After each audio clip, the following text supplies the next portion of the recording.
Welcome everybody to day 6 of the MCT AMER South playoffs. I'm your host Sina Lily. The road to the championship is getting narrower, and today marks a major turning point in the competition because by the end of today, 2 teams will be eliminated from the playoffs. This is where resilience is tested, where the stars rise under pressure, and where every moment matters more than ever before. The stage is set and the players are ready, and the playoff battle continues right now. Alongside me are yours truly, Private Dancer and Rico. You ready for today? Yeah, I'm absolutely excited and a little sad as we began this journey a few weeks ago with all of these teams. I feel like I've watched them grow up, learn to walk and crawl, and now today, as you said, we're going to be saying goodbye to 2 of them. But who better to have on this journey than Zena Lily and Rico alongside me? That's right. So hi Zena, hi Private. It's a mix of feelings because at the same time that we are really excited to see insane matches here, like we kind of just a little bit sad about that because we're saying goodbye to 2 teams today, teams that had hopes, that had expectations on the tournament. But it's a competition. Someone has to win, someone has to lose, and maybe another time. So let's go. Yes, yesterday we saw that 9Z and DreamHack both got pushed down to that loser bracket, and now this is going to be a battle for them to try to see if they can win and come back, even for Infinity as well as Octa. Yeah, I mean, we're talking about 4 teams here who have tasted that bitter spoon of defeat, some more recently than others. And the most dangerous thing out there, especially when it comes to the animal kingdom, is a wounded animal here. And we're going to be talking about 4 different teams here who have lost in different ways, all looking to push their way forward. It's going to be very interesting watching these 2 matches because on the first one here, we're seeing like a team that used to bring some different heroes, something like not so far from the meta, but at the same time, it's very interesting to see Infinity Esports playing. And at the other side, we have 9Z Global, a team that we saw like beginning with like a roller coaster, like good and bad moments, and now they're like a strong team. All the players seems to be on the same page. And the other match, we're seeing Octa Gaming, which started so well with like so solid winning the matches, and DreamHack that had some huge changes on the lineup, and we'll have some players rolling swap. So it's gonna be very interesting to see and to watch. Before we jump into the matches, let's quickly revisit the playoff format. Welcome to AMER 2026, the official league for Mobile Legends Bang Bang in the Americas. In this video, we'll walk you through the format of the competition. The league is divided into 2 regions, North America and South America. Each region features 8 teams, for a total of 16 teams competing in the ecosystem. The regions compete separately during the season before meeting in the Americas finals. Each region begins with the Swiss stage. All 8 teams compete across multiple rounds.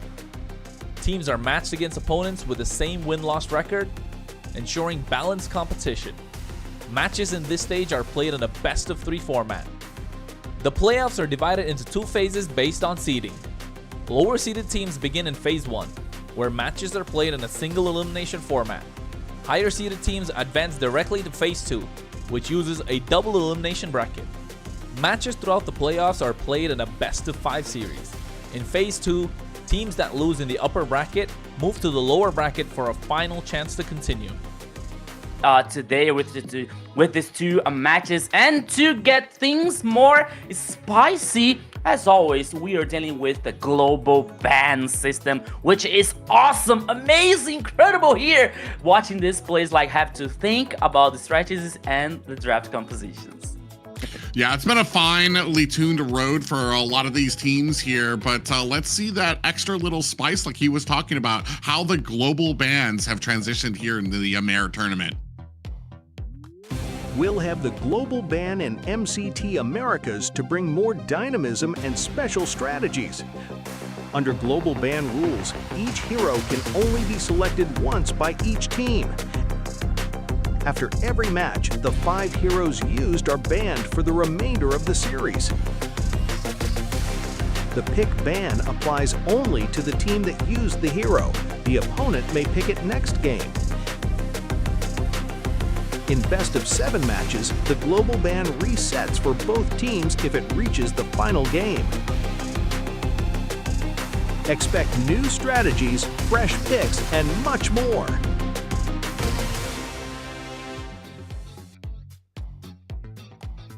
Yes, the global bans have been a wonderful addition to the tournament. I have been enjoying watching it. Yeah, and especially a lot of these teams kind of coming out here, some who have really embraced the global ban, even reaching well outside of what the bounds of the meta has been. I have found some success, some recently, like we were talking a little bit about Infinity, who maybe is kind of juggling back and forth of whether some of these outside the box roam picks might be helping or maybe hindering them a little bit and providing a lot of hurdles. But it has been an exciting series to be watching here for these playoffs. Yes, for sure. It has been very exciting. And if you want to keep up to date on what has been going on, you can follow us on our social medias here. MLBB Esports, Kick, Twitch, X, Insta, Facebook, YouTube, TikTok, you name it. Be a part of this community. You're right, Zena. You name it. We are everywhere. So you make sure you follow us on the social networks, MLBB Esports. So you are about to know everything that is happening, not only in the Americas, but all over the world, the international events, what is happening, the patch notes, updates, new heroes, everything, content, memes. So everything you see on our social media. Yeah, a lot of stuff that happens out here, like we say, there's sometimes people can get busy too, not maybe able to make all of the matches that are happening during the week or even on the weekends. But if you miss anything and are looking for any type of information having to do with the Americas, not just North, not just South, but all of the Americas, you can look no further than MLBB Esports for all of the information you may be looking for concerning Mobile Legends. Yes, and we cannot be here without our sponsor. We have to give the shout out to runestone.gg. If you want to be up on the stage and up your gaming so you can get to be a part of this, you can get your data and analytics from Runestone. Yeah, Runestone is doing an amazing job here, not only to make this happen here, AMER happening, but to improve your game level, to help you with the stats, to everything you need to be a champion and a pro player on MLBB. Yeah, tons of information that you can find. Pro player, even casters can find information there for every kind of game. And look no further than runestone.gg for all of your gaming needs. And speaking of data and analytics, we're going to go analyze our bracket right now. Let's check it out.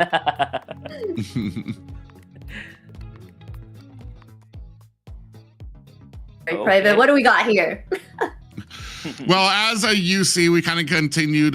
We started out with 8 teams here entering into the first round, and I believe now we're at about, I believe this would be what, round 4, where we're at the lower bracket looking at 6 teams total, and 4 teams who are going to be competing here tonight. 9Z Global, Infinity, DreamMax, and Octa here with only 2 positions left to move forward, and unfortunately 2 of these teams will be left behind. It's an now or never situation here for this team. So 2 teams are going to still survive in the competition. 2 teams are going to say goodbye to AMER South today. So 9Z is going to face Infinity, and DreamMax is going to face Octa Gaming. And the upper brackets, we are waiting to see, maybe I think this is next weekend, the upper bracket finals, Entity 7 versus Alpha 7. So things are going to be very wild even. Yes, for sure. A lot on the line today. Let's take a look at today's schedule so you can see who we have going against each other. All right, here we have Infinity going against 9Z, and then we'll have Octa going against DreamMax. Yeah, best of 5 competitions for both of these matches. Looking for them to go all the way. There is nothing left here for these teams. If you lose here, there's no more lower bracket. There's no more cushion if you fail. So if there was ever a time for you to put it all on the line, now is that time. Yeah, now is the time here. It's going to be very interesting. First of all, here to see like if Infinity is going to keep with the personality to bring some like different heroes, for example, a 9Z with this lot. All the players on the same page here, so it's going to be very interesting, at least as this first match. All right, let's get to it. Let's check Infinity's lineup for today. All right, for Infinity on the EXP lane, we have Rusi, our jungle ZZ, mid lane Lionel, gold lane Zablax, and our roamer Fanboy. One of my favorite roamers right now. Yeah, definitely Fanboy has become kind of a favorite for a lot of people and viewers out there, because he's been taking a lot of these outside the box roam picks like the Minotaur, Atlas, things like that you don't usually get to see there. But let's go ahead and see what Infinity had to say before this matchup.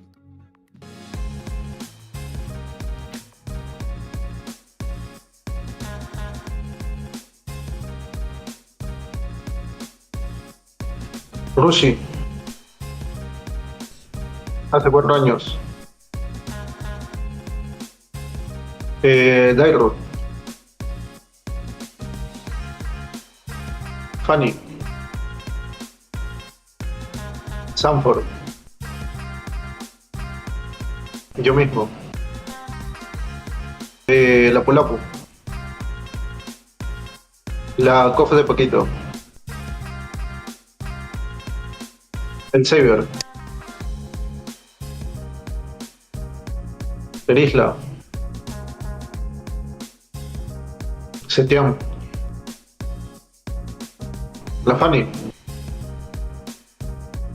Fanboy, sí, Sanford, a nadie, Urano, Early, Carly.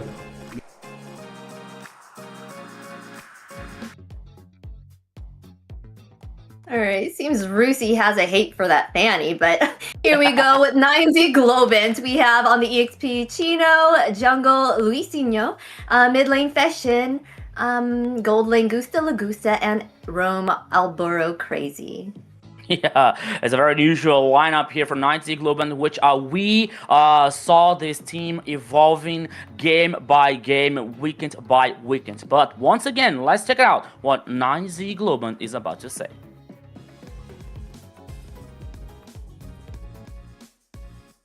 Bueno, yo creo que primer puesto pondría a Jesús, segundo pondría a Papadog, el top 1 y el top 2 son indiscutibles por el tema de experiencia competitiva y demás. Después ya un poquito más abajo, tercero creo que pondría a Rusi, el equipo de Infinity. Cuarto sería Arctic y quinto creo que Orochi, esos 5.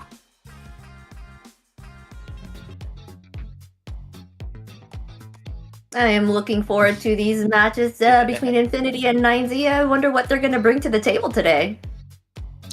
Yeah, for me, it kind of comes down to some things that I noticed from the yesterday when we were watching some of the matches. Some teams have like those glaringly obvious picks that they favor and love to go with. We saw that Chikiche was kind of shut down trying to with some of her pickups as well. They banned out Fanny or picked up Fanny to take that away. Here I know to get to this position here with Fanboy kind of being at the losers bracket, I think we saw some Minotaur bans out there, some chip bans out there, some of those things that he really shines on. Even though they're not really like ingrained in the meta, they sought to be able to kind of take some of those picks away to hopefully try to cripple some of the teams here. And does that stand out, or does that weaken your draft a bit? Because now there's things that you don't usually ban that now you have to start fitting into your draft. We'll see how that goes. Yeah, especially when it comes to this lower bracket phase now. We gotta see like the two teams here. We're gonna check if they're like going to keep with their personality, for example, like Infinity with Fanboy or ZZ to bring some something just a little bit different, like a Belleric, like Chip, for example. And okay, Chip we used to see more of it, but Kufra, for example, because now it's the lower bracket. So here one mistake could be lethal, could be crucial for both teams. But what we saw yesterday also was like the teams are showing some kind of a how can I say, a respect, especially to some specific heroes. For example, yesterday we saw Alpha 7 banning a 1-1 from Gusta La Gusta. So the thing is, if Infinity is going to show the same respect on 9Z Globan here, especially when it comes to Gusta La Gusta, or they're trying a different ways or different strategies so far. Yes, I wonder if they're gonna have that respect ban of Chip for Fanboy here. They're gonna go ahead and ban out Guinevere. She has been a menace out there in the field. They've been playing her very well, either as a roamer or a jungler. So she was one of my favorites that I used to play as well. She's really great at like a kind of like an assassin role, right? Being able to come out of those bushes and jump in on the team and give that CC to kind of help the team win. They did give that respect ban to Chip. Yeah, not just that with the Gwen, but you've also got a lot of different heroes that she can meld well with. Gatakacha, Terizla, anybody who's got a pop-up that you wouldn't normally think about being as deadly, but it allows the Guinevere to come in there and get that Violet Requiem, which can really be debilitating for a lot of teams. Phoveus has moved up in the weeks, I want to say in the last few weeks, very quickly to the I want to say S-tier banning for Phoveus. And it's one of those things that I kind of put next to the Zushin pickup, is that you need to have a plan for this if you're going to allow it out on some of those picks there. You talked about the respect coming out from the side of 9Z. They're going to keep Chip off of there. I do like what he provides when it comes to control over the map, and it really shortens and hinders your ability to traverse the map, especially in that early game when you got the singular rotations coming out from mages or marksmen or even XP laners or even dives coming into your own jungle. Chip can just really hinder that ability by having the entire team jump on you once he gets that ultimate. So a lot of respect coming out of there, but here Zushin left open for Infinity. I would like as I was listening to Private saying, talking, and I was like analyzing, okay, so which are they gonna ban here, like a Baxia, that could be or Zushin, for example. I didn't expect that 9Z would let a Zushin open here for the first choice for Infinity. And now responding with Eve and Claude. Okay, Claude here could make sense for Gusta La Gusta, which we know that he's a solid gold laner who prefers to, like, okay, play, farm, getting items to causing this damage on the mid to the late game. But now once again we're seeing Infinity keeping the personality. Now Fanboy keeping and bringing here a Minotaur. By the time that we were not allowed to use a Chip, for example, because it was banned, but now Infinity comes with a Leomord in the jungle and Minotaur here as a roaming for a Fanboy. Yes, they felt that Chip was more of a threat than Zushin, but I feel that Fanboy has so many different roams under his belt, they really shouldn't have targeted that. Now they have a Zushin to kind of answer with here. He went ahead and picked up the the Minnow. They went ahead and picked up the Fredrin as well for their jungler on the side of 9Z here. One of the weaknesses or hurdles that I saw from Infinity where they took the loss is I felt like the roam picks. What I've really liked about Infinity is it's not just a Minotaur or the Belleric or a Chip or a Kufra. It's compositions that really fit around some of these picks out there. And I didn't see that the last time they played. It felt it felt more desperate, more random with some of the picks that they were taking up. Like I think the Belleric was out there too, and I was kind of like, where does the Belleric fit into this composition? Is it going to really be able to hold? Here, I do like the Minotaur because you've got the healing that you can bring out to help Leomord kind of stay that tanky and amount of damage that he can dish out there. Not only that, but you've also got the peeling potential if they try to dive onto the back line for Zushin with the Minoan Fury there. And you can also use the Minoan Fury a little bit more offensive to try to offset a lot of the retributions or the Appraiser's Wrath that are going to come out of Fredrin when you're battling some of these objectives. So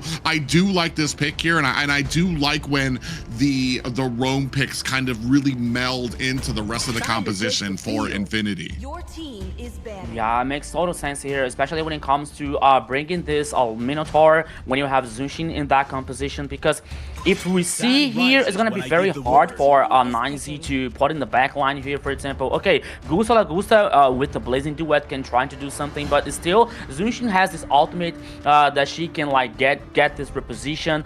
She can be able to survive in those scene fights. So it's not going to be very interesting for 9Z. At the same time, we're seeing like, okay, Infinity has nothing to do about that. So for me, Minotaur here is like, okay, Fanboy has not that responsibility on his shoulders to, okay, I have to get initiation, I have to be the hard engaged one, because I can protect, I can be the peel here for not only for Zushin, but a possible goal laner here, possibly a carry, for example, that makes like makes a 9Z Global more like pressure on his shoulders to bring tanky heroes, for example. But now Alice, I was wondering like if 9Z was gonna choose this Alice, because with the blood, the foggy one here, so Shino is one of the other players who will be able to get in this back line, but it's not that easy for 9Z Global to jump and pop up, especially on Zushin. And don't tell me now, because we got Irritel here that can shot by moving. Another goal lane here, like I'm not sure if it is the first time that we're seeing Irritel here in AMER South, but it's a very different one. So once again, Xena and Private, Infinity is keeping their personality, bringing something out of the box here to surprise the opponents. Yes, for sure. They are bringing something out of the box. Irithel, is it the first time we've seen her out there? I'm not even probably have sure, to check the stats to see. Yeah. I know we cannot remember. I know for Irithel, a lot of people tend to favor her when it's like you have to apply some of those Demon Hunter stacks on. So when it comes to some of the heavier Alice, Fredrins out there, she's going to be one of those ones that once you get to those 3 items, especially with Demon Hunter, you'll be able to shred them. Katakacha being another one. So it's going to be very interesting. This is a very tanky composition coming out of 9Z Globant, and I want to say a very old school initiate and try to damage out your opponent's composition coming out from the side of Infinity. Yeah, so now here to finish the composition of Burrow Crazy, bringing this Gato Chacha here on that composition. So we are about to go to the first game here. So if you are on the chat, you are the main star of the show. Please send the like, call your friends, share this broadcast here to whole community on MLBB. Say hello. Hello to Deadpool. Hello to GM Hunter. Hello to Zatchbell. I like this anime. And Cartoon, I think this is Cartoon, right? Dress Ray also. Hello to Private Dancer. I heard this guy is very nice one. Ooh. GM, I said hello to GM Hunter before. So everybody, let's go, because now we are going to start just right away. Okay, now, thank you, production. Welcome to the Land of Dawn. This is the first game. Infinity Esports versus a 9Z Globant. It's a now or never. It's the lower bracket game here, Private. Yeah, now or never is exactly the words that came to my mind for both of these teams, as you have run out of chances here against each other. This is where you're going to have to leave it all on the line. Pretty interesting note, too, for both of these teams. Throughout the entire Swiss stage, these guys have never faced each other. So this is going to be an inaugural match for both of these teams, neither who probably have really had a lot of experience when it comes to dealing with the other's play style. I'm very interested to see, too, how Rusi's going to perform, especially with the initial turtle out there. As Rusi, like, I feel like he's got to get a great engagement tool to be able to kind of sit in the bush, or not in the bush, into the turtle pit, or even be able to zone out the rest of 9Z Globin if they are the second ones getting to the turtle pit. So it's going to be all about how these guys lay out that type of priority for each other. Yeah, so you're seeing here the emblem stats so far. Fredrin and Ivy here on the 9Z Globin's side, bringing up the Imperial Rage, Quantum Charge here for Claude. Yeah, it's a very interesting one because he's going to need some mobility when it comes to stack this auto attacks, especially here. But now we're seeing Gusta Lagusta versus Zapblock so far. On the XP lane here is going to be very interesting because on one side you have Chino with Alice, who can get in the back line, for example, more easily. And the other side we have Thamos, who can do this front line and get this sustain on the team fight here, more benefit to Infinity. But now the first turtle here immediately started by 9Z Globin Private. Ooh. Yeah, and on the back end, you can see Chino and Alburo Crazy trying to zone out ZZ, keep him away from this turtle, so they're not even going to... Oh, actually, Lionel coming in here is going to try to put on some pressure, but it's just not enough. 9Z Globin get that first turtle without much of a peep coming out from Infinity. A great job from 9Z to be able to zone out Lionel. Yeah, it was a great job here, like zoning the players, especially on XP lane here. So Rusi was not able to do much on to his team here to fight back this first turtle. So yeah, first turtle here easily guaranteed by 9Z Globin. Not a big deal on goal lead, for example. Yeah, it's just even. The game is even up here. No kills. The goal lead, only the first turtle went to 9Z Globin so far. Both teams here very caution here, Private, before taking the actions. Yeah, really interesting too. I mean, what we saw yesterday when it came to like a Zushin pickup to try to off-end it, we saw that Lapu was picked up to kind of dive into the back line with that Bravest Fighter form, and Lapu would basically solo. He would latch on to Zushin and he wouldn't let go while the rest of the team was fighting in the back lines to really kind of create that separation. They weren't able to like really get Zushin down, but they were able to create that separation so that Zushin wasn't part of the fights. Zushin was struggling to try to get in there because you always had somebody diving in on her. And I'm wondering if that's kind of the same plan we're kind of looking for here, is to kind of get somebody, especially Chino, to dive into that back line, latch on to Zushin, so that it's not going to be a factor during a lot of these fights. Yeah, and you also saw the serious thing here when we saw Infinity banning Khalid, for example, to the roaming to avoid another hero with the potential to like get in the back line here to neutralize a Zoom machine on that situation. But once again, we are dealing with the global bans here, so at least this first game here, Infinity is going to take the opportunity and going to take this chance to win with the Zunshin. They have to, because a very strong mid lane here with a high pressure. But now on the river, let's go, Private. Oh, yeah, you see Alburo Crazy does get lifted up with that Lantern Flare, backed up a bit, still trying to pour on. The damage is Lionel from the side. Gusta Lagusta joins the fight early. Zablotch in here too, 10% left on there. We do have a glorious pathway laid down. Luisinho able to pick up the Lord. Rusi in trouble, looking for the disengage. Infinity trying to get out of harm's way, even though they lost a second turtle. So an engagement there between both teams. Turtle goes over to 9Z Globin, but Infinity still able to create that distance. They don't lose a little bit more than that. That is the lower bracket situation here, Private. No one wants to take the first step like this. Too risky first step here to make a mistake on this first game. So I believe that both teams are still believing in that alt KO, because we have you have Claude, for example, on a 9Z Globin side, which has a very strong late game, but on the other side we have Irithel, which has also a very strong late game with the Zunshin and even Rusi with the Thamos. So I think that both teams here, like, okay, first of all, we're not taking too many risks here, like not to take any false step, but now Alburo Crazy can be lost. Ooh, yeah, he's gonna have to use that Avatar of the Guardian to get out of harm's way. He kind of lingered out there a little bit too far. Ooh, actually, Chino takes a decent amount of damage. Lucino's gonna have to come in for a little bit of backup there as Rusi's able to burst him down there. But you're absolutely right. Both of these teams being very careful-footed with how they approach some of these games. I feel like, especially at the playoffs right now, I mean, I feel like you need to have that understanding for your characters where their power spikes are before you start going in here. Ooh, do have 2v2 here. Gusta going to use that BMI to get out of harm's way.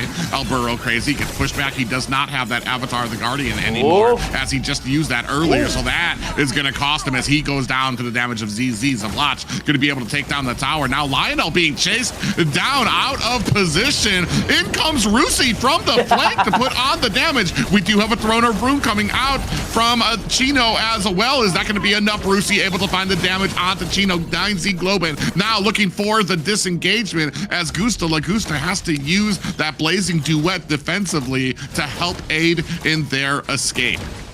Yeah, so as we were talking about like who's gonna take the first action here, who's gonna take the first step. Now we saw Infinity here trying to not only to focus on the tower on the bottom lane, but to like taking these feet on the accelerator here, so now getting 2 kills and the 3rd turtle on the game, the first one for Infinity. And once again here we saw Chino was trying to get in the back line here with Alice, or trying to flank to get a Zunshin for example, but in that situation Infinity's composition brings so many comfort zone for Zunshin, because you have a Fanboy, you have a ZZ here who can activate the Phantom Steed and the ultimate from Minotaur. So it's not, once again, it's not that easy to a 9Z to try to get this flank or this black line here to neutralize not only Zunshin, because okay, you take down Zunshin, alright, so you still have Irithel, we still have Rusin with Damos, so now Berserker Fury on Zablach's hand. Yeah, you're absolutely right too. I do feel like though on 9Z Globan as we start moving into the mid, into the late game, as the CC and these defensive items start coming online, you're gonna have a lot more tankier ability to get to that back line and combo in with the going in with the Throne of Ruin, or perhaps with the Avatar of the Guardian as well. You can see Rusi topping the damage charts right now. Just below him would be Feshin and Chino there as well, but it just right now Infinity has a firm control on this game, about a 3k gold lead for them and 2 kills on their side with 2 towers, so actually making pretty, I want to say fairly good use of these 2 kills. Still have 2 objectives there. Luisino does go in with a little bit of damage there. Gonna have to use that BMI to get out of harm's way. On the back end, Luisino looking, can maybe look for the Appraiser's Wrath. He gets toasted before he can click onto that. Oh, Gusta with the Blazing Duet trying to wear down his opponent's Infinity down to about 50%. Zablach and Fanboy looking for the disengage now. 3-0 for Infinity. Yes, Private, I'm quite sure here, like, everybody on 9Z, like, okay, Alburo crazy. Yeah, this is a touch out here, like, we're stealing the lore. It's gonna be a very, very, like, outplay and outstanding performance here coming up from Alburo crazy. But I believe here, Private, I think that of the players on a 9Z, like, I think that they made an agreement, like, okay, guys, we are not, we're not allowed to, not allowed, but we are not taking too many risks here on this game, so we have to wait. Like Gusta gets stronger, Feshin gets stronger with this Ivy, because we saw yesterday what he's capable of with this a mage on the mid lane here. So for me, like we're seeing, I think that a 9Z is waiting for like the right time. They read and they know not Infinity's composition and Infinity's strength so far here. So oops, here comes. Yeah, we do have a Phantom Seat coming out there, mostly to zone away 9Z from that mid lane tier 1 tower, and it is successful as they're going to go ahead and scoop that one up. Lord up at top, and you can see them trying to look for possibly another zoning coming out here. They're doing a great job using that Phantom Steed as kind of a zoning tool for the rest of the team, but I actually happen to agree with you when it comes to, I feel like 9Z, like, this isn't like a normal playstyle. They're being patient. They're waiting for these power spikes to come out before they actually go all in with a huge fight here. Unfortunately, Infinity might be pretty well past the point, as we have a Burl Crazy goes down as well, and a big pop-up lands on the two members of 9Z Globe, and out comes the real world manipulation. Rusi able to find a kill as well onto Chino. Gusta Lagusta gonna have to back up as the rest of Infinity not taking no for an answer, very quickly making mincemeat of that high ground tower at top, looking to do the same at mid. Can Gusta Lagusta be able to defend off this mid-high ground push? And yeah, I mean, they're looking for an opportunity. They're waiting for those power spikes. Unfortunately, Infinity might be too far gone by the time these power spikes come online. Yeah, I just reminded one day I was in a job interview, and the boss was asking me if I was ready to be a captain, and I said I don't know. And he said to me, okay, when you feel ready, the opportunity might pass away, you know. So for me here is like, okay, 9Z Globant is still waiting for they were waiting for when their carry gets stronger, like Chino, Gusta Lagusta with Claude, for example. We're seeing the items here. So the Trinity, not even the Trinity core here for Claude. We're just still waiting for the next one. I believe it's going to be a corrosion site. I don't remember now, but it might be. But the Golden Staff and the Timber Hunter already in Claude's hands. But the fact here, Private, is when a 9Z Globant decides to do something on this game here, it might be too late, because they already lost the high ground tower on the top side, for example. We're seeing the goal lead here, like almost 10k for Infinity, 6 kills. Dude, I don't know if 9Z is going to be able to get back in this game.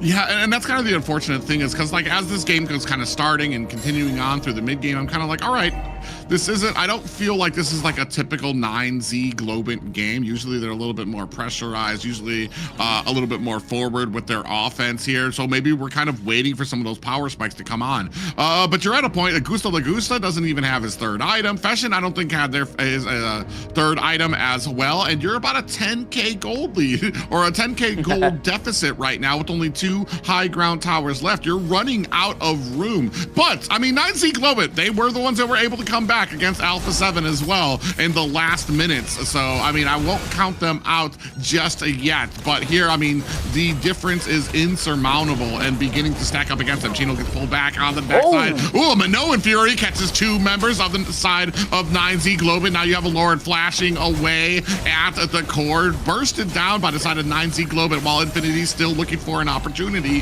to find some damage to go in. We have a Phantom Steed as well. Luisino gets dragged back by the side of Infinity, and 9Z Globant trying to defend unsuccessfully the final high ground tower that goes down, and Minions might be able to take this base.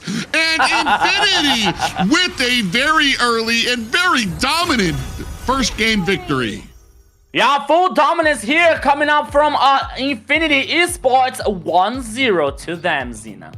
Yes, that was full domination. 9Z prioritized turtles at first, but Infinity was able to negate that gold game by going to that bottom lane and just taking out 2 people and that tower. And at the end of it, they started to get objectives, fully dominated the map, and just 1 to 2 Lord pushes, and it was over. 9Z didn't even get any kills in that match. Man, and this was like a super, for me, uncharacteristic of 9Z Globant, with how weird the start felt for them. You had a lot of tools to be able to get to that back line. You had the Alice, you had Gatakacha. There was so many things that you could use and I don't even remember if I saw an Avatar of the Guardian, except that defensive one that he used to run away from the team. And it didn't feel like we were all on the same page. And I guess that kind of runs down to how good of a start that Infinity had. And by the time 9Z Globant realized what was happening, you're already 5-6 6K gold behind, and there's not too many fights that you're going to win. So you're kind of hoping for those power spikes to hit Gusta La Gusta. But by that time, I mean, 13 game, basically a 14-minute game here. By that point, you're already 10K behind. So I just feel like a very overwhelming victory here for Infinity. Yeah, so Infinity got a full dominance on the first game here, and to be honest, we know that 9Z some point, some situations they do like to wait for the right time here, but this game was like unusual. Even for 9Z here to wait this performance, to wait for the right moment. For example, as Private said, they had some tools here to get to do something. For example, with the with Gato Chacha or Chino. At least I think that in the first team fight here, they tried to do something, especially with Chino here. But like I think that Infinity was like so aware, with so much knowledge here that with 9Z Global was capable of to do against them. So they I think that they were ready to deal with that kind of situation. So the avatar of the Guardian here, so as Private said, the only thing that I saw, the ones that I saw was to escape from Infinity's engage. And here, once again, I was like wondering when Infinity was like taking down the last high ground tower on the bottom lane. I was about to say something like, okay, we saw that movie yesterday versus Alpha 7, you know, but it was so fast. Like Infinity just took the right, like took the turbo here, went forward, went aggressive here to guarantee the first victory. It didn't give time to 9Z to do something in this first game. Yeah, I mean, there was a very little time for them to even be able to turn this around. By the time they realized how far back that they were, how much gold deficit they were at, it was already too late. You weren't even able to get farmed up. And not even very much of a high killing game for either side either. Yes, and a performance that shifted momentum and shaped the outcome. We have Rusi, our MVP of the match, 204 KDA, 53.3k total damage, 684 gold per minute. He was an unstoppable force. Yeah, so the MVP here, the first of the day, comes to Rusi with this Tamos 204. It was a very good XP of laner here, like this function, especially because we were talking about like, okay, Chino was taking the responsibility to get somehow using like to reach the back line or the flank here to neutralize especially the carry ones from Infinity. And Rusi had to, okay, I just have to be one of the front lines here. I just have to be this protection, has to be just this sustainability situation here from Infinity. So he performed so well using this Thanos here, like who was not able to die. Only one kill for 9Z Global in this first game. So Rusi played very well on this first game here using Thanos. Yeah, I mean, I knew it was going to be successful when it came into some of these brawls that you would get into with the objective pits, and so I just didn't think it was going to be that successful. I mean, he was able to deal with his lane, had no problem with that. Objectives were no problem. He was pretty much the tip of the spear, being able to push back a lot of the offense coming out from 9Z as well. And yeah, I mean, a great game there played by Infinity. Very overwhelming, and it speaks very highly. Like I said, I feel like that it's like a completely different team when I feel like everybody's on the same wavelength when it comes to the draft, and picking up these good roams for Fanboy, and a composition that surrounds that roam and actually helps to advance it forward, rather than it feeling more of kind of like a random pick that we saw that kind of got them down here to the lower bracket. So I mean, I kind of was focused before about 9Z's some of the hurdles that they had, but I mean, Infinity played a very, very straight, like I said, this wasn't like something crazy, wasn't something like out of this world. It's a very standard composition, an initiating factor, a tanky front line, and some very strong firepower in your back line as well. Very straightforward, very earnest, and very dominant when it came to this 3-tank front coming out from 9Z.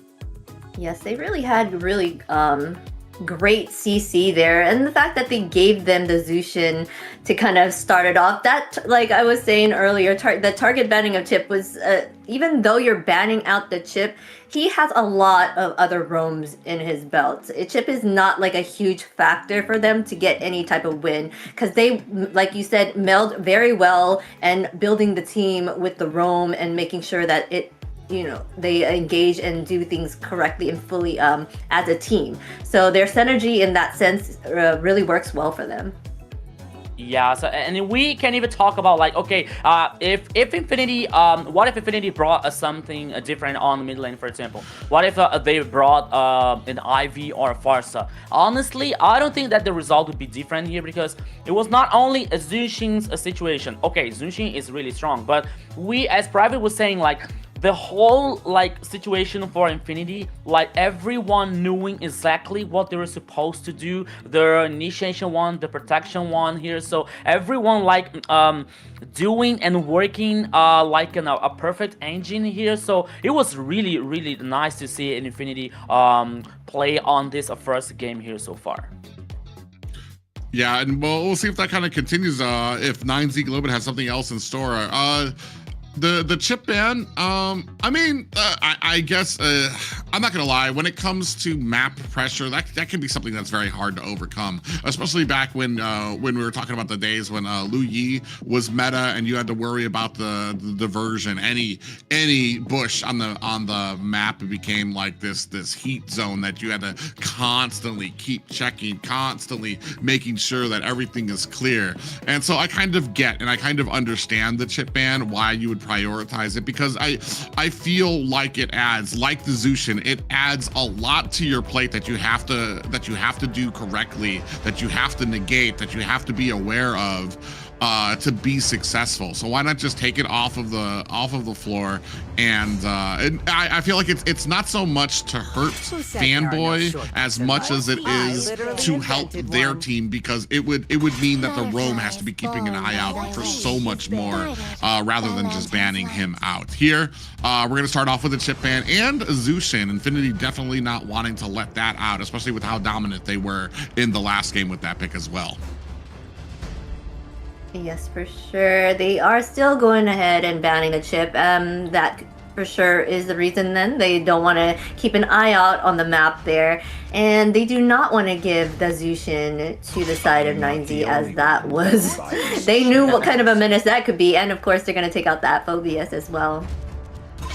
Yeah, so one thing here, like, okay, as we were talking about, like, just a few minutes ago, I'm not sure if like Zushin would be like this exact point here for guaranteeing a victory to Infinity on this first game. But as we've seen, like Infinity doesn't want to have this trouble on this second game. And I can go further. I don't see Infinity letting this Zushin open till the end of this match here to a 9Z Global. But now we're seeing once again Freya being banned on the gold lane here, so both teams are not worried about, like, okay, I think that I believe that they watched yesterday matches and they saw like Freya losing the game, but still Freya very strong banning prioritization so far. But now Ivy is going to be the last ban here on the first base, and Baxia.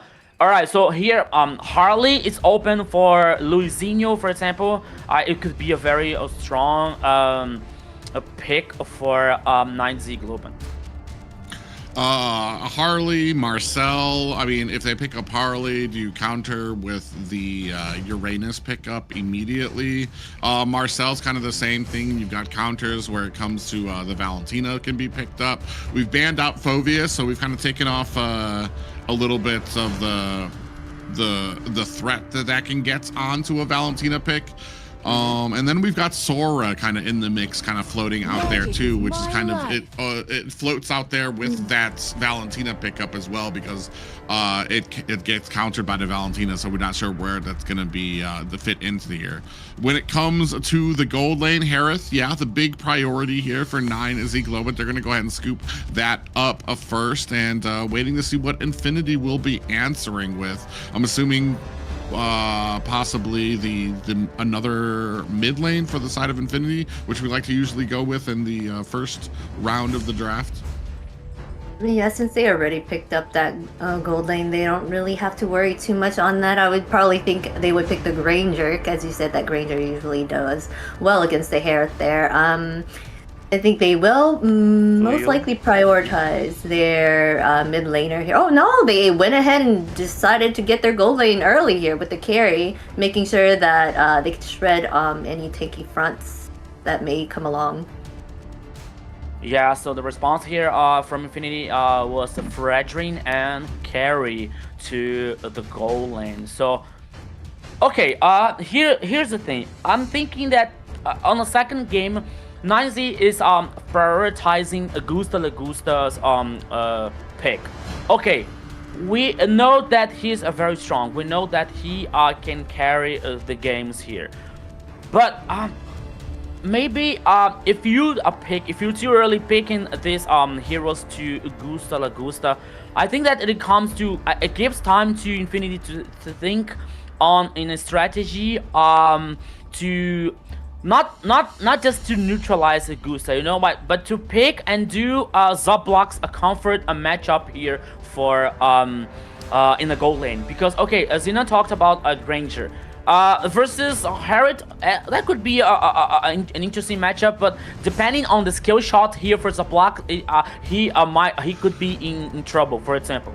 But now allowing like not only carry to do this matchup against Hereth, but it gives a 9Z another problem here, that they have to think in a strategy and a composition with not so many tankies, because a carry is going to take advantage about that situation. But they're choosing Glue here, okay, maybe with the ultimate and maybe with the buff here can do and survive just a little bit more against carry. But still, carry in a late game here with the true damage, with the buff here to melt down tankies, I don't know. Glue.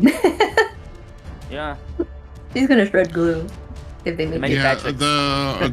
I mean, as much as Granger is a good counter for Hereth, I think I've realized as we moved on, as I've played more, a Granger in the early game can kind of be offset by a super tanky front line. Yeah, while he will counter the Hereth, I mean, choosing him early kind of lets you know, okay, they're not going to be able to get Demon Hunter Sword. They're not going to be able to really be able to shred. You really mostly just got pot shots that you need to worry about, and that gets handled really well with a very tanky front line there. So I do like the carry pickup there. However, with Glue on the other team, I don't know what we have just yet. We're still waiting for mages on both sides to see where we kind of go. We got some backline access, but we don't have a back line yet, which is weird to me, is that you have the Lapu to kind of really get to the back line, but 9Z really hasn't chosen a back line just yet to actually be that problem. And I mean, I'm not sure where you go here. You could still have options like a Lilia that can kind of be able to burst down Fredrin a bit, and then if Lapu tries to jump on you, you can use those black shoes to get yourself out of harm's way. I'm really kind of favoring 9Z's draft right now. I like the solidness of these three. We don't really have a great early game just yet, but I do favor it over, I want to say, you've got the single target damage that's coming out from carry, and not really a great accessibleness in that early game to really facilitate carry getting all of the items that they need right now. I was gonna say they were gonna pick up Lunix, but they want to ban Lunix. Okay.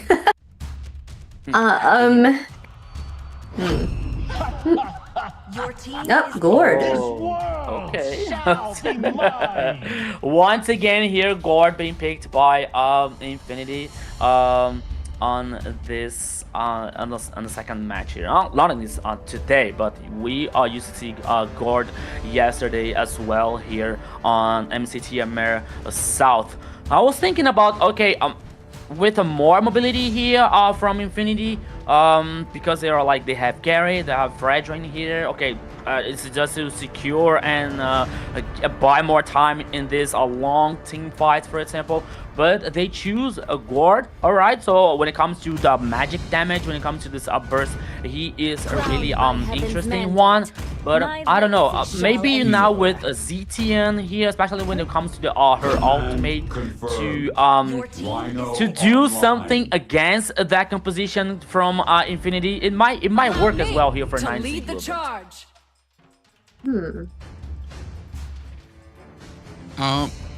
Looking at this, I was almost half expecting possibly a Cho to come out from the side of Infinity, just because with the Gord, you have the Way of the Dragon, and you have like a burst potential to be able to single some people out. But then with the Kalea picked out there, with the Zeshian pick up there too, I feel like that's a good counter for it as well, because you can lay down the Fury of the Phoenix and be able to really stun out the opponents when they're trying to get that rush onto your team. Yeah, so and finishing the composition here, like Fanboy securing Hilda on Infinity's lineup here on the heroes. So a big harassment on the jungler. Okay, no control, like no hard engage when it comes to Infinity, but okay, maybe they can compensate with the stun from the Gord, for example, or Rusi with the Lapu to buy more time in those team fights here, especially on the damage follow up. On 9Z Global situation here, we're seeing a Boro Crazy with this Grok.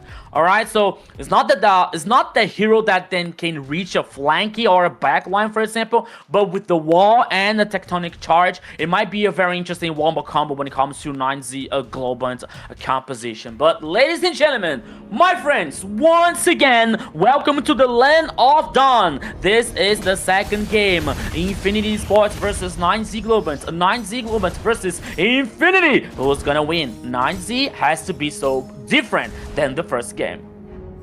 Yeah, I mean, this is different. I like this draft coming out from them. I'm actually very curious as to where Infinity is going to be having their access. I feel like Lionel, I feel like he's kind of signed his death warrant here with the Gord pickup with so much control on the side of 9Z and so much possible access to that back line. Chino can pretty much burst through the lines. Feshin will be able to get the global CC out there, and Alburo Crazy with the Tectonic Charge.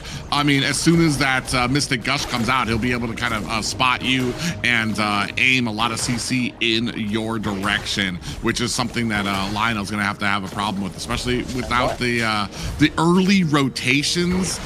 You have a good clear when it comes to Lionel and Fanboy here, but you don't really have the rotation because Lionel is just so slow on this Gord when it comes to his movement speed. Both teams kind of jockeying around, getting a lot of information, trying to feed that back to their teams. Yeah, maybe they're like trying to compensate just a little bit with Hilda here and the Fanboy, but oh, he can be surprised. Ooh. Okay. A little bit of a taste of things to come there. You see the Fanboy on the Hilda able to find an escape there, and then immediately backed up by Lionel, able to find himself a stun to cover the escape. But now here the first turtle on the downside of river. Both teams leader like a 4v3 situation for Infinity. 9Z Global with a Boro Crazy, and now Fishing coming up to the party already on level 4. Who's gonna be and who's gonna guarantee the first turtle? Let's go.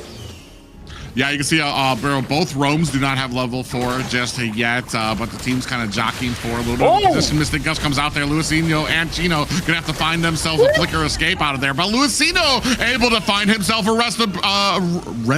retribution there, followed up by the first kill for 9Z Global. So a turtle in their pocket, followed by a kill for that engagement. Off to a better start than the last series we saw from 9Z.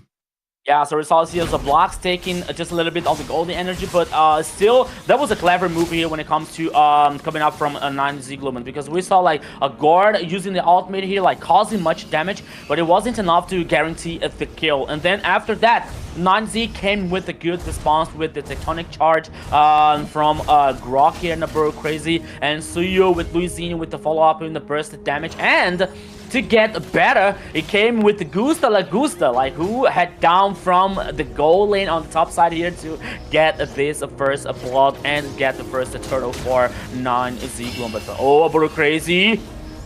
Yeah, you can see, and I'm kind of, I mean, you have the Mystic Gush, but you don't really have the CC, which means that I feel like Lionel's going to have to be the one that's setting the tone. He's going to have to be the initiator so that he can get the CC down, start the Mystic Gush, and then you can have ZZ come in with that, I believe it's the Crystal Explosion or the taunt that he has to kind of hold them steady. Otherwise, you're going to have a bunch of enemies on the side of 9Z Globit who are going to be able to basically walk away from your Mystic Gush because we don't really have a lot of CC to be able to kind of maintain that damage onto them. You see a little bit of a rotation here now, 3 members up here, possibly looking for Gusta Lagusta, who definitely smells it in the air and backs up to his tower. Yeah, but still, Gusta Lagusta took a high risk here because maybe he didn't have this information about like the 3 players of Infinity, and especially when they were heading for the top side here. But now, oh, she still got the golden crab here. But now, once again, a second turtle on the top side of the river. Both teams are dancing around this goal, and Fanboy, oh, almost here with Chino using his buff. So let's go. Oh, You see Lionel trying to wait. He's definitely looking for... Oh, Mystic Gus actually comes out here. Chino in a little bit of trouble here, but we do have the Fury of the Phoenix to find a stun onto all members of Infinity, allowing ZZ to come in and find himself a great retribution to claim that. He does end up getting taken out, though. So 1 turtle apiece here. Now they're trying to chase down Chino, looking for an escape. On the backside there, Fanboy gets spotted out by Feshin. 2-1 right now in favor of 9Z Globin. Yeah, but Infinity got this a second turtle. Oh, Chino versus Fanboy here. Hilda's axe here hurts a lot, Chino, so you have to take care about that. Oh, Gusta!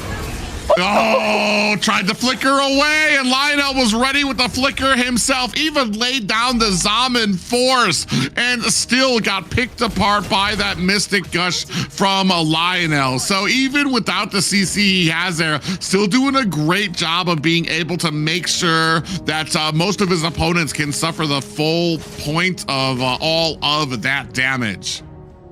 Okay, Private, I have the impression here, like maybe Gusta, especially what happened on the first game here. So I'm feeling that Gusta is just a little bit like impatient about like especially when he is still tapping on this top side here on the goal lane, when he knows, or at least he doesn't have the info where the players, like where Infinity players are. Because it was the second time that we saw like he playing too aggressive, you know, like, and there was like almost 3 players of Infinity on the top side here. So he was like surprised. He was taken down. It was a flicker battle here because Lionel used the flicker also. But I think that maybe for Gusta Lagusta, he has to be more careful on that situations. Yeah, I feel like that too. He's especially before, I mean, you kind of want to start becoming a big part of these fights as soon as you get a lot of that cooldown, and he should be having that cooldown by level 4. Unfortunately, they're starting to fall a little bit. It's a little bit too even. It's basically a 50-50 right now for, another Mystic Gush actually comes out there, followed by the Fury of the Phoenix there. Lionel is able to find himself a kill onto Alburo. Crazy. Infinity looking for the damage here. Rusi in the midst of this fight with that Bravest Fighter form.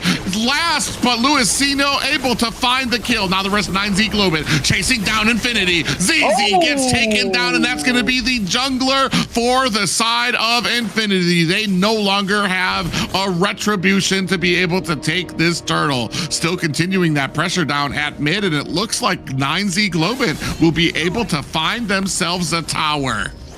Yeah, Luisinho now here with the cold blood situation. He was able to like handle all the damage coming out from the Mystic Gush here. But once again, 9Z taking a clever move here, especially when it comes to Infinity trying to do something, trying to take these actions here on the second game. But now 9Z is like more aware. Oh, Gusta, the blocks. Oh, he didn't want to stay in there. He didn't even take any tower shots. He was just a little, I feel like Gusta trying to be safe there. I think he actually had probably like 2 more dashes before he was actually going to be in trouble, but didn't know where the enemy was there. Didn't want to take the chance of them trying to be able to run in and find that gank onto him. He does push back Zabloch, however, not able to get any pressure onto this tower. Right now, as far as towers are concerned, I feel like 9Z Globit has a little bit of an advantage, especially because they have been able to take that mid tower. Mystic Gush is out. Alberto Crazy gets bursted down even without CC on the back end. They're going to have to find themselves a flicker to get out of there. Luisino able to close the distance onto Lionel, but gets trapped underneath the tower. Out comes the Zaman Force, and Rusi's going to have to use his flicker to get out of harm's way. 7-4 right now. Luisino able to really hone in and find the kill onto Lionel on the back line. Yeah, so Infinity here once again with the good action, with the good initiation. But I believe, on the bottom lane here, okay, Chino has his info. But what I'm seeing here, Private, is like, okay, Lionel is taking this action, especially with the stun and the ultimate here, but the target is the target isn't a Burger Crazy. The target is a Chino. Okay. Even if you have this damage, like this high damage, it takes a little time to take down these heroes, you know, like Glue or Grok, for example. So by the time Infinity use the other resources, like the other ultimates, it gives 9Z Globan time to respond back. So after that, like Burger Crazy, okay, he was taken down, but it took too much for Infinity here. So it was like the 9Z's response here, getting the more kills, and now the opportunity to get this allure. But once again, all the 5 players here, like both teams are complete, but Fanboy is on the top side here, so maybe it's a good chance to 9Z to get this important objective here. Yeah, I think I have to agree there, especially that you are able to take down Alberto Crazy, but you just use an entire Mystic Gush plus some more damage to be able to take down the tankiest member of 9Z Globin. Meanwhile, you have the rest of 9Z able to come in with a lot of your spells and ultimates down. Are they going to be able to find themselves a way into here? Luisino able to still grab himself a Retribution. Out comes an Appraiser's Wrath that just narrowly misses, and now comes the Fury of the Phoenix and a huge Teutonic charge that latches on the 3 members of Infinity, and 9Z Globin are cleaning house. 3 kills here for 9Z Global. Once again, as you are talking about, Private, the Mystic Gush from Gord Lionel. It was on Chino, but at the last moment, Chino used the ultimate to still survive on the team fight here and buy more time for 9Z Global. That was when 9Z respond back very clever here with his ultimate and guarantee 3 kills. Now, the Lord heading on the bottom lane here for 9Z Global. Here come the boys with the 9.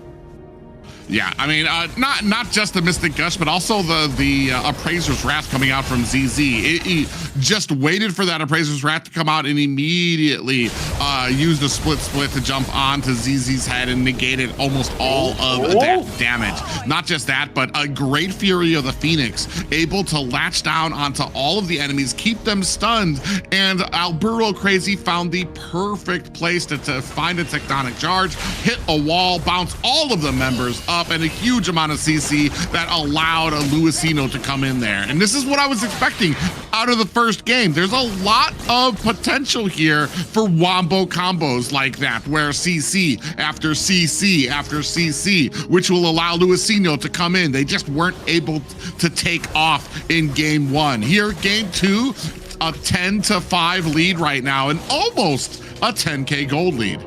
Yeah, so now the move is different here on the second game. But not only about that, but I'm not like we are not used to see Fanboy with this roaming which has no CC, right? So we used to see a Fanboy with Grok, a Balearic, or a Chip, for example. Oh, here comes Chino.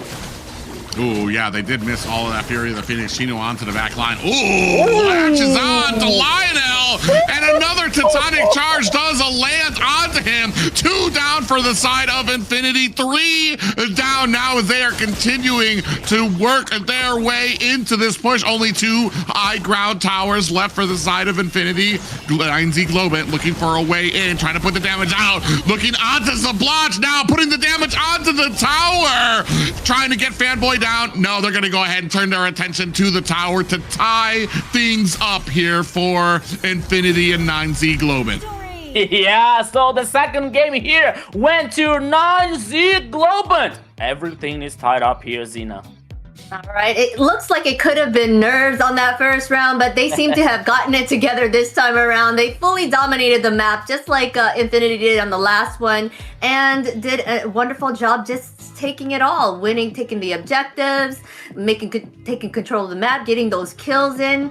Luisinho was doing an amazing job, 707. I don't know, I think that's what I saw before it ended, but he was a force to deal with right there. And not just him, but I feel like a lot of it was set up by his team. You had the Fury of the Phoenix come down, immediately followed up by the Tectonic Charge, and then he would finally go in there and start just being able to get a lot of those Soul Severs and Blade Surges onto them. The Blade Surge being another CC source for his team as well. When you're talking about CC after CC after CC, and now when you finally come out of this coma, you've got Luisinho on this Suyo swinging away at you. There was very little that could be done on the side of Infinity. Yeah, so it was like a full, if we saw full dominance coming up from Infinity on the first game, we saw this full dominance now with a 9Z Global performance. 14 kills versus only 5 here from Infinity. Yeah, so by the time they were talking about, like, especially with that composition, right? So, okay, Private, you were like, what are you Fashion thinking? has 15 assists with 14 kills on the team. How does that work? Yeah. Oh, yeah. Woo, yeah, it makes sense. Oh, my goodness. Okay, okay. Math ain't math in here, but yeah. You know what? Maybe the base is counting. Maybe they're counting on the base. They're like, okay, the base here. They probably didn't count that last skill on. But go on, Rico. But we're just talking about like this 9Z's situation here when it comes to this follow-up, especially when the CC Fury of the Phoenix Tectonic Charge here from Boro Crazy, so everything worked well. Once again here, like Gusta the Gusta burning my tongue, but say, okay, maybe it's not a good idea to get this first choice for Gusta the Gusta, but playing with Harriet, he was on fire once again here to not only to guarantee those kills, but to make the team more comfortable when it comes to get those initiations. Not only to get those initiations, but to respond Infinity's initiation when it comes to like the stun from Gore, the Mystic Gush, or like Chino trying to do something as well here of Lapu Lapu. So by the time that Infinity was like trying to use all the resources to get down a Boro Crazy, for example, or Chino, I think I said Chino from Infinity. No, it's Rusi. I'm sorry. So they were like supposed to use all the ultimates, the resources here, so it gave time, buying time for 9Z to respawn back. Not only that, Private, but also with Infinity, with the Fanboy, with Hilda, like not like that CC hero, that initiation with the hard engage here for Fanboy. Okay, maybe sometimes like it's not the right purpose here for an Infinity bringing a Balearic for a Fanboy, for example, but we used to see more victories coming out from Infinity when Fanboy is with these heroes with hard engages. Well, I mean, it's not even just him. I mean, well, you're talking about, this is the nice Tectonic Charge that lands on 3 members there, pops them up, and then they absolutely get exploded by the rest of 9Z Globin. But an initiator would have been perfect here. I don't even feel like we got a lot of value out of this Hilda. I didn't feel the harassment. I didn't feel them really being able to enforce a lot of that for this team as well. And secondary too. Yeah, there's just 2 big blaring reasons to put Fanboy on something that's more initiate heavy or tanky for him to be able to be that front line or to score some type of CC onto 9Z Globin. Yes, they did wonderful. You were right. He probably did need to have an initiator for his role. But here we have from early skirmishes to the final fight, our MVP, Luizinho, with 807 KDA, 42.5 K total damage, and 896 gold per minute. He was a force on that field. I thought we would see Fashion with 15 assists here to be the MVP on the second match. He got that. He killed the Natalia, you know. But it's still well-deserved MVP here for Luizinho with a Suyo. My goodness, 807. Especially when it comes to 9Z responding every Infinity's initiation here. So with Suyu, not only the Tectonic Charge, not only the Fury of Phoenix here with a Zetian, but Luizinho with this burst physical damage, allowing 9Z to get this advantage on the team fight here to guarantee more kills and the objectives on the sequence. So Luizinho playing very, very well here as a Suyo on this second game. Yeah, and completely enabled, not to underspeak the rest of the team, who did a great job of enabling a lot of these kills for Luizinho too, whether it was the CC or being able to kind of help run them down. You see here the Fury of the Phoenix is coming out there, did such a great job of being able to really hone in. Another Tectonic Charge here. Just a great job by the entirety of this team. And this is like what I was saying, what we were waiting for from that first game when we saw a lot of that CC, a lot of the potential for some of those wombo combos to come out. Unfortunately, when it came down to it, they were just so far behind. Here, a great match, and they didn't start off. I feel like the early game was a little bit of a crawl for them. They were still trying to find their way. Those little newborn legs all shaky and stuff, trying to figure out how do we get this wombo combo to work perfectly. But those last two fights, picture perfect when it came to understanding. Fury the Phoenix first, Tectonic Charge, and we send in Luizinho to pick up the scraps on a lot of these fights, and that's exactly what they did. Yes, they for sure worked in sync there.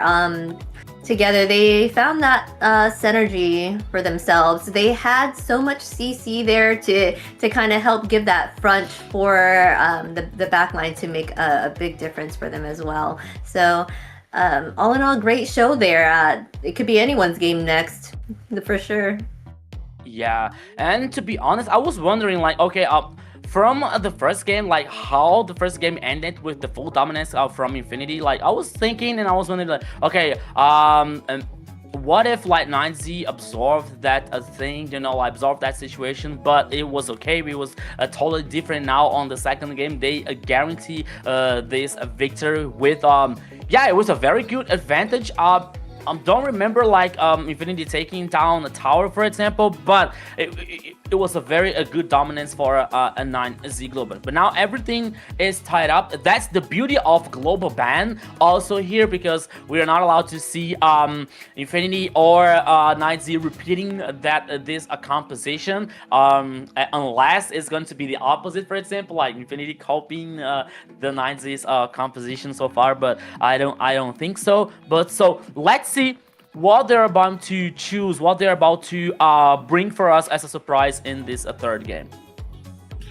Yeah, I'm really eager to see what we go for on the side of Infinity, especially because that last I wasn't a big fan of that last draft from them too, especially concerning the Gord pickup there. There just wasn't enough to enable him. You were really rolling the dice to kind of just hope he caught himself a stun and is able to unload his full combo on them. Then maybe as you reach the late game, you'll also have Zablat able to help you out with the damage that comes out from the speedy light wheel on that carry. But I mean, because that's how they were, I feel like that's how they were able to get any of their kills from that last game. It was mostly just, okay, we were able to catch them with a little bit of stun from Lionel, and we're going to be able to get the Mystic Gush on them, even to the point that we had the Flicker to get one of those. But when it came to team fights and having that amount of control on the team, especially when it comes to having the Fury of the Phoenix, like I would almost try to wager that I would try to do everything I could not to use that Mystic Gush until until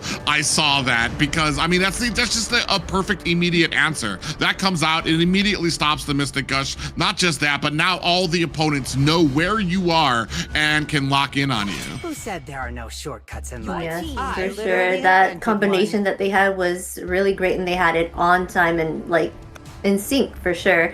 They're gonna go ahead here and ban the Zushin on Harley on the side of Infinity, and Chip.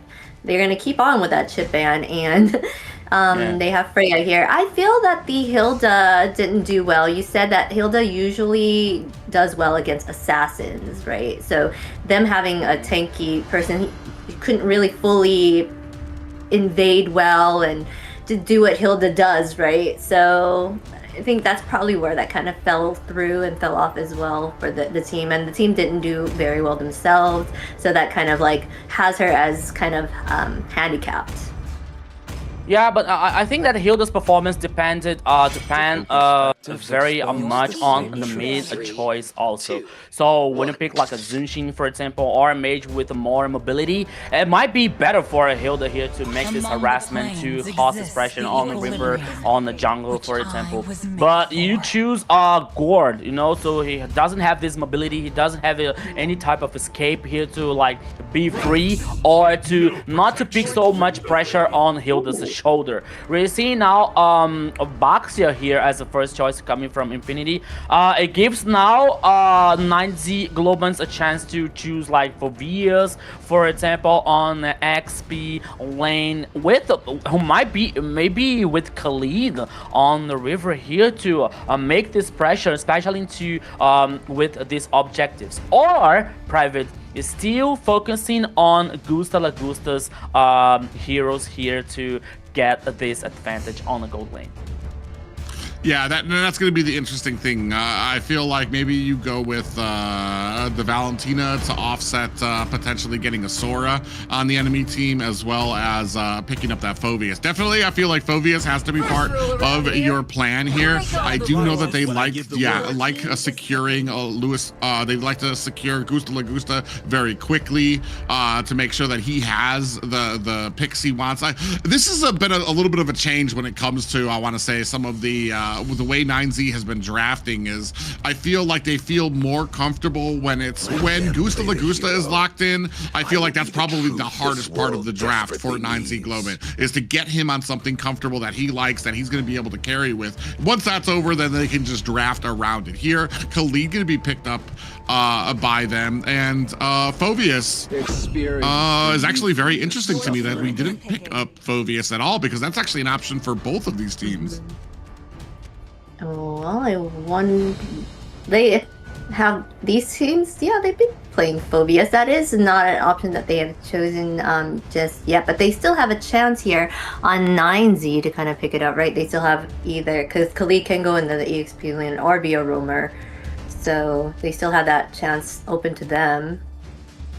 Yeah, so it might be a chance here to 9Z guarantee this Phoveus on this XP lane. But when it comes to Infinity here, like working on this range situation, especially with Granger and Yuzong here to zoom out 9Z's players, especially in around objectives, for example. But Guinevere here is the third option for a 9Z Globan. Okay, we saw Guinevere yesterday in Paquito's hand on Alpha 7, so maybe it's from roaming. No, not roaming, because we also have we already have a Khalid. So yeah, so probably on so many things. probably on Luizinho's hands here. Yeah, and I wasn't even a huge fan of the Guinevere as a roam. I feel like it's got a very harsh cutoff point where it's like useful to your team. And it's like, and it becomes really hard to be successful with that, because now the rest of your team, like you've lost pretty much, I think, any use that you have, because you have to dive right in the middle of most of this team. I was actually checking. I wanted to see if Phoveus was just not available for these players for some reason. It's very interesting to see that, like, for him not to get picked up here is huge for me right now. I'm very interested. I mean, you've got the Yuzong already out there, I guess. now it doesn't need to become a priority for you unless it gets banned out. They're actually going with the Tarizla as far as what they want to be able to ban out on the side of Infinity. I almost feel like and maybe I'm just missing something and I don't understand where Phoveus wouldn't come in. I feel like he'd be like the great pick to try to latch onto a Granger or something like that as well. So very interesting drafts coming out for both of these guys right now. Yeah, I was thinking the same thing. They still have a chance at picking him up because Guinevere can be either anything there. She could be a jungler. We've seen her in the roam position. We can see her in the EXP lane as well. But I'm thinking that is probably their jungler, probably. But they went ahead. Oh gosh, well they don't get that chance anymore. And banned that Phoveus. They're like, yeah, no, let's just take it out. We gave him a chance and they didn't take it. So there you go. Valentina also banned here as well.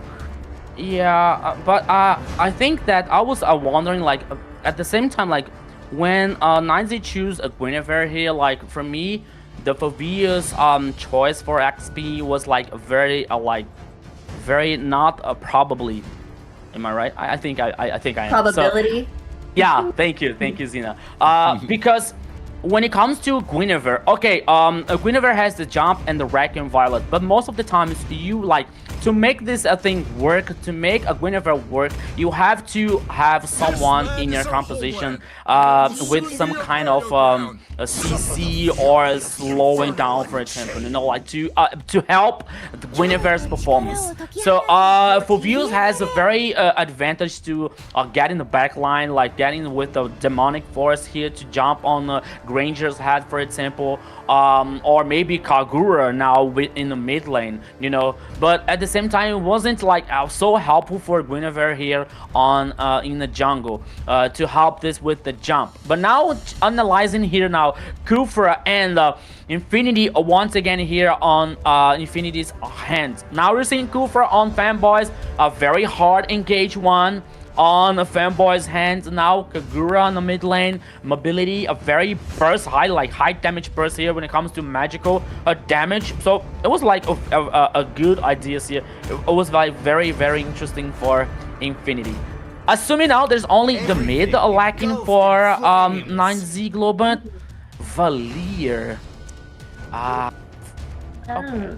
I feel like that's. There's always someone. I love when there's picks when you're just like, as your brain tries to compute this information, like, all right, where does this fit in? How can this be helpful for us? Kufra goes in, tries to get the Tyrant's Rage on us. We're going to be able to push him away, get a lot of CC onto him, potentially. However, it's a Valier taking on a Kagura. It's gonna be a little shaky there, especially because Kagura is just so mobile. It's got a lot of escape. The potential for the Yin Yang overturn that can absolutely burst down your opponents. This will be a very interesting game for 9Z Globin. When it comes to the drafts here, I gotta say I'm leaning towards Infinity a little bit here. Yeah, me too. Especially like because fashion here with Valier, I think that it's just a little bit what we saw on the last game with Lord, you know, like a magic. Okay, mage. It has had the stun situation. It has like the damage situation here, but once again, not with the mobility that they need, you know, because okay, with the Tyrant's Wrath here coming out from Kufra, maybe Valier would take just a little time here to get this follow up here, especially to damage or trying to finish someone on 9Z's composition. But let's see what is going to happen on this game number 3 here, because Aboro Crazy is trying to do something here on Zizi. So welcome to the Land of Dawn. This is the game number 3 here, Private. Let's go. Yeah, bro, crazy. I mean, he's just saying hello to his neighbor. He's just gonna say, asking for a cup of sugar if they had anything over there, getting that information back to his team to let them know. And this is probably the inaugural to see Khalid again too. I think we didn't even see him at all yesterday. And I was actually questioning what had happened. We had so many Hildas, and Khalid kind of just fell to the wayside, especially with what I think is like a very early and great game that he can kind of have when it comes to being able to enforce that early game presence. Oh, Fanboy just continue to take so many shots. I mean, as much as I'm not a huge fan of Valir, he can be so frustrating to deal with when you're trying to make your way through that Elbush at mid. Yeah, actually, I made a mistake here because I thought that Gufra was like in the same composition from Valir. It is not. So it's Khalid that is on Fashine's composition here. Oh, about crazy. Okay, now he's using the sense of time here. No, it's not the whole skill here, Private. I'm sure about that. Yeah, well, I mean, to try to disengage from a lot of the umbrellas that are coming out from Lionel here. The only problem here for the side of Infinity is right now you don't have an amazing amount of rotations in the early game. Fanboy and Lionel going to be a little bit struggling there. Ooh, Albaro Crazy trying to go in, put the damage on the Lionel, who uses that umbrella to get a little bit of shield onto the turtle. 9Z Globe at Luisino doing a great job down to 20%. 10% now. Going to be able to scoop up this turtle without much contention coming out from the side of Infinity. Oh! Greedy! Is that going to cost Gusta Lagusta? And ZZ going to come in here and try to put the damage on, and unfortunately, Gusta Lagusta pays for that flicker with his life. Oh my goodness, Gusta Lagusta wanted so much that kill. He wouldn't be able to get down. And now he was killed, guaranteeing the first blood here for Infinity on ZZ's hand. Okay, at least the first total went to 9Z Global. But at the same time, Border Crazy was like doing some troubles on the mid lane. But Lionel forced him to use the flick. But now in the mid lane, once again, Border Crazy. Oh, okay. Oh, yeah, a little bit of a pullback there for it. I mean, oh, man, that fight up at the top, that's unfortunate, especially when it comes to side laning. That's why they talk about it like the gym. When you're going to side lane or you're going to go to the gym, you need to make sure to leave your ego at the door for reasons like that, where you're going to try to go in and you think that the opponent is leaving you a huge opening, but he's only doing that to kind of bait you out so that the rest of his team can kind of come in there. Now using the Raging Sandstorm from a Crazy defensively to get away from this duo coming out from the side of Infinity. Yeah, so I'm not a big fan of Boro Crazy and use the ultimate only to survive here on that Infinity's initiation and to get worse, a little bit worse here for 9Z Global because Lagusta doesn't have this flicker. Okay, it's going to be back. Oh, here comes. Yeah, they're still trying to kind of poke around, get a little feel for where everybody is on the map. Ooh, actually here, and Lionel just so slippery on that Kagura, and that can be so frustrating too. As soon as you have a great kind of leap on to be able to find some of that CC, immediately going to be able to use that umbrella escape. Yeah, but once again, oh! Yeah, Alberto Crazy's gonna have to use that flicker to get himself out of harm's way. Cheeto in a bad way between three members, but he's on a Lapu. Eventually gets taken out by a Lionel there with the damage coming out from that Kagura. 9Z Globit now gonna go ahead, focus onto this turtle, even though they are a man down. Rusi on the backside, Raging Sandstorm does go wide. Umbrella and Rusi able to take down Alberto Crazy. This does provide Luisinho time to be able to pick up a second turtle though. Yeah, so for me here, Private, okay, the second turtle was to 9Z Globin as well, but I believe that the first kill on the gold lane side here, like, okay. Oh, unfortunate. We go to the mid, we go back to the mid, and we see mid bounce Lionel in the bouncy house of doom there, as Luisino already had the Violet Requiem onto him, gonna be able to put a 9Z Globin on the board. Yeah, so 3 kills here for Infinity, but the goal lead here is like the goal difference is like even for both teams. So I was about to say like maybe the first kill on the top side on the goal lane, maybe the shaking a little bit of the 9Z Global composition team, but they're back here, so that they're okay, especially getting the turtles and this kill or this kill now on the mid lane here, especially to Fashin. But now here comes ZZ. Oh!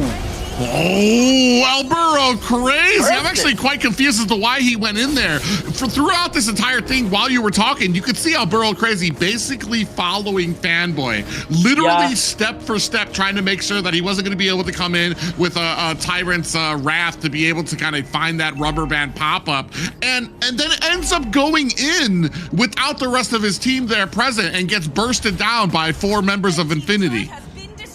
Yeah, so the game was even so far, but now Infinity getting one more kill and getting the first tower here on the gold lane, the top side. So maybe now things are about to get just a little bit complicated for Night. Oh, the mid lane fishing! Oh! This is exactly what we were talking about. The burst of damage, even before Fashion is going to be able to react. You have an umbrella hit his face, and then the yin-yang overturn coming out from Lionel on that Kagura. This is going to enable Infinity with a great pacing to be able to kind of come in on this turtle. Chino looking for maybe a way in, is not able to find the Black Dragon right there to go ahead and press him back as well. Another turtle, first turtle picked up for Infinity of this game. Yeah, so, and the river once again here. Lionel trying to do something in Alburo crazy, but now in the bottom lane here, 2v1, Chino. Yeah, Chino taking a lot of damage, but I mean, as a Lapu, I mean, he's been doing such a great job of understanding his hero, understanding how much damage he can take and when he actually needs to be able to get away. Ooh, Fashion in a little bit of trouble there. He's gonna have to use that push on that Valir to clear out some space for him and his team's escape. 5-1 right now. Infinity's lead beginning to grow. Yeah, beginning to grow here. Okay, the goal is not too far from Infinity, but the first hour at least working on the macro goes to Infinity. We're seeing how Fanboy getting this info for Infinity now. Alburo crazy. You have to be careful, but he's going to see the A beautiful combo comes out with the umbrella from Lionel and Zablotch right there to be able to get the win. That was perfect poetry in motion coming out from Infinity. That's going to raise them 6-1 right now, while Luisino trying to create some distance here. Rusi, unfortunately, not going to be able to save the tower at top, but with a match there, Zablotch going to be able to take the tower at bottom. Music to our ears here now, but Nizy took down the first tower on the top side here, so they are responding at least on the macro. But destroy it now, the tower number 2 on the gold lane. Oh, what a nice flicker there. Is able to go ahead and get Zablotch, but now goes deep into enemy territory. Black Dragon from the side. Oh, he does not have the support of his team. Great communication there from Infinity too. Rusi realizes, pulls back on that. He could have engaged on them, but he would have been taking on like 3 or 4 members of 9Z Globit without the rest of his team able to catch up right away. Yeah, and they're already taking down the tower number 2 on the bottom lane here. Now the Lord immediately started by 9Z Globin. Where are Infinity here, Private? Yeah, this is kind of crazy, is that Infinity actually a step behind here. Luisino going to be able to take up that first Lord. 9Z Globin got that without much contention. Even Infinity, you saw Lionel was actually about to go recall back home, stopped it because they realized that 9Z Globin was going for this Lord. And this actually might be a little bit of breathing room. But I mean, when you take a look at it there, it's actually Infinity the one who's actually pushing towers right now. Yeah, so they lost the Lord here, but they got the tower on the mid lane in the process. But once again, I think there was a sneaky call here coming out from 9Z Globin, taking the time and chance that maybe they were waiting for this opportunity to get some players of Infinity heading back to the base. But now on the mid lane here, Alburo crazy. Yeah, Bro Crazy dives into 4 members here, taking a lot of damage on the back end. Chino comes in 2, finds a stun, big by the Requiem, onto 3 members of Infinity, down for the count, out of nowhere. It is just Lionel and Zablotch to try to protect this core. Now we have a Lord coming crashing in up at the top. Minions at mid as well. That's going to be a mid tower down, tier 1 for the side of Infinity. Look at the pressure being mounted by the rest of 9Z Globit. Another tier 2 tower at mid. Lord crashing down at the bottom, and suddenly, out of nowhere, Infinity is left to only high ground towers to protect their base. That's how you do jumps here when you go to the gym. What a fantastic wombo combo coming out from 9Z Global. A great jump here from Luizinho, knocking up 3 players. When the with the rest of the combo here with the Burrow Crazy and the ultimate fetching with the Flames of Vengeance, and to finish in the gold with the golden key, that came Gusta with the carry to guarantee those kills for 9Z Global. And so fast here, Private, like a blink of an eye, 9Z Global not only got back in the game, but now they went through for it in the gold lead and the macro game as well, because only the high ground towers for Infinity on this game. Yeah, I'm actually kind of waiting. I mean, you've got some good set potential coming out from the side of Fanboy. I don't think that this is a turning point just yet for 9Z Globit, because you've got the set, the initiation potential coming out from Fanboy, if he can find it just yet. He's been doing a decent job of it. I feel like 9Z Globit are much more waryful of finding out where Fanboy is, or if they can't see him, constantly moving or constantly backing up from bushes so they don't find that gank again. Ooh, Albert Crazy goes forward a little bit. You see Fanboy, ooh, just misses that Tyrant's Wrath. Almost here, but now the second Lord, but now Infinity started immediately here to try to make this sneaky, as 9Z did for the first time. Let's go. Oh yeah, do they actually have a way to get in here? Black Dragon in on the backside there too as well, and this is going to be a clean pick up there for ZZ. On the backside, Rusi going to go ahead and put the damage out. I think that was an immortality proc out there. Luisino very, very low. Gusta Lagusta finds a kill onto Rusi. Alburo Crazy going to have to use that flicker to get himself out of harm's way. Down goes Fanboy. So Infinity able to pick up the Lord, but they lose 2 in the process. You cannot let Gusta Lagusta free on the game. You are not allowed to let him do what he wants to do. As we saw here, getting a double kill with carry on the late game with the true damage. We know what she's capable of. We know her strength here. So Infinity has to do something about it. We're seeing now the items. Wings of Nature, Demon Hunter, Golden Staff, and Corrosion Slide also for carry here. Grangen bringing up with a Halberd, Malefic, Roar, Sky Pierce, and Hunter Strike so far. So we're waiting for the Sky Pierce here to get inspected with the kills from Zablox. It's still all got only 1. Holy Crystal now for Lionel. I think that there's so much game here for both teams, but once again, you cannot let Gusta Lagusta free on the team fight. Well, not just that. I feel like Zabloch doesn't really have a huge amount of damage on the Granger. You got the Hunter Strike, you got Sea Halberd, which isn't exactly, I mean, that's more like kind of the anti-heal that you get from that is why you're going to go ahead and pick that up. And then I believe you had the Malefic Roar too, which can get a lot of penetration out there. You're really leaning on Lionel to be able to do this damage. But from 9Z Globins, I think I saw like at least 2 or 3 Athena shields on their side too as well. So they're going to be able to last a lot longer in a lot of these fights, depending on how well Zabloch, how well Lionel are going to be able to kind of focus fire on a lot of these, even when you get some of those perfect sets. Where on the side of 9Z Globin, I mean, you've got a decent amount of damage, decent amount of surprise that can possibly come out from them, but it's definitely leaning on, can Luisino land some of these jumps? Can Alburo Crazy find some of these initiating factors to be able to kind of really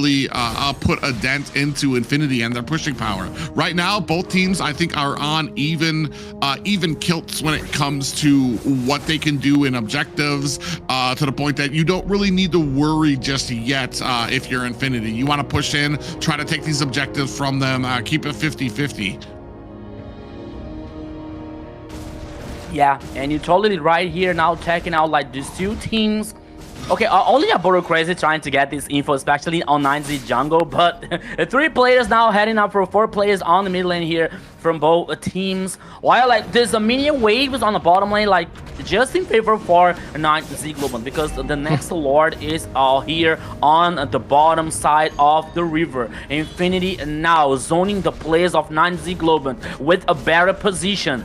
So let's see what is going to happen. Oh, fishing. Yeah, Yin Avatar actually comes in, but Feshin already picked up an Athena shield for him, so he's going to be able to out-tank a lot of that damage. Lionel running for the hills, going to be able to get away with 10% health up there on the backside. Alburo Crazy still trying to force their way in. In comes a Tyrant's Revenge. Is he going to be able to get the ultimate off on them? Immortality has been proc there. Alburo Crazy looking for the hills, have to use that flicker to get himself out of harm's way, and then the healing sands coming in from him is going to allow him to survive. Both teams with a skirmish and nobody taking any types of deaths just yet.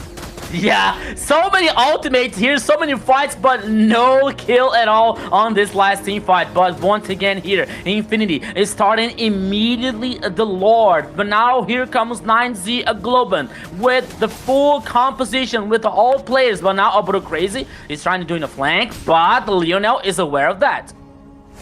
Yeah, you see both of these teams kind of vying for a little bit of a position. Gusta Lagusta doing a good job, definitely trying to stay out of harm's way, staying out of sight too, trying to make sure that when he comes in, it will be a surprise for Infinity. The moment he puts his position out there, oh, another Tyrant's Revenge, followed up by a Tyrant's Rage. Is that going to be enough? Alburo Crazy going to have to use that Sandstorm to get himself out of harm's way. Out comes the Black Dragon, trying to get some distance out there, gets pushed away by Feshin on that Valier. This is going to open it up for 9Z Globe and try to come in, put some damage on to this Lord. Fanboy ZZ and Rusi dancing around at the bottom. I'm not sure they're going to be able to find themselves a way in. Zablash with the suppressive fire and that Rhapsody. Oh, in comes the Bravest Fighter for Zablash gonna go ahead, create some distance there. Still on the Lord right now. Zablash able to turn it around onto Chino, and is Infinity able to get it? They are not. Gusta Lagusta able to use that speedy light wheel to contend and find himself a Lord on the back end. Alburo Crazy tries to find a flank onto the enemy team. Infinity is ready for it though, as they turn around and find the damage onto him. 8-6 right now, but that Lord goes over to the side of 9Z Globins.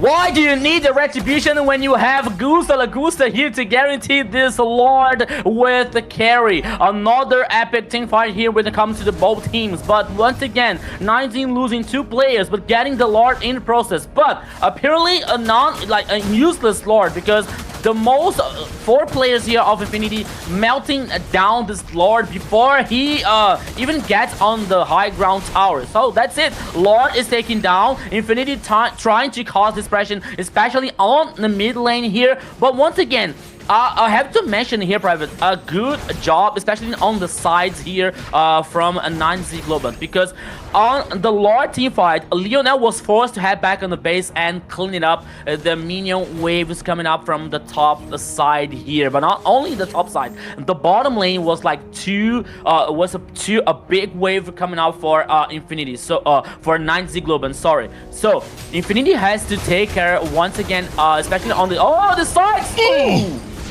Yeah, what a burst that they do find onto the roam of 9Z Global. Alburo Crazy goes down quickly. Great Umbrella coming out from Lionel. That's going to be a lot of ultimates used there. Fanboy and Lionel no longer have ultimates. Still 80 seconds for the next Lord. So a good gank there coming out from the side of Infinity. Alburo Crazy got surprised inside that bush as they were able to clear that thing out, and not much of a reply on the side of 9Z Global. But now looking to potentially get a bit of a push into the mid lane here. Luisinho and Affection here on the outside trying to clear out some of this minions, and they are able to successfully clear it out.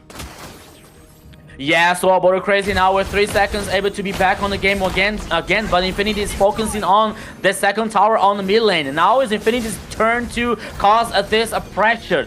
The question is, will be able to at least force the Holy Shield here on the high ground towers, but I think that they're heading back. They're waiting for 9Z Global to playing forward to move to the jungle, for example. Alburo Crazy.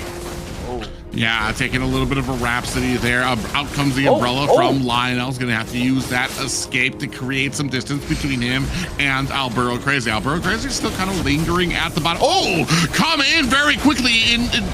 Immediately, Infinity locks on, but gets pushed away by Feshin. And that's kind of the value now starting to come in for this Valier. Yeah, but crazy like was trying to push the mini waves on the bottom lane here, so he is spotted 2 players from Infinity, like maybe heading down on the bottom lane. So he like, okay, I have to get out of here. But now once again, the next Lord, the evolved one, like 70k of HP, is started by 9Z. Let's go, Private. Yeah, now they're kind of fighting it over. 9Z Globin got a good prime position for it on the backside. They are going to go ahead, reset it out.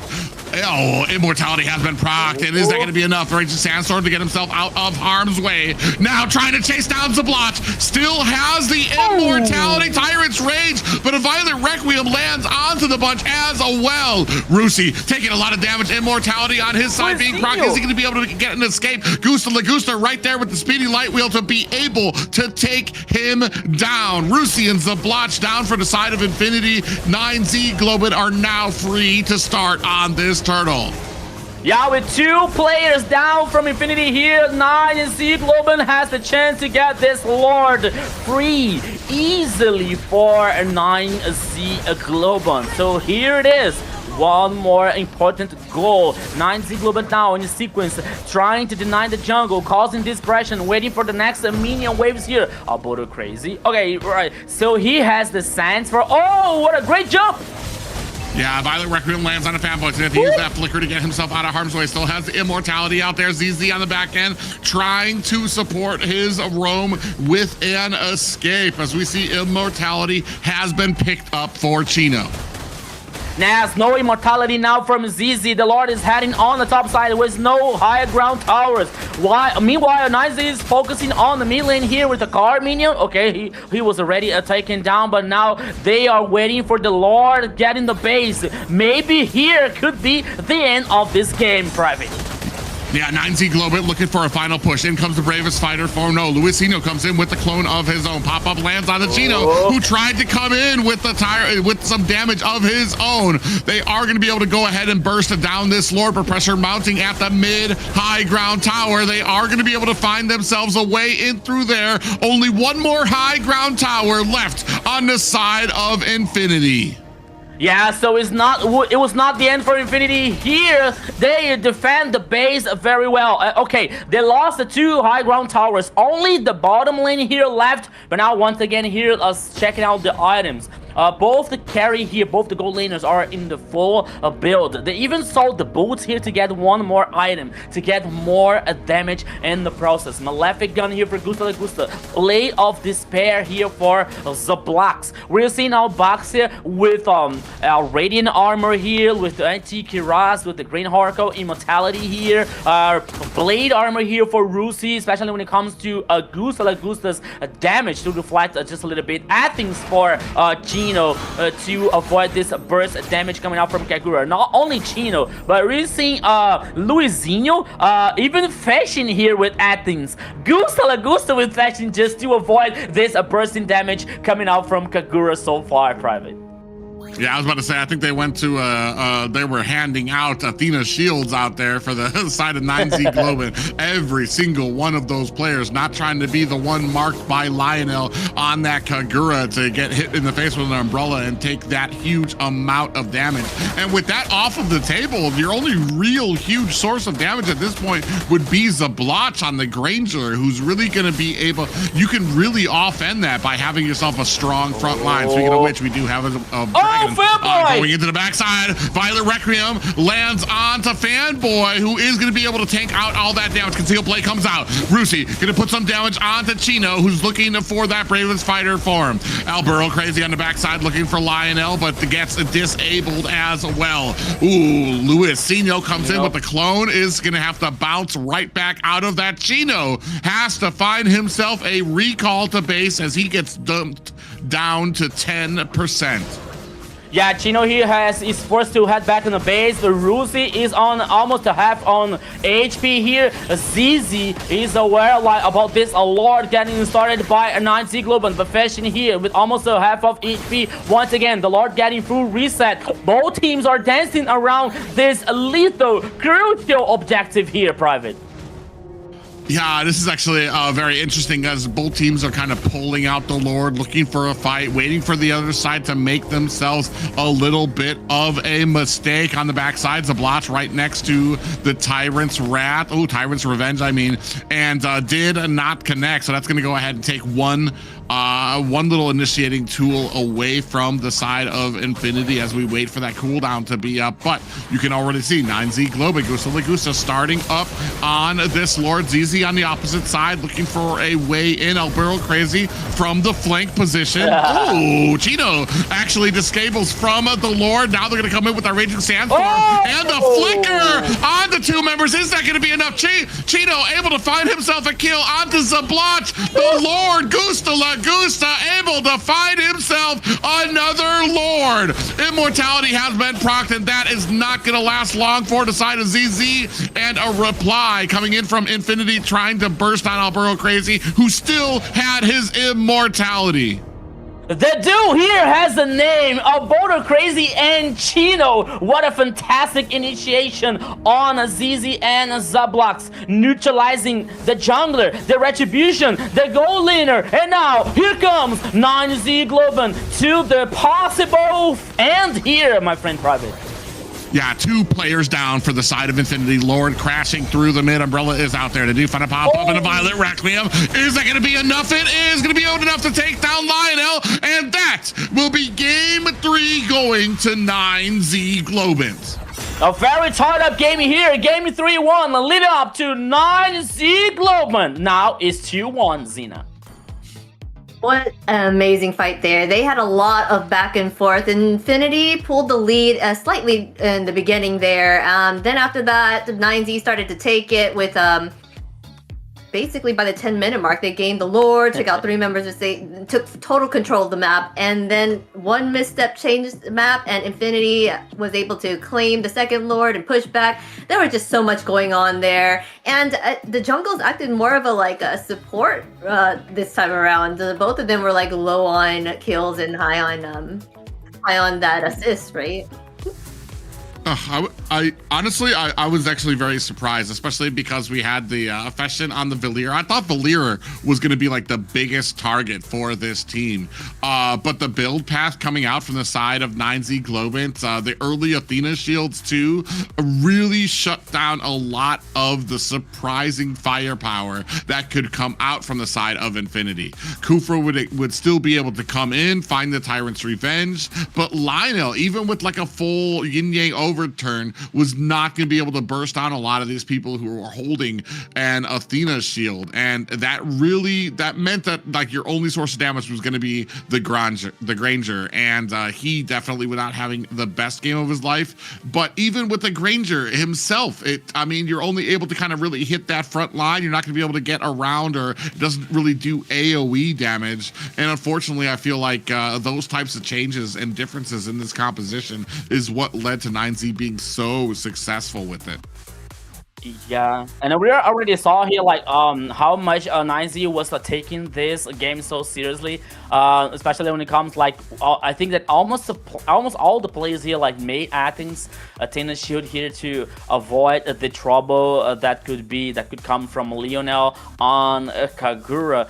But more than that, we're used to see Albero Crazy very proactive with Khalid here, always trying to flank, always trying to get this info for 9Z Globant, and Lucinio to hit some jumps with the Requiem Violet for so we're seeing this trial here, we see this initiation versus Albero Crazy. So if anyone here has to die on that composition, it would be Albero Crazy. But now once again, we're seeing the jump coming out from the ultimate from Albero Crazy here with Khalid and Gusta the Gusta with the speed of Chakram here to finish the team fight, getting the kills, getting the advantage for a 9Z Globant, but not only that, getting this confidence. So once again, very different what happened on the first game here to a 9Z Globant. So Gusta La Gusta getting this carry here as we were seeing. So he always got in a good position, maybe a 1 or 2 map of distance, especially on the team fights here, to guarantee that he was able to survive. So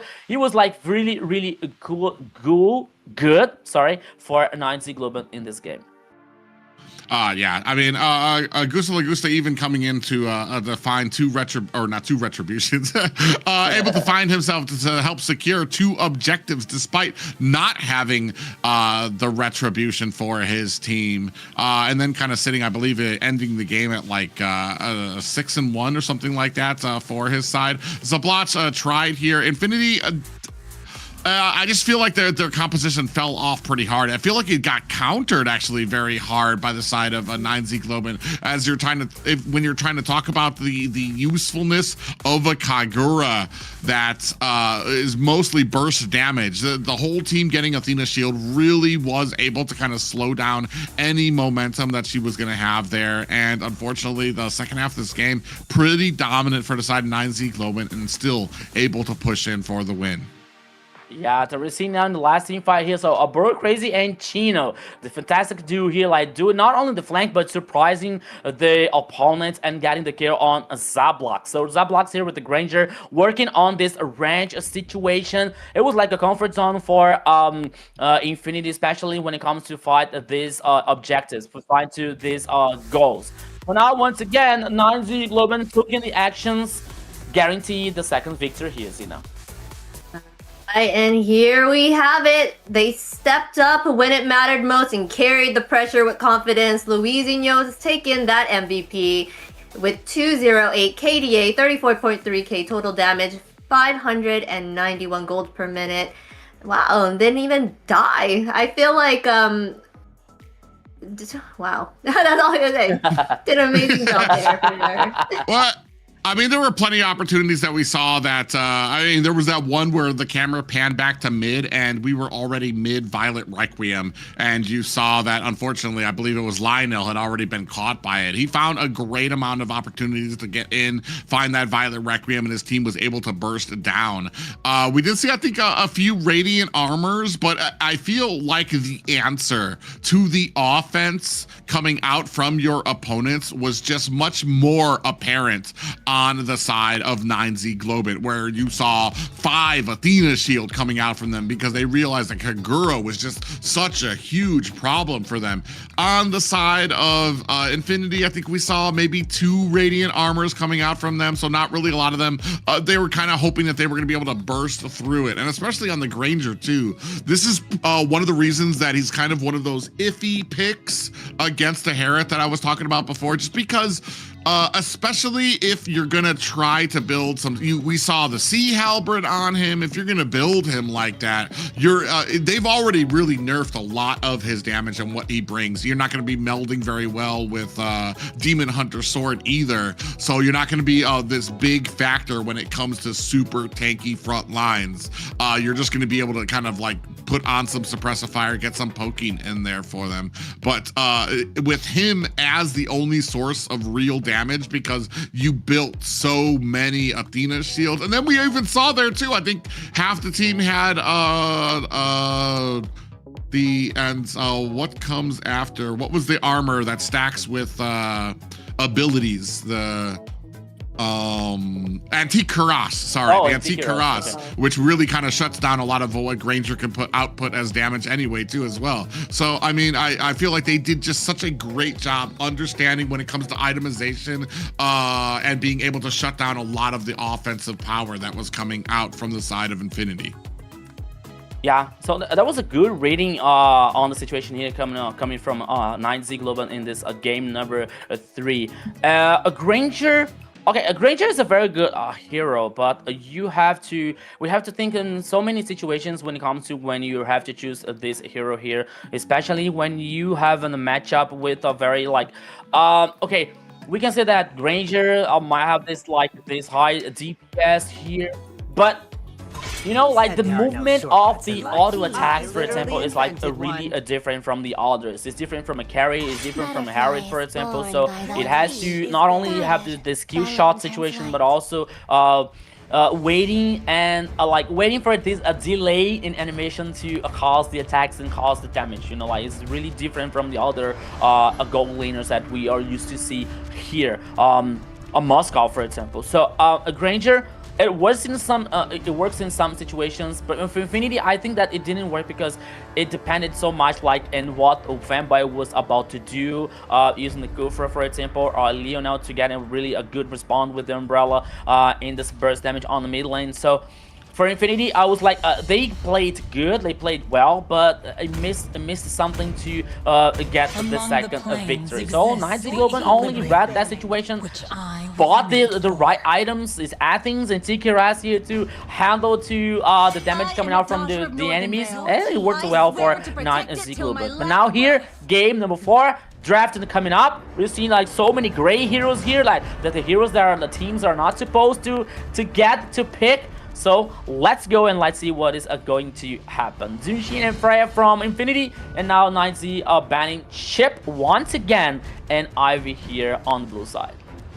Yes, that was a very strategic play on 9Z's part to kind of build up like that. Like you guys said, very smart. They pulled those Athena shields out, nerfing the Kagura there, and Carrie was able to bring out her big guns at the end there and shred them down so easily. So they pulled it off, but that was a pretty long game for sure. But at the end of the day, the smart play was from 9Z there. They're gonna go ahead and make sure that Phoveus is not being picked up, and Boxia as well here. Yeah, so Phoveus off there. I mean, Marcel has kind of, I don't think we've seen him in the last few drafts as well, so I feel like he's kind of fallen to wayside. Harley's still open. I feel like that's going to be the next pickup here, unless you have Suyo open on your side, which it looks like 9Z Globin does have. No, he does not. It's right. Okay. Sometimes it's kind of a little hard to just make sure. This is why I was talking about before that I'm not going to be a coach, because it's kind of hard for me to kind of keep all these in line with how these global bans kind of come out there. So I'm assuming Harley's going to be the pickup by the side of 9Z Globant, unless they're kind of worried about a counter coming out from their side, and then possibly an answer on the side of Infinity that would be ooh, or not. We're going to pick up the Valentina. I think possibly to kind of ward off the possibility of a Sora pickup on the other side. The Immortal One chose me to vanquish the shadow. Yeah, so now we're seeing Suyo and Harriet. That was a good response here for Infinity on this draft situation so far. The jungler and the gold lane here now with the blocks, so different from a Granger on the last game here. So let's see what is 9Z is about to bring it up. Maybe now, maybe they can focus on the jungler, for example, bringing out like this Harley. I'm sorry, for example, Fredring. Are they allowed to use Fredring? I think yes. No, they use. Okay. Yeah. Yeah. So no Boxia. I think that Harley is a good possibility here to assure this jungler so far. But now Bruno for Gusta and Hilda for Bodo Crazy. Well, I mean, Hilda didn't work well against the Suyu on the last match when it was like the opposite, because I think this is kind of like 9Z had Suyu and then Infinity had Hilda on the other side. It's kind of like the same but flip-flopped, because also they had blue too. So this is gonna be interesting to see how they're gonna pull this off. They went ahead and banned here the CC as well, so yeah, the priority going to the marksman picks up here, and possibly the Roam on the side of 9Z Globit. So I'm assuming that we're gonna see. Oh, okay. I was gonna say I was assuming maybe we're gonna see a little bit more bans coming out from the jungle side for Infinity, but they're gonna take out the CC. And I'm actually kind of curious where we go for the jungle here. We've had like that influx of Yu Sun Shins kind of coming in as of late. Joy's been one, but I don't know if you kind of go with that here. It's got a decent amount of burst potential. You could take out a lot of the minions from Glue as well out there. Ooh, a Badang ban out there. That's a pretty interesting one that we haven't seen too often out here. It's got a lot of CC, a lot of early game potential too. And I'm kind of wondering, on the side of 9Z Globit, we don't have the Khalid. Do we have something else to kind of help out the Valentina, kind of enrich that early game, especially with the damage that is able to be dished out by an early game Valentina? Yeah, so I believe now that that's the last ban here from an Isaac Globan. That could be for the mid lane here. Maybe an Farsa, for example, to avoid this damage coming out from a mid lane. That could be, or still focusing on possibly an XP laner here, but there's so many because I'm lost here, like looking for the heroes who are not allowed to be repeating themselves here. But now Kalia, it is the last ban here from 9Z Globan. Now it is the time to Infinity coming up from with the fourth hero here. I believe it's gonna be the mid lane. Kali, no, Saromer. Oh, so Blue is going to be in XP lane. Okay. Yeah. I was gonna say, oh, for the side of 9Z, they could pick up Terizla because you were saying, oh, they need something to kind of hold them down, but they went ahead and banned that out. I'm like, all right, no, I guess they knew that was probably going to be a possible pick for them there. They still can pick a ZTN here on the side of I'm smelling Nolan. Nolan for Infinity? Or no, Nolan. No, 9Z. A Nolan. Maybe we don't really have anything to without we don't have any initiating factor. We would basically be like guerrilla warfare for the side of 9Z Globan. We go with the Fanny pickup. I'm trying to see what type of season. Eudora. Not even a hesitation. Yeah. They're like, Eudora, boom. All right. Anyways, now that we've got the Fanny handled on the side of the 9Z Globan, we'll see how that works out. Yeah, so this is gonna be fun, guys. It was automatic here, like we saw Fanny Xena, and it was like, oh, right away, Eudora. Yep, exactly. They knew the answer right there. They're like, you know what? Boom, that's it. You're done. On the side of Infinity, yeah, they're just kind of like, why would you go with such a silly pick when we still have Eudora to pick up? It was very interesting. I would love to see how well this kind of stacks up there for Luisinho. I mean, this is something I've always talked about. If you're good with the Fanny, it doesn't matter what the enemy picks. They can have the Franco, the Akai, the Eudora. If you're good enough on a Fanny, you'll be able to get your cables around there, do enough damage despite the CC that is out there. And I want to say there's not a great amount of CC on the side of Infinity, so you're really banking on this Eudora to be able to kind of hold you down. Yeah, so you're totally right here, Private. So let's go once again. Welcome to the Land of Dawn. This is the game number 4, I guess. Yes, number 4 here. Infinity 4, Infinity versus 9Z Globan. So let's go. Infinity kind of on the back foot right now. 9Z Globan sitting on a possibility of game point here. Pulling out the Fanny too, showing how confident they are in their ability. A lot of damage coming out. You can see Fashion already putting a decent amount of damage on the 3 members of Infinity. And it looks like that Little Wanderer actually did go over to Infinity. Yeah, but one thing here that I didn't like, I did enjoy from Infinity. Now it's like, okay, here comes Luisinho. Alright, so he was about to steal the golem? I thought he stole the golem, right? Yeah. So a thing here that I did not enjoy from Infinity here, Private, is that when you play against a Fanny or a Link, for example, you know they are very dependent on the purple buff.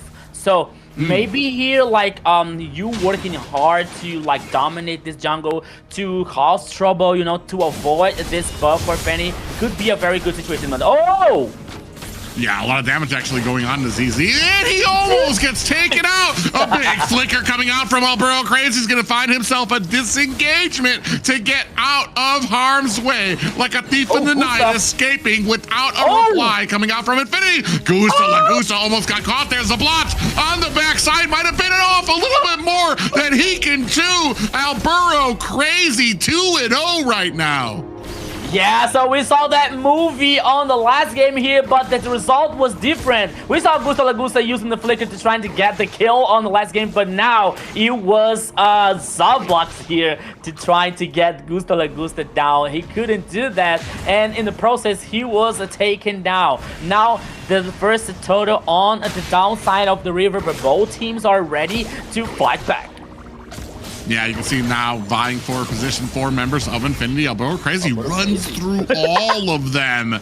He is not afraid of anything on the side of Infinity. Chino gonna go ahead, start off this turtle. Fanboy looking for a good position while Luisinho getting himself fed a little bit there, trying to wait for his team to come into position. One thing though too that kind of comes out of strategies with a Fanny on there is you're basically saying to the rest of the team, I feel like 4 members of my team can handle 5 of yours, because Fanny's not going to really be able to come into a lot of these fights until like you've kind of sat there. The Lord is getting pretty low. Some of the Infinity is very low as well, just like kind of as a cleanup, not really the initiating factor. Fanboy taking a lot of damage, is going to have to use that healing on his side. Meanwhile, Rusi keeping that information of the turtle, feeding it to his team, really not giving Luisinho any opportunity to be able to kind of take up this Lord.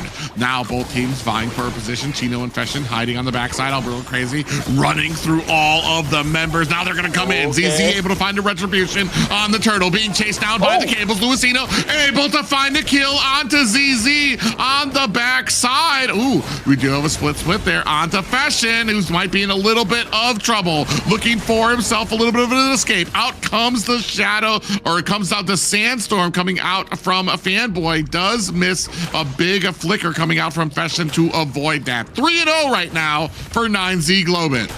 Yeah, so when it comes to the team fights here or getting the kills, so nothing is working for Infinity so far. 3 kills for 9Z Globin. At least they got the turtle here for Infinity. But once again, with the kills, Infinity...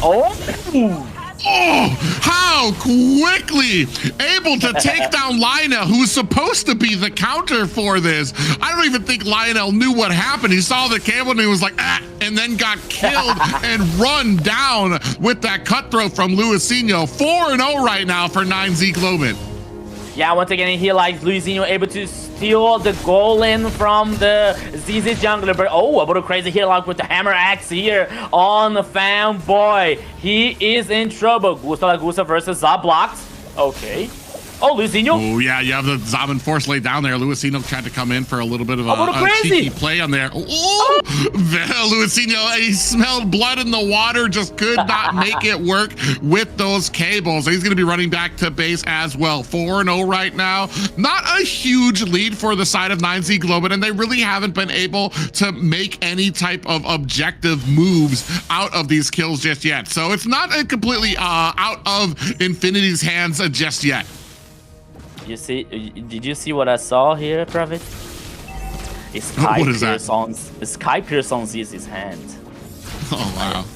I'm not sure it was like it is the first item here, but maybe from the third. But that might be good. But I don't know, man. But 2 deaths so far here on this game. So, you're basically negative on that Sky Piercer. Fanboy takes about 50% of damage. Alboro Crazy trying to run away there. Does have the glue onto top of his head. Chino on the backside looking for damage. The Blotch able to lay down the Zaman Force and find a kill of his own for his team. The first blood for his team. In comes Luisinho looking for the damage. Fanboy able to flicker away while ZZ able to find a kill onto Chino. Meanwhile, at the top lane, off screen, Gusta Lagusta able to find some macro push for 9Z Globin. They do lose themselves some heroes, but are able to recover themselves a good tower. Unfortunately, I don't think there's going to be much of a match here for Infinity when they take this turtle. Yeah, just because I said it here about like ZZ Sky Pierce, he got a kill, but now on the top side, Luisinho, yeah, the damage coming out from Rusi, and in comes Luisinho. He says the tower is no protection from me as he swoops in, finds himself a kill, and it's going to go ahead and turn his attention. Ooh, Zaman Force laid down on the bottom and not able to find a kill. I think Zabloch more used that as a disengagement tool to help him get away from the damage coming out from Chino. Yeah, you can run, but you can hide. But Fashion, what are you doing? Oh!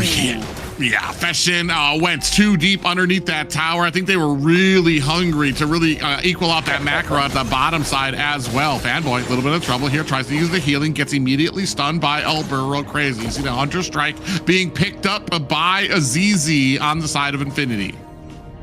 So now let's see. Okay, he got the first kill here, like is good for Sky Pierce. He's got stacks here, but once again, 9Z focusing on this bottom lane. Fanboy using the Sands to recover the HP. Now the third is gonna be okay. I'm not sure it's gonna be the next turtle. I think that is gonna be the first Lord here, but both teams are like trying to search the angle, trying to find here in the back line for this possible next team fight. But once again, they have to take care about like Luizinho on Fanny, always like doing this split push here on the top side, but only able to get fast in the team fight here to get the kills for 9Z Global.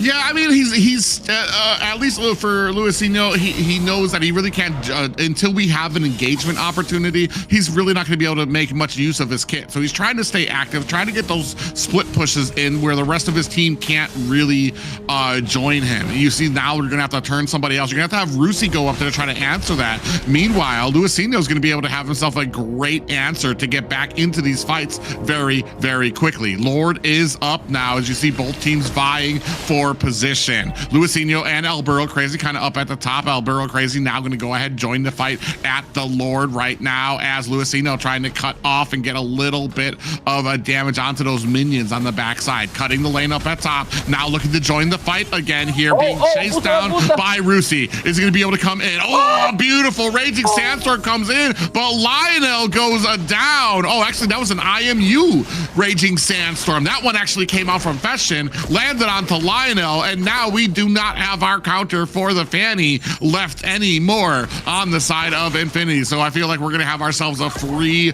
Lord here for the side of 9Z Globin. Yeah, at least we think there's gonna be free Lord here for 9Z Globin, but at the moment they're not starting this objective here. But now Infinity has the 5 players once again. The Lord is started by a 9Z, but Infinity is coming for a fighting back. Yeah, damage coming out. Fanboy poking his head into there. Rusi coming in as well. Alburo Crazy in trouble against 4 members, getting burst down. Is able to find it. Oh no! Zablaj able to find the kill there. Rain down with that Zaman force as well underneath the tower. Rusi's gonna have to disengage from the head of his opponents. And on the back end here, do we see enough damage? Rusi gonna have to find himself a recall back to base here. Infinity looking to start now on this. Lord, Gusta Lagusta, Chino and Fashion in a good position. They have that information. They understand what's going on. Are they going to be able to find themselves a way in? Luizinho does have the purple buff, so he's going to be able to have that energy he needs. Turtle has been poured out. Infinity want the fight. They don't want the objective just yet. They want to be able to kind of find this engagement. In comes the cables coming out from Luizinho, looking for the damage. ZZ able to find the retribution onto the turtle and the kill onto Chino. Down goes Luizinho as well. Infinity with a double kill there for ZZ. Actually a triple kill there for ZZ. Is that going to be enough? Gusta Lagusta able to chase down Fanboy. Lionel down for the count as well. It's just ZZ alone. Turned that around. How did 9Z turn that around on the back of Gusta Lagusta? Yeah, Gusta Lagusta here got a maniac on this team fight. The team fight was like was so split up here. Oh, ZZ is getting like the purple buff here. At least at this time he stole the purple buff from Luizinho. But the Lord guaranteed by an Infinity on this last team fight here. That could be like a disaster for 9Z Globin if it wasn't for Gusta Lagusta getting a maniac here privately. Yeah, I mean, I was actually about to say, I mean, Infinity about to roll their way down through the mid lane, but Gusta Lagusta came in, found himself a maniac 4 members on his own, able to take him down, even without the help of a lot of his team members who had already been taken down on the backside. We do lose, you can see the damage kind of starting to settle in. 11-6 right now, and just narrowly over a 1K gold lead. Ooh, a barrel crazy gets caught. 3 members here trying to pour on the damage. Is that going to be enough? Flicker going to go ahead, try to put them underneath their tower. Raging Sandstorm goes a little wide there from Fanboy there. That's a little bit embarrassing. I'm sure he's going to go back to the base and cover his face there. Up at the top, though, they're going to have to answer. The big push coming in from Luisinho is going to go ahead, try to put some damage onto that tower and find himself some cables to get himself away. Oh, Luisinho now was too risky here because Eudora was heading up. If Eudora like hits the stun, I think that Luisinho could be in trouble here, at least for this situation. But now 9 seconds from the next purple buff here on 9Z's jungle. Luisinho will still have the chance to get this buff now to cause more trouble on the last possible team fight here. But now the Lord is about like only 50 seconds. It's still like too far from to get on the pitch here on the topper side on the river.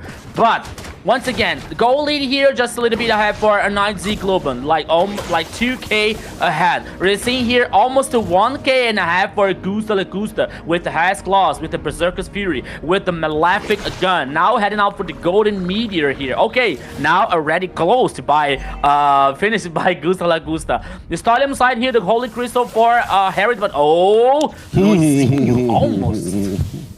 I was kind of scared there. That was a little brave or crazy coming out from Luisinho, especially into Lionel, who would have a stun if he had just timed that perfectly. You'd have a Fanny down on the ground here. 11-6 right now, putting the damage onto Rusa. He's trying to be a little bit of a point on the spear here for the side of Infinity. Do have the Lord up right now. Gusta Lagusa starting to build up his stacks here. ZZ on the opposite side here, going to try to match him up. In comes the Raging Sandstorm with the flicker, is able to catch Gusta Lagusta, but that's going to be matched up with the Shifting Skies coming out from the Sora. Rusi taking a lot of damage. Down comes the Summon Force. Are we going to be able to get into here? ZZ able to find the Retribution. Fanny finding the kill onto Rusi. A double onto Zabloch. Now looking for more. Lionel able to find himself a flicker. A triple for Luisinho as Gusta Lagusta able to take down ZZ. 4 members down for Infinity, but they were able to get that Lord.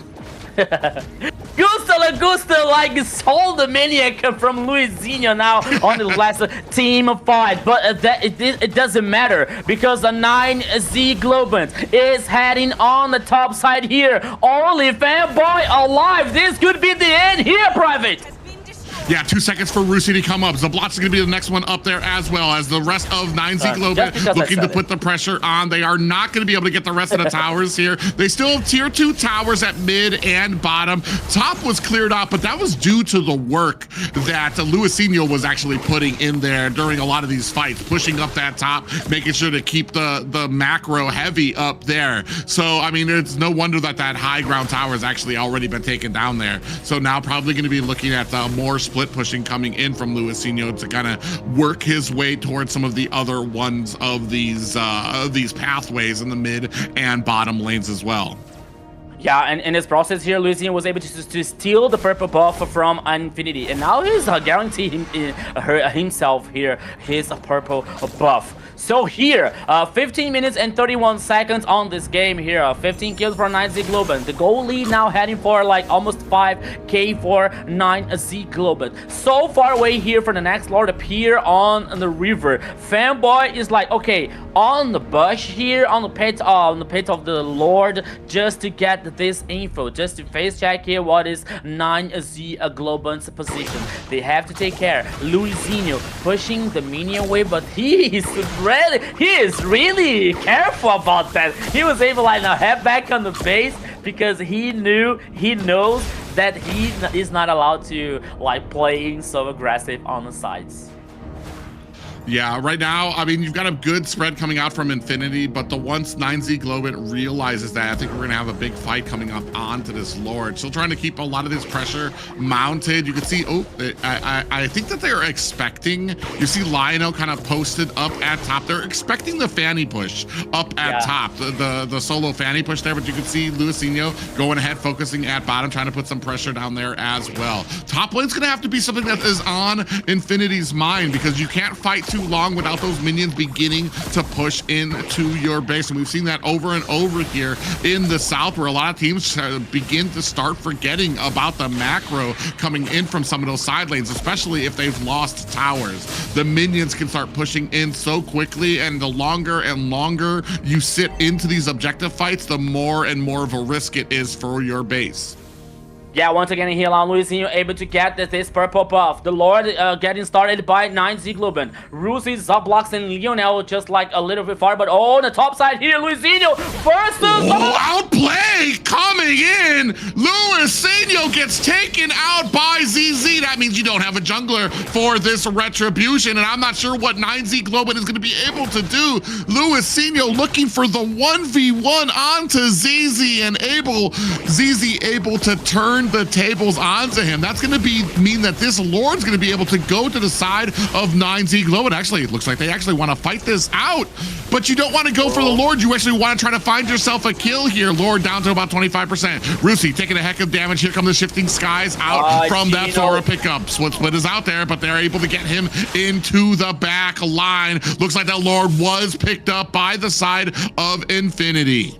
Luisinho was in the top side here. Like before that, we saw Lionel with ZZ playing together, but that was like, okay, suddenly I think that ZZ said, okay, I'll do it myself. So maybe you are heading for the Lord, for example, and I can deal with Luisinho on the top side. And dude, what a match. What a duo here. What a 1v1 situation coming out from Infinity, and it was really good for Infinity now, with the Lord heading on the top side. On the bottom side here, Rusi trying to like push this minion waves, plus the Fanboy and Lionel. Here comes Infinity Esports now, Private.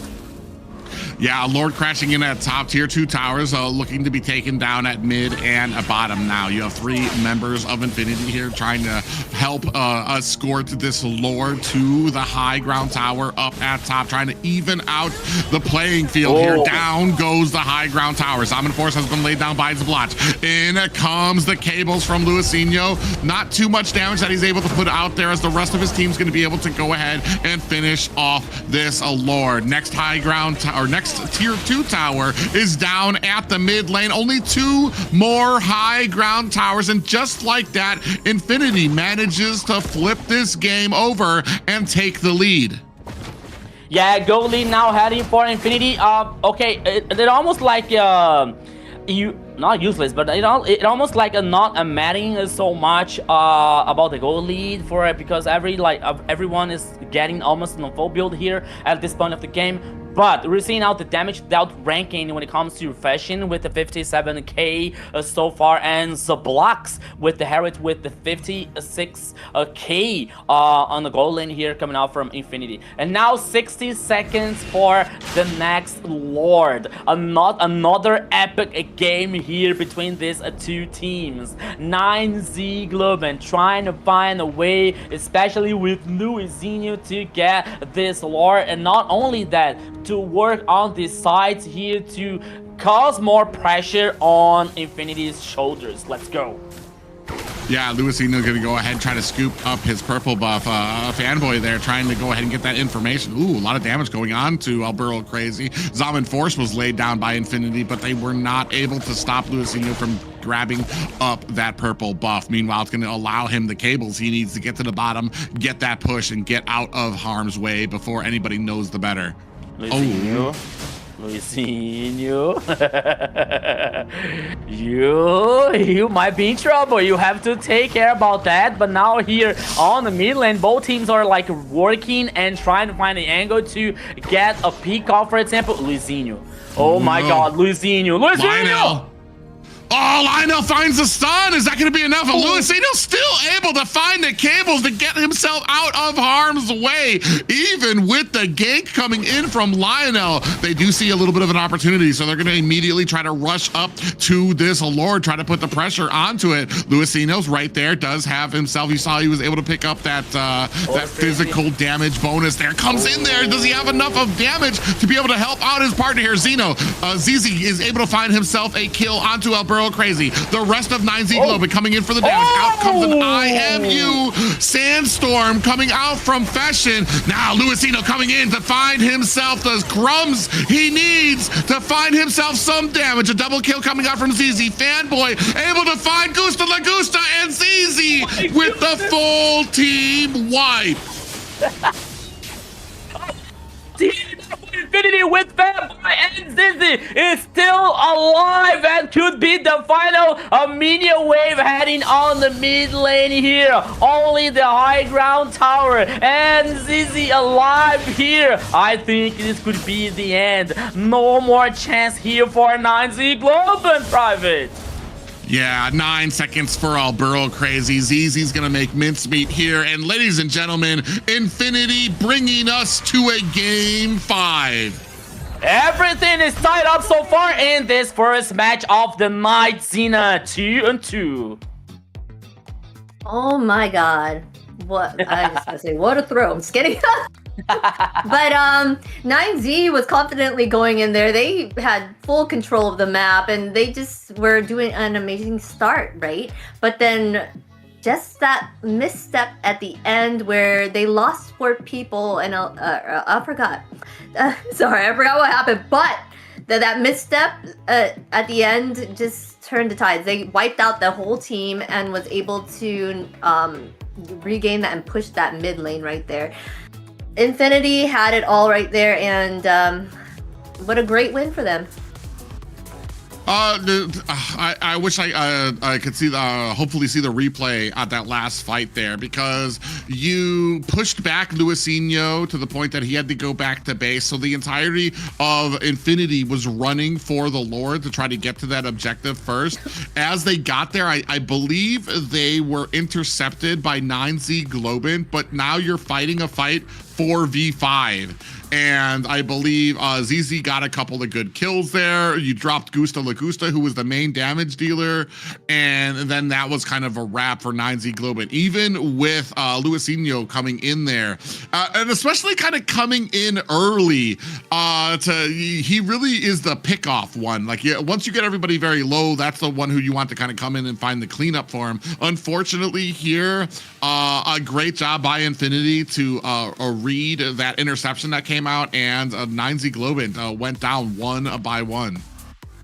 Yeah, so I think that, in my opinion here, regardless like Fanny's mobility, especially with the cable, that she's able to get in the objectives like so fastly, you know, but I still like don't think that would be the best of the ideas to like force Luisino and like assign Luisino to work on the sides, you know, like to work on the top side, for example, to work on the bottom side, for example, to push this minion waves. Because, okay, the first time it didn't work for Infinity because like Lionel was not in this idea to surprise Luisino on the side, and actually it didn't work for Infinity. Only when ZZ went to the side to trying to face a 1v1 Luisino, it worked really well for Infinity here, because by the time that there was not Luisino and the Retribution, so 9Z was not able to get the Lord, you know. So in this team fight here, almost like it was almost the victory for 9Z Global, but the players of Infinity came right on time on the game. But like from the mid to the late game, the things like were interesting for 9Z Global so far. But Luisino with Fanny, you have this like strong point and weak point when it comes to Fanny on this partner at this point of the game. So we're seeing here is a bit the last team fight. Oh yeah, so CZ like with Suyo, I believe in those in that situation, because Fanny has to worry about like the cable, has to worry about like connecting ones. only like for Suyo is only okay, like auto attack, skills. So he was like better for Luizinho so far here. Oh, sorry, ZZ. Sorry. Yeah, a true difference maker. This MVP here, ZZ, of course. He took that 933 KDA, 81.7k total damage, 857 golds per minute. He was a true difference maker for sure. There was no doubt about that one. Yeah, I mean, especially when it came to a lot of these fights, I think you hit the nail on the head when it came to ease of use. And this has always been like my biggest complaint when it comes to Fanny, that I feel the skill needed, you have to be like, the skill and amount needed and concentration needed to be even mildly successful on a Fanny far outweighs how easy a lot of these other junglers are that you can just pick up willy-nilly, like ZZ on the Suyo. You basically get in front of them, you're able to hold down, I believe it's your second ability, boom, you have the Soul Sever. A lot of damage coming out from that, and then really able to do a great job of negating some of that stuff too. We even saw that 1v1 where the Fanny tried to go up to the top lane to face ZZ, and ZZ answered back immediately, was able to kind of get that kill. And I feel like that was a turning point here. ZZ able to get that 1v1 on there, put the fear into Luizinho when it came to somebody split pushing, because he knows now I have a matchup up there. If they send him back up there to there, I might not be able to get away. And we almost saw that there right before that last fight as well. You see here, and man, ZZ just with some of the great plays here, just standing in the midst of it. And that's why he's such a great jungler. He basically has everything you could ever want. He's got mobility, he's got tankiness, and then just a bunch of damage that he can dish out. Yeah, well-deserved here MVP for ZZ, and even more because he was with the best skin in Mobile Legends, that is Sasuke. Okay, so it's the best character on Naruto. So if you agree with me, you just breathe, you know. So when it comes to MVP, yeah, it was well deserved. And now, everybody here, my friend Xena and Private, it comes to the last game. I'm not sure if you already saw a match like with 5 games. I think we saw, but I'm not sure about that. But here on the lower bracket is going to be on the 5th and final game here on this first match. Yes, I for sure had a feeling that this game was going to be a tough one, and it would probably go the full best of 5. I actually have that thought kind of as well for the next game that we have coming up. But both these teams are doing a wonderful job in growing and working on their synergy, that it could have been anyone's game there. They just have to just keep on that momentum. But with the Fanny pick there, you guys said, she really heavily relies on that blue, and she kind of fell off there at the end when she lost it one of the times, right? They kind of came up, took it from her, right? She was not able to gain it. I think that was like one of the times I had heard. But she wasn't able to kind of regain that momentum, even though she was going around the map and trying to keep control of it. Yeah, and a little bit of a side note when it comes to stats here. The last full series best of 5 that we had involved DreamMax taking on none other than Infinity. So Infinity do have a little bit of experience when it comes to best of 5s. Unfortunately, that is actually what dropped them here to the lower bracket here, was that game 5 loss there to DreamMax. So here, a little bit of experience on the side of Infinity, maybe a little bit more that they can use to be able to overcome 9Z Globant here. And a great game. This is just kind of one of those things, like I said, if you're gonna, that's why I say when you use the Fanny, you had better be so good on that Fanny that it doesn't matter what counters you have out there. I didn't really see the Eudora being a big issue for Luizinho on this on the Fanny. However, it still came down to the fact, I feel like there's just you're putting in so much effort as a Fanny. Like, you ever seen those memes where you got that one dude, you see the vein popping out from his head as he's like trying so hard. Meanwhile, the enemy jungler is just sitting on easy street, just like playing up with a Suyo pick there, and able to really turn the tables for you. Here, Game 5 of this, a full 2 rows of heroes that are not able to be used.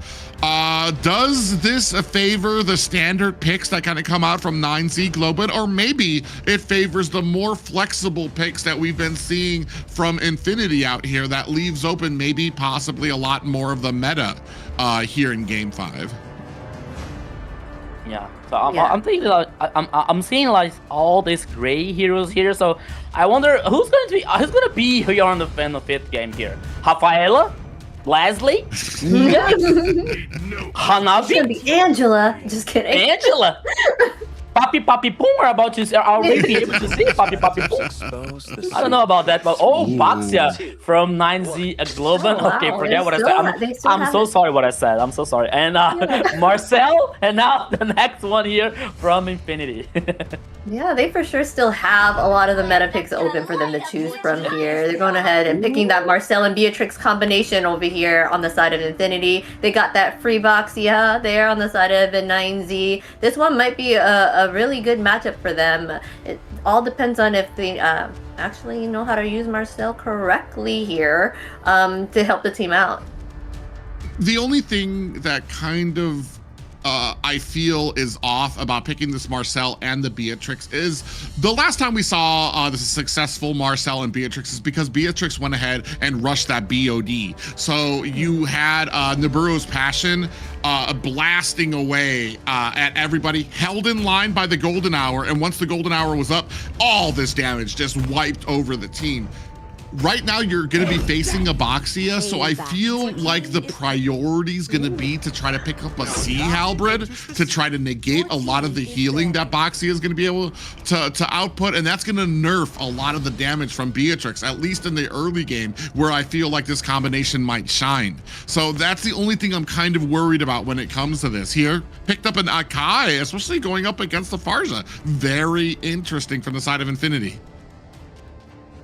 Yeah, the only thing that comes through my mind now is a Beyblade Festival here. So we have this pin coming out from Hawkeye and the Boxer here with the first skill so far. But I agree with Private said about like the Golden Hour and all the situation that comes up with that ultimate. But I think and I'm feeling here that 9Z like is working on a composition that has some kind of ability to escape from this Golden Hour. You know what? Farsa with the bird form here, Moscow with the first one with the dash, Boxer even. So, okay, the idea with the Golden Hour here might be very good. Now with the guy to get the heavy spin and like getting someone stuck on the wall, for example.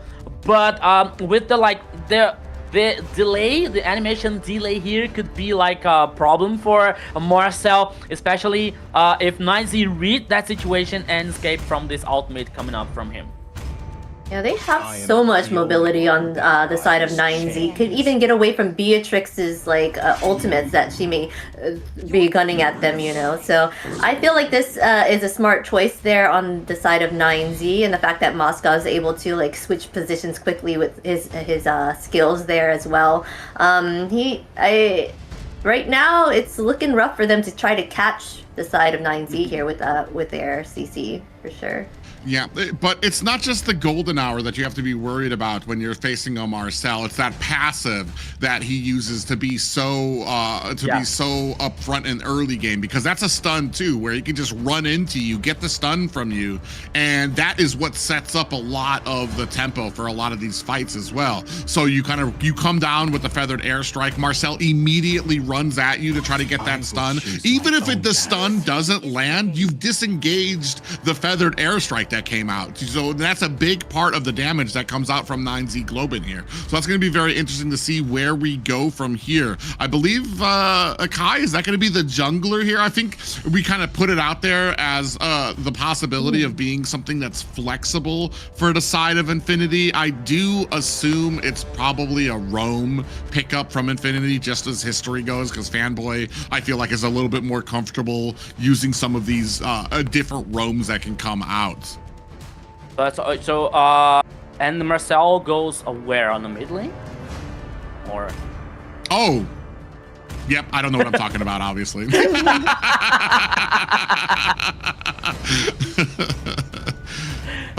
Brain power gets used all the way up to the fourth for the best of 4, and then best of 5. There's just nothing left when it comes to trying to compute all of this out there.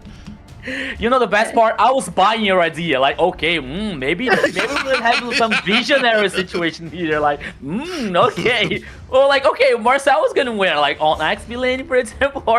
But now you're seeing the XP lane is gonna be on Terizla. Oh, the situation here now, like, it changes a lot for Infinity with the penalty zone, the heavy spin here. So it means, like, more benefit to Marcel to getting stacks with the control on his buff, and even the golden hour here to do this execution for Infinity. Wow, it's a good one. It's a good pick here from the XP lane. Once again here now. Okay.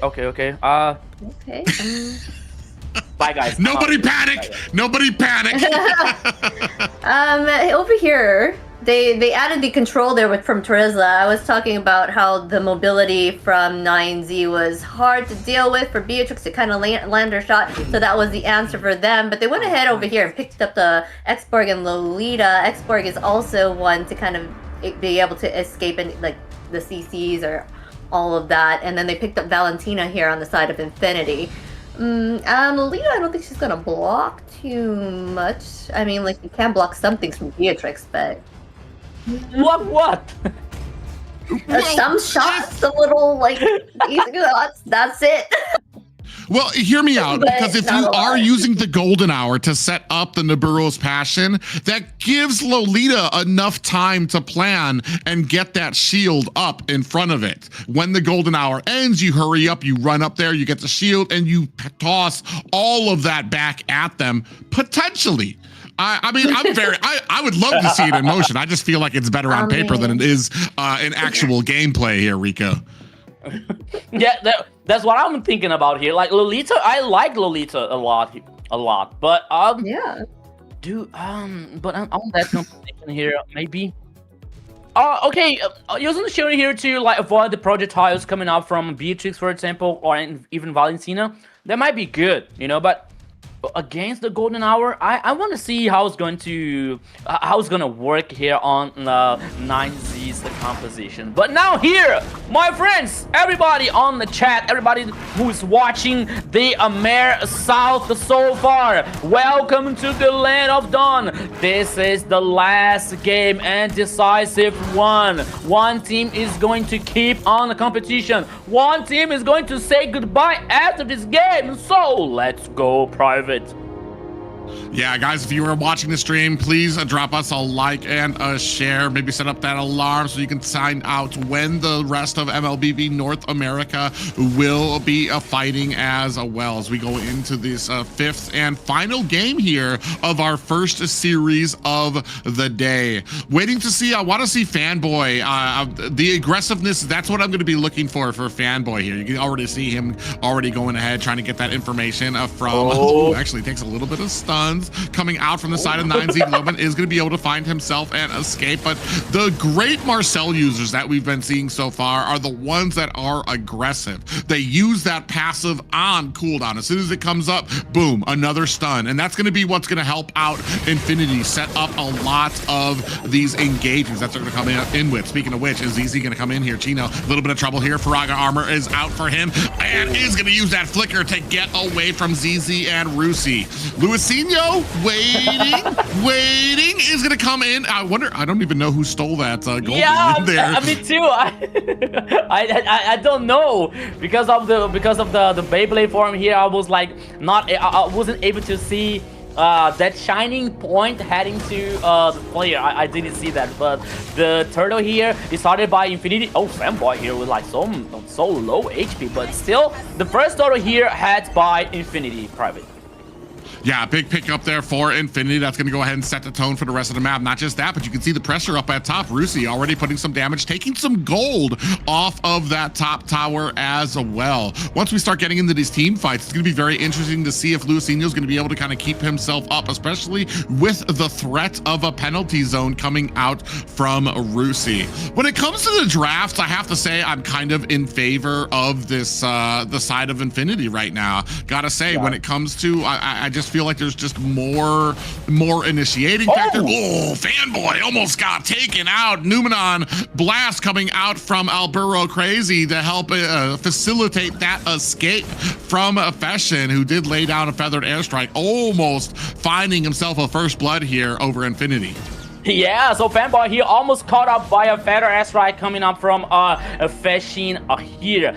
A very strong mage here, a very strong mid lane that we have to keep on eye the session with Farsa. We saw him with Ivy yesterday, and he was really good. But now with Farsa, let's see if he can repeat the performance from yesterday. But now Alburo Crazy here, like 2v2 situation on the mid lane. The first turtle had for Infinity, and now 38 seconds left for the next one.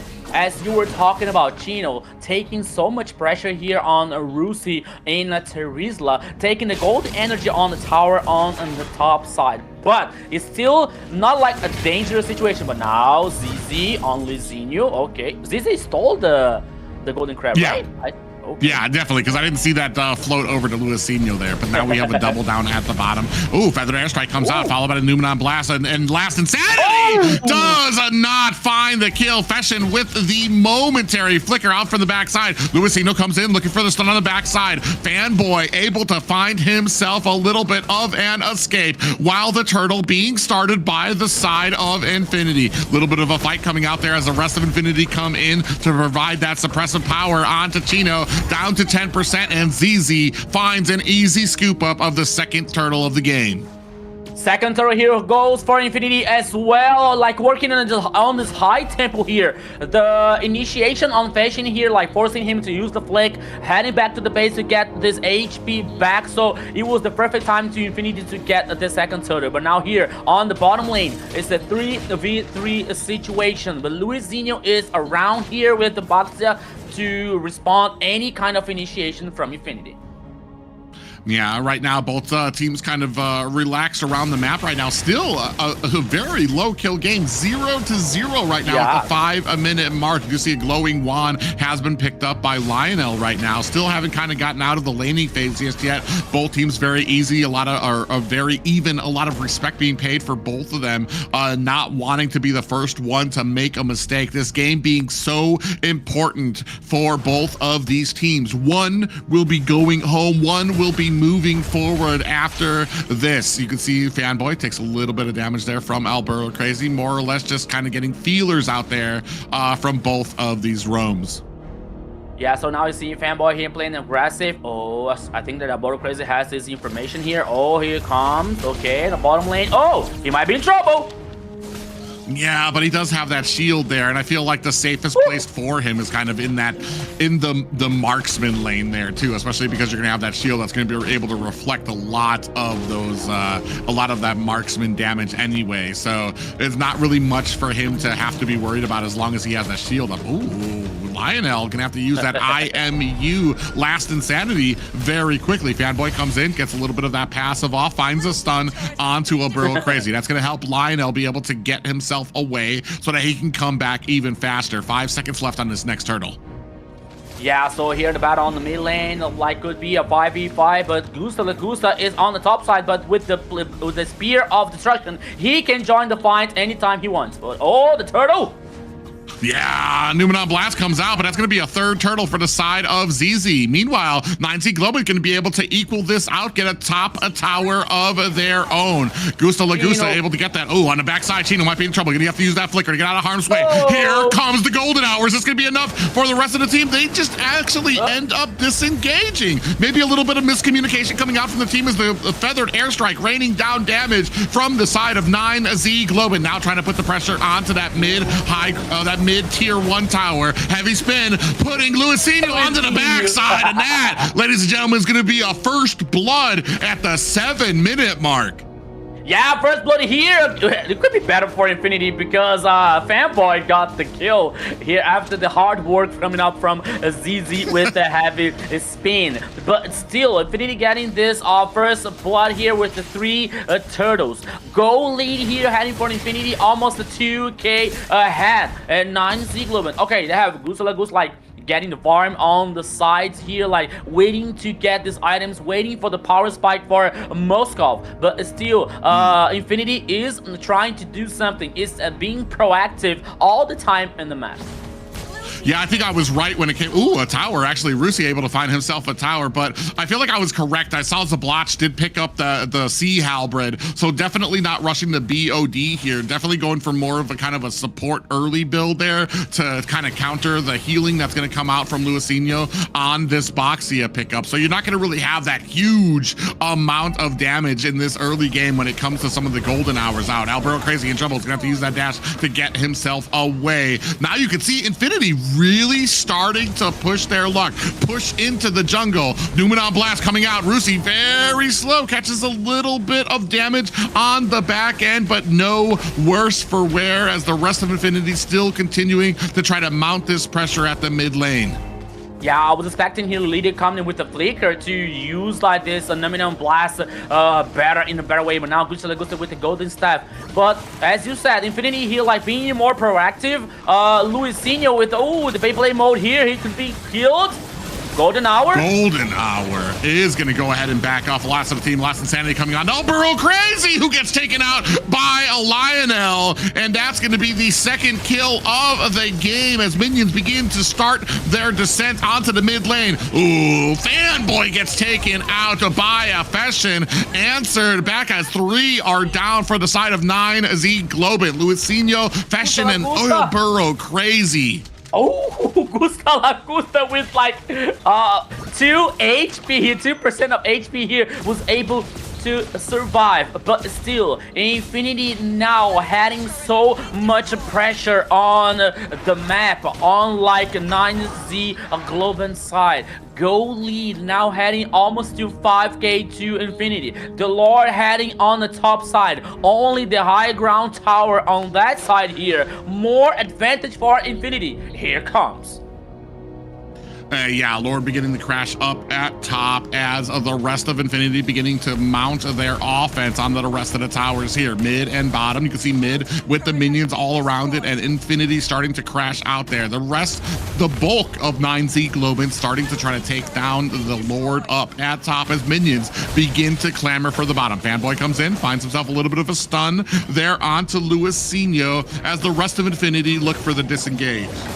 Yeah, it's a very important game here, like it's the 5th one, the last one here, so Infinity doesn't want to take any kind of a risk here, doesn't want to do any overextending here to maybe give that advantage for 9Z Globin back. So they have back here, so they choose for the safest way.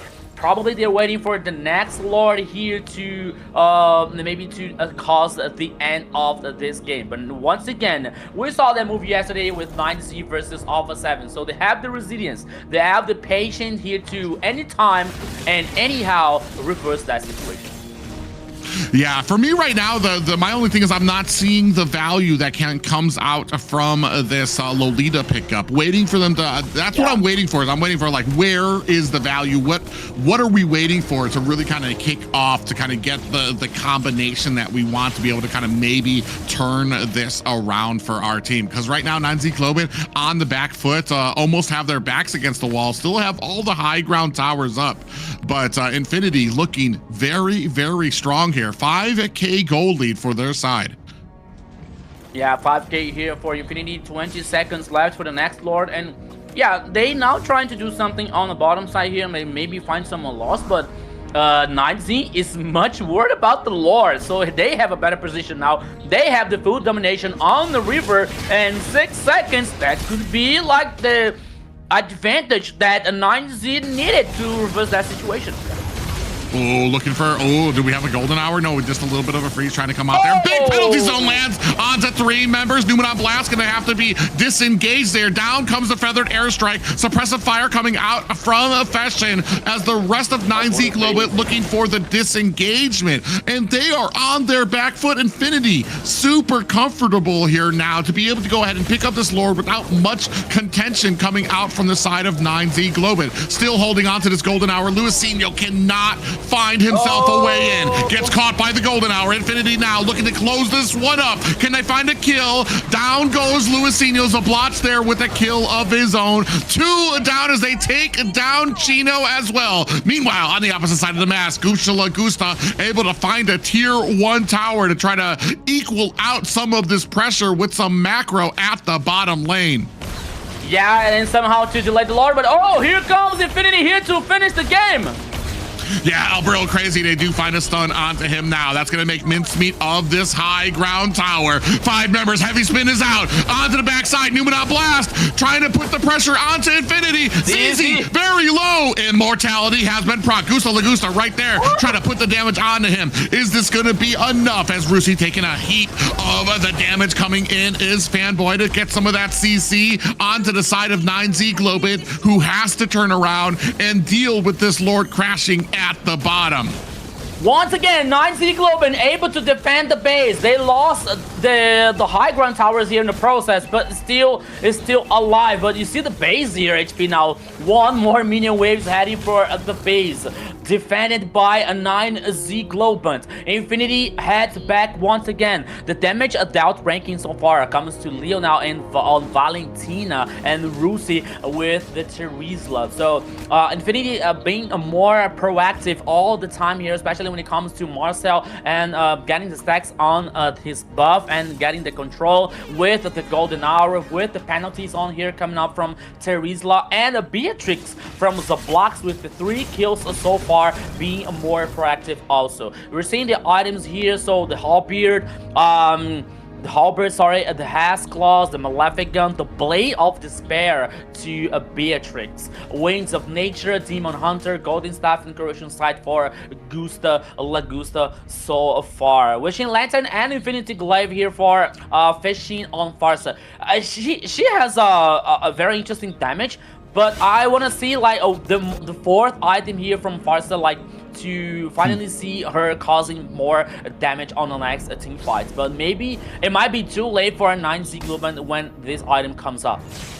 Yeah, and I was about to say that. Looking at that build right there, we don't really have any raw damage coming out from Farsa. No Holy Crystal, no Genius Wand, or any of that raw magic attack there. We've got just a lot. You got, I mean, Glowing Wand. You've got some penetration coming out from them too, and then you've got the raw damage that comes out from the Wishing Lantern there. But you're lacking in that just raw, scary damage that would back up Infinity or find you some kills there just yet. And that's why a lot of these engagements, you're just seeing Infinity bully 9Z Globin back without much reprieve. Even when you put down the Feathered Airstrike, Infinity's just kind of standing in it. They're just not really afraid of the damage that's kind of coming out there now. You see them kind of building up this wall, trying to push off the rest of 9Z Globin. Numenot Blast comes in, lands on the 3 members there. And Last Insanity out, looking for the damage, is not going to be able to find itself a kill just yet there. Golden Hour latches on to 1 player for 9Z Globin. Luisinho in trouble there as they're still pushing and bullying back 9Z Globin. Finally, Infinity turned their backs and are going to go ahead, try to pick up this Lord as 9Z Globin have to return to base to try to lick some of the wounds of the damage that was caused here by Infinity. Yeah, the nominal blast here was really nice and knocking up like 2 or 3 players on Infinity, but still the goal lead, the difference of the items here, resources, it is too big, it's too large for Infinity. You see the goal lead here is almost a 10k on this last game. So even though you had a good execution coming out from 9Z Globin, it lacks items, it lacks damage, it lacks this follow-up here to reverse that situation. And now the Lord heading on the mid game here could be the final push heading out from Infinity here, Private. Yeah, I feel like this composition kind of lacked the same thing that we saw in the first game from 9Z Globin, where we didn't really isolate that early game to kind of facilitate us getting to the mid and late game. Here, we're constantly waiting for the evening out. And then we do have the Feather Airstrike, raining down damage. The Lord down at half health now, putting on it as we clash with all members. Have a good penalty zone, comes in, lands on the 2 members. Down 1, Luisinho down for the side of Globin. Here we have a Golden Hour out as well. Albero Crazy is down. The rest of Infinity now focusing on the core. And ladies and gentlemen, moving forward will be Infinity in the playoffs. Infinity here surviving on the competition. A best of fives with the 5 games here, Zena. Wow, okay. Both teams had so much on the line there, but Infinity made sure that they were securing their spot here in the playoffs and sending home R9Z Globant, who has to go for the day. Super out of the tournament. Yeah, we'll be saying goodbye to Chino, Luisinho, Fashion, Alburo Crazy, and Gusta Lagusta. But moving forward, we'll be seeing Infinity, who I want to say were possibly the underdogs of this competition, especially when it comes to this series. I was not expecting them to have such dominance, especially when it came to, I feel, very, very calm and purposeful drafts here, which is where I feel like 9Z Globant kind of crumbled back. Yeah, especially like thinking about like Lolita's choice here from 9Z Globant versus this versus Marcel here with the golden hour and all the follow up from Infinity's composition. You know, like with the heavy spin here, which worked so well on ZZ to avoid problems and avoid like Luisinho to get to users retribution on objectives, for example. Lionel with Valentina here playing so well, especially using the last insanity from Xborg here to cause this damage, especially on the back line here to neutralize Fishing, to neutralize Gusta, for example, which didn't appear on this game. So he was full build here on Moskov, but he was totally neutralized here on this last game here by Infinity. So it was like a very good situation for Infinity here when it comes to the composition, because we already saw like Terizla with the penalty zone, Beatrix here with Nibiru's Passion, and Marcel with the golden hour working so well in that execution. So I almost saw like everybody with the 82% of team participation on Infinity, but no, Zublox with 64 and Fanboy with 91 here with Marcel so far. So Infinity did a great job here in the last game, thinking so well on this draft and that composition that they were about to bring it up. Yeah, for sure. As we take a look at some of the highlights here, you can see some of these fights kind of coming in here. That first blood as they pushed Luisinho all the way back to their base there. Infinity, that's how they got their first blood. And then after that, it was just basically all Infinity here. Even when it came to the golden hour, it really wasn't used as an engagement tool, more or less just as a body block for trying to get into a lot of these objectives. 9Z Globant getting bullied back, and then you would have the golden hour coming out to be able to keep them back while these objectives came out there. Look at this beautiful heavy spins coming out. Meanwhile, backed by Lionel, who would come in for the rest of the damage and the cleanup there as well. So just a great job by Infinity when it came to a lot of these pickups here. I believe we had another golden hour that came in here, but it just, like I said, it really wasn't an initiating tool. They weren't able to really get too many kills here. They chased them down here, got themselves the objective, and unfortunately for 9Z Globant, much the same like we saw from the first game, where we had a composition, but we were constantly waiting. When is this going to take off? When are we going to get the items that we need here? Because what ended up happening is you had something that took off at like the mid to late game, but no way to secure that in the early game. And you were constantly dealing with this snowball effect coming out from Infinity, who just continued putting on the pressure and amounting that until there just wasn't enough left for 9Z Globant here at that final push. Yes, and when the game demanded impact, this player answered without hesitation. We have Terizla. Oh, Rusi on the Terizla. Wow, he got an MVP. 207 KDA, 43.3k total damage, and 643 golds per minute. He was that defining force for the team. Yeah, so I don't know, guys, if you remember the quick questions made from Rusi here. Who's the MVP? Me. Who's the best player? Me. Who would you like to? Yeah, he did say me. A well-deserved MVP here for Rusi on the XP laner with the Terizla once again. using the penalty zone so proactive here, not only for zone players, but also to work with Marcel's golden hour and any kind of situation that is on 9Z about to bring for Infinity situation here. So, Rusi, especially causing this pressure on the top side versus Chino that you were about to see on the early game, especially when we trying to not trying, he's taking just a little bit of the gold energy on the tower number 1. So we saw what's about to happen on this this game so far here for Rusi. So well deserved MVP. Yeah, and I mean, I think a lot of people really underestimate the amount of damage that can come out from a Terizla when you land that penalty zone and then land those triple strikes that he does. That's why you usually see him kind of pitted up against the Fredrin, against the Boxia, and he does well against some of the squishier members too, because he'll chain them in. They're not going to be able to escape, and he's going to be able to just get a huge amount of damage, which is almost kind of like a setting tone, because you can allow the rest of your team to catch up to a lot of those strikes there. Not just that, but Zabloch as well did a great job. I was kind of critiquing, like I said, I'm not a fan of using kind of like a supporty build when you build out the Sea Halberd early on the Beatrix, because you're lacking a lot of that offensive damage. But the rest of the team more than made up for that when it came to a lot of these golden hours coming out or being able to dish out the damage. So he was able to get a lot of that anti-heal out there, really negate the export, really negate the healing that came out of the Boxia as well. Yes, they for sure had that massive control to kind of support their Beatrix there for sure. I feel like the Lolita was not the choice here. I don't know what she was able to like block. I think the only thing that she could block is a few, like only one skill each of the marksman or the mid laner, right? So for that choice, that wasn't all. I don't know. It was off choice for me for sure. And she hasn't been doing well here in the tournaments as well. So that choice, I feel, kind of marked their grave as, for me, Infinity already won in that draft.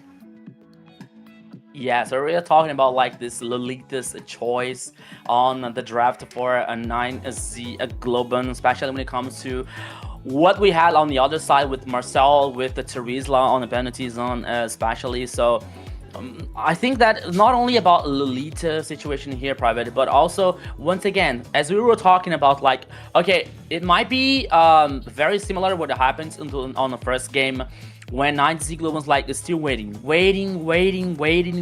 but by the time that he was able to do something, it might be too late for them. It were too late for them to do something. So, victory for Infinity.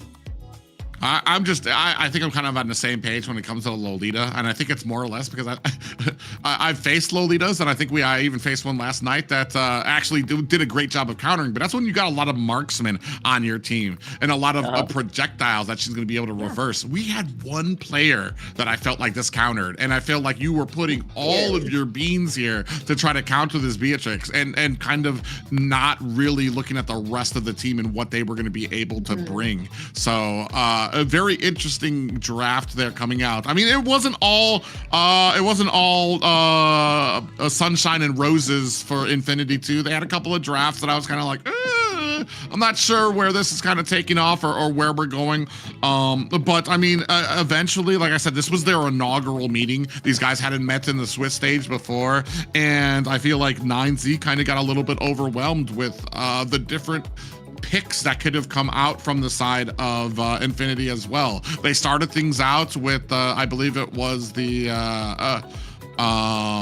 what was it? The Minoan Fury and Thomas was the first pick. So that automatically gives you, I feel like the more you can get outside the box, the more it frees up those prime picks for later on. Once you get to the game 4 and the game 5s, where now a lot of people are like really stretching their hero pool, but you now still have some prime spots left because you were able to maneuver in a lot of these off picks that were still victorious for you. Yeah, for sure. I just want to let you guys know, remember to like, comment, and share this stream so we can get more eyes on it as we move forward into the grand finals later on. We want to make sure you check out our socials as well. MLBB Esports, Kick, Twitch, X, Instagram, Facebook, YouTube, and TikTok. This is a place that you can go and see all the highlights from our past games, announcements on what teams are matching up next, and just be up to date on what's going on in the tournament. Yeah, especially in case you missed anything from this first match here between Infinity and 9Z Global. You're about to see everything, especially on the highlights here, like recorded by our amazing voices here during the week. So everything you need to know is follow our social network here to keep tracking everything that is going on, not only in the Americas and AMER North and AMER South, but when it comes to MWE, when it comes to MSC and other events that is coming up in this year for MLBB. So make sure you follow our social networks, okay, and you can talk to us, you can interact with us.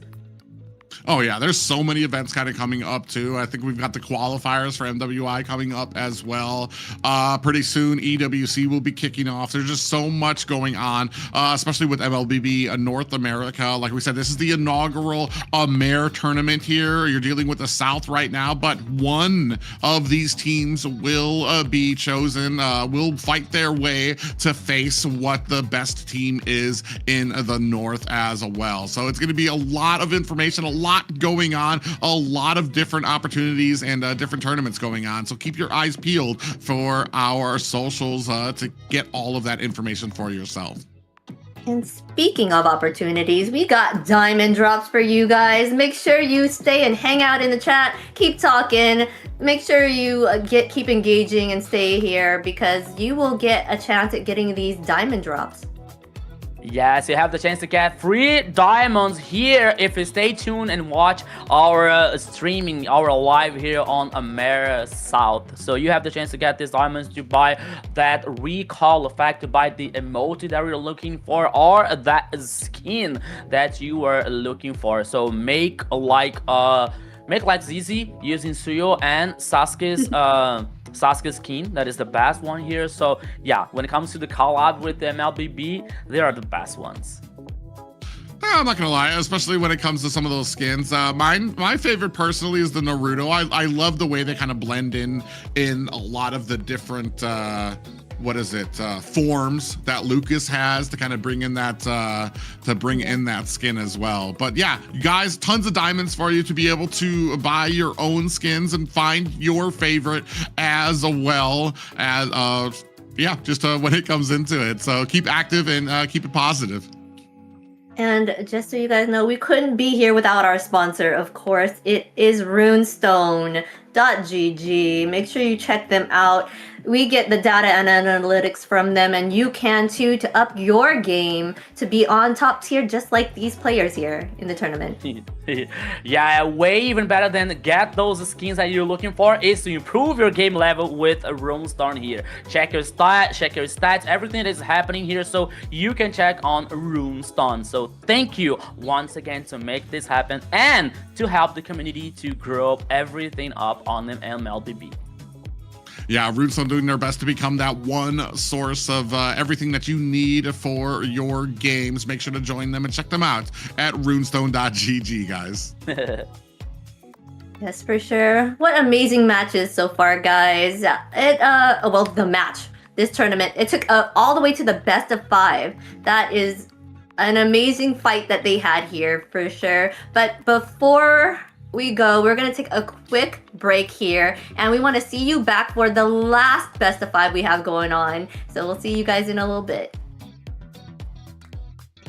Every diamond count, and with Bonox, recharging is easy, fast, and secure. Jumping now, choose your top up and get ready to dominate the map. Plus, use the code MCTBNX to get 5% discount. Skins, events, hero, everything within reach with a single top up. Less waiting, more action.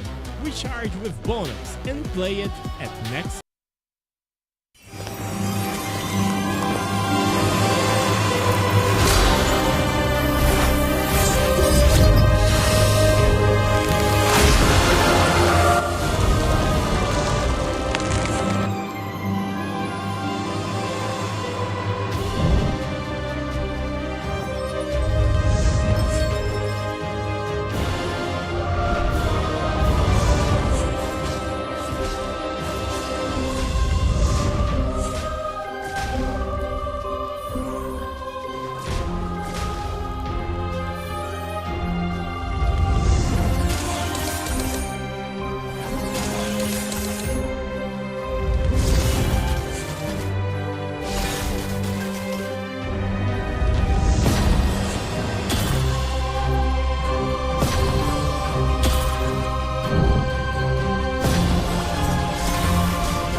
dreams and nightmares.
And we are back with some more MCT AMER South action here. A lot on the line for sure for the teams going against each other today. We had to say goodbye today as well to 9Z Globant. Yeah, a somber farewell for them. A lot of improvement that they had throughout this entire tournament here. Unfortunately, I mean, Infinity put up a heck of a fight, tooth and nail, to move themselves forward. Yeah, so after first a match here, insane match with 5 games between 9Z Global versus Infinity. So later now we're about to see another one, the second one of the night here. It's going to be Octa Gaming versus Remax. There's so much history between these two teams, so much rivalry. So we're going to see what is going to happen. And again, it's a now or never situation on that screen here, Zina. Yes, that's for sure. All right, so let's see. Today we had Infinity going against 9Z. They went the full best of 5 here. But the game went to Infinity with 3 wins. And then next we have Octa Gaming versus DreamMax up next. Yeah, this one has a lot of history behind it. As we said before, Octa Gaming have faced a DreamMax before. All times have been complete sweeps in favor of Octa Gaming. So DreamMax have their backs up against the wall. This is something I've said before. One of the most dangerous animals out there is an animal with its back up against the wall. However, I do want to say Octa Gaming got here getting surprise sweeped, I believe, by was it 9Z Globant? Yes. Mm-hmm. Yeah, so you know they're kind of hurting. They want to prove themselves again here for something that possibly could have been a little bit of an embarrassment for them that brought them down here.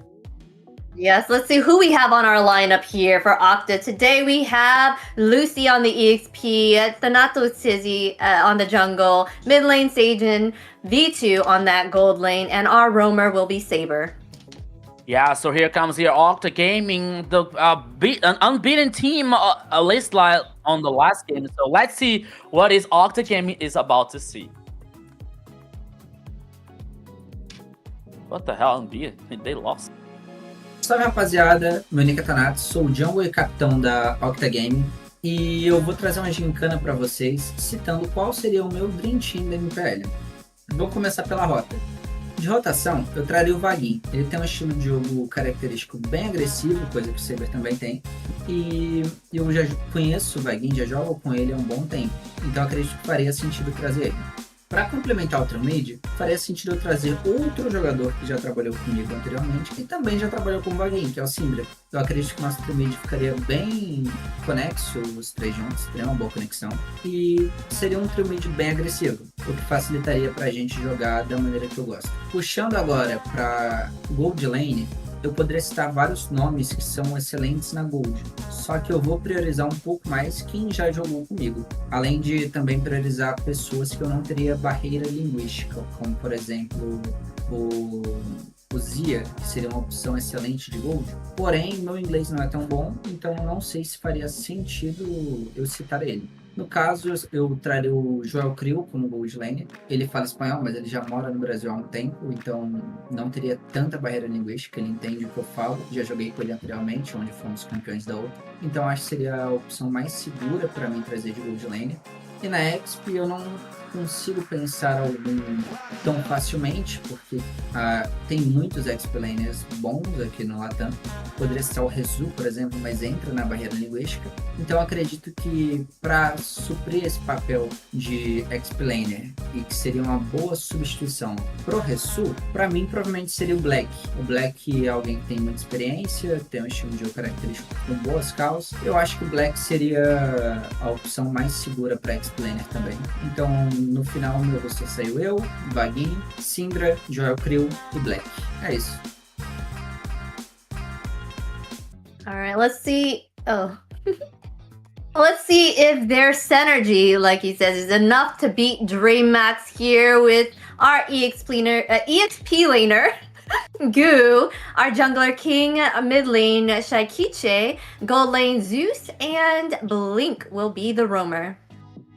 Yeah, impressive roster here with the changes that came out from DreamMax. It has basically formed a completely different team than we have seen from the Swiss stage. But with that said, let's see what DreamMax had to say before their matchup.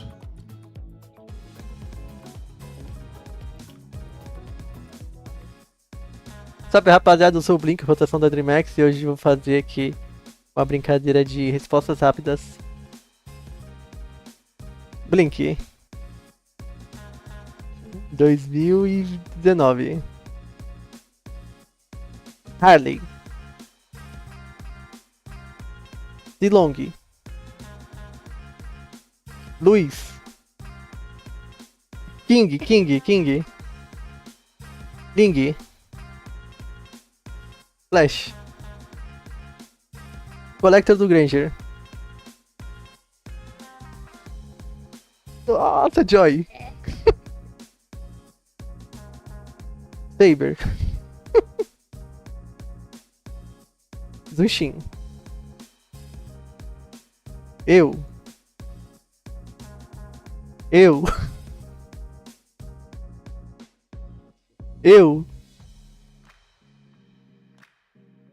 Resu. Gulu. Early game. Shot caller.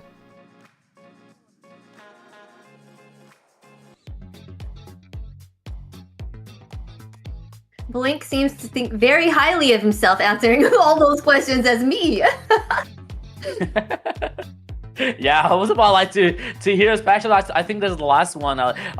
Which player would be like? Would you steal that? Me? No. What? Boy, what the hell? But now here's like.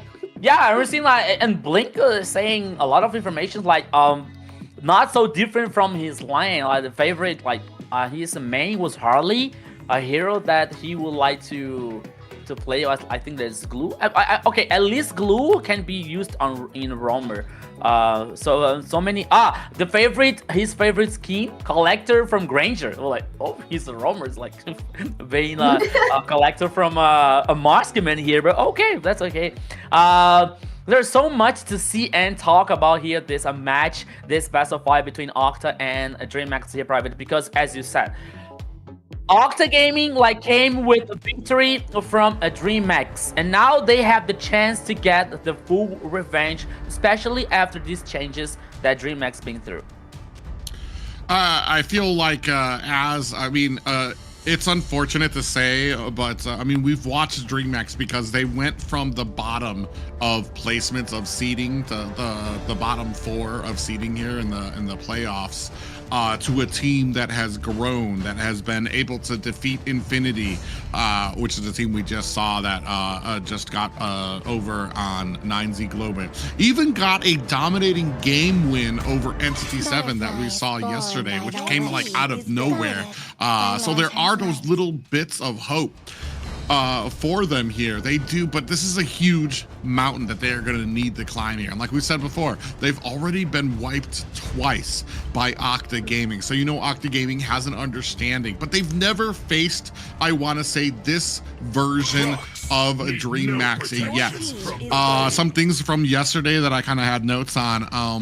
Shaikitse, I feel like one of the biggest game plan was to shut her down. They took away the Kimmy pick from Shaikitse there, as well as I feel like a lot of pressure was placed onto Gu, where I feel like he was kind of held down, and I feel like the frustration started to, that's where a lot of the cracks began to come, was the XP lane and the performance coming out of the XP lane. So if they want to have, I want to say, a hope of being able to find that victory, find that positivity forward, those are going to be the main areas that you need to focus on to be able to build that victory here against a team like Octa Gaming, who a lot of people thought, including me, thought was going to be basically like second seed here coming into these playoffs.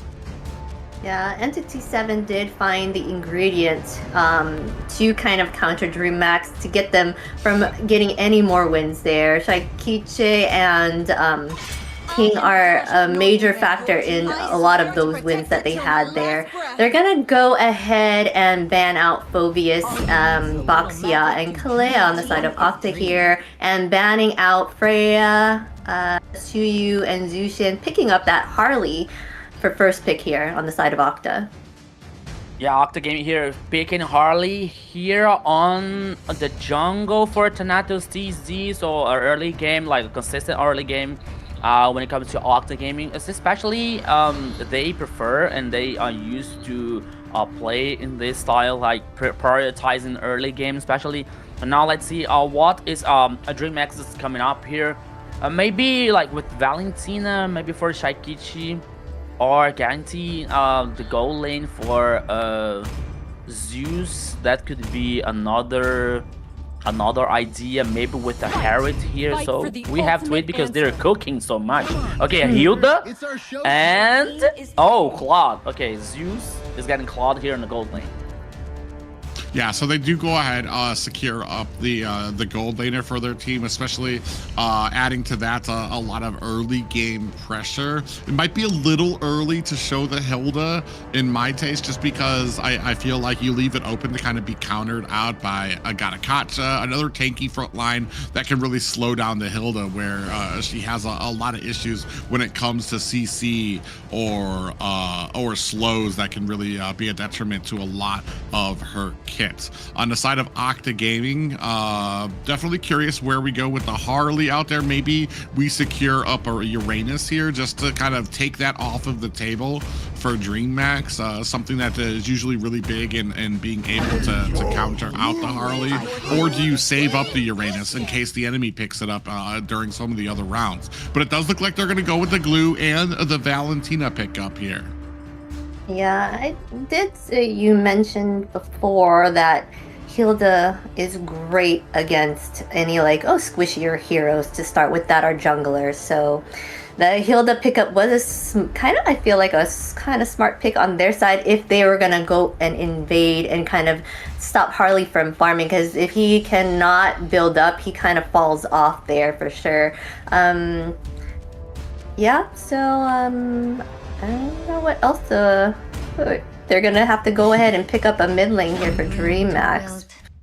Oh, and there they go. Of course, Shaikiche goes with the Lunix, one of the ones she's comfortable with here, and is really good against the Harley as she can escape with her ultimate. Yeah, there it is. So Lunix here now in the mid lane from Shaikiche. It was a good one, especially to like escape from Harley's ultimate, escaping from her glues here, like somehow ultimate also here. So that is a good choice for DreamHack. For me, like Valentina's choice here, like I think that it avoids the trouble of getting a Sora, for example, from the DreamHack side here when it comes to this natural counter. So let's see the next ban phase here coming out from DreamHack. Maybe DreamHack now can focus on the gold lane here. Maybe taking out like carry, for example, and focusing on tanky composition. Oh, they already took it down here in Moskov. Maybe the next one could be carry, for example.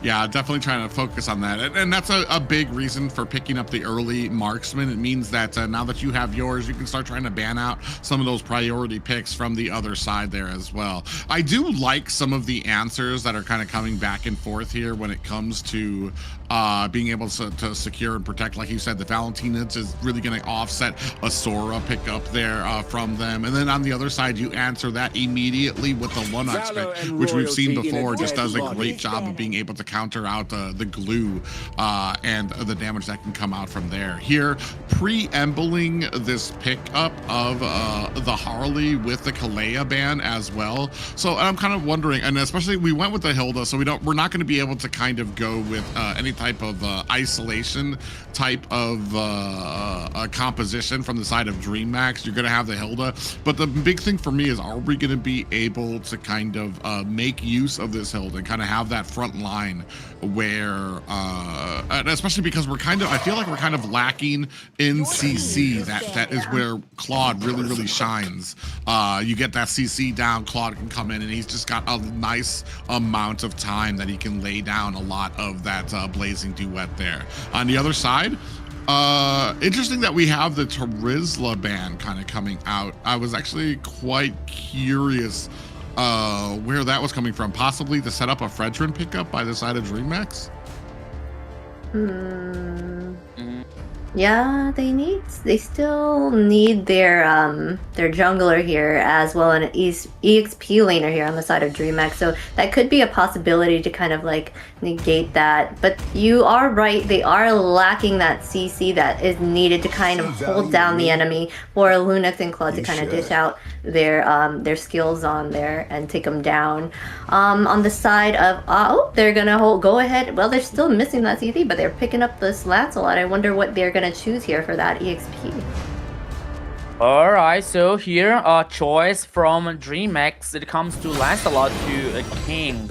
It's another one here, like if he uses the triangle here at the right time, he can avoid the burst coming out from Harley's ultimate as well. So that could be another situation for DreamHack. But still, as Privis was saying, I'm feeling some lack of CC here coming out from DreamHack's composition so far. Maybe now with like to good coming up with an Alice, for example, to get in this back line and trying to do something here with this control. No Terizla. Uranus, I don't see like they using Uranus, but now Sora. Oh, another CC here, another control coming out from XP lane, and Bruno here to V2. Okay, a very interesting composition. Oh, Yusong here is the last one for DreamHack.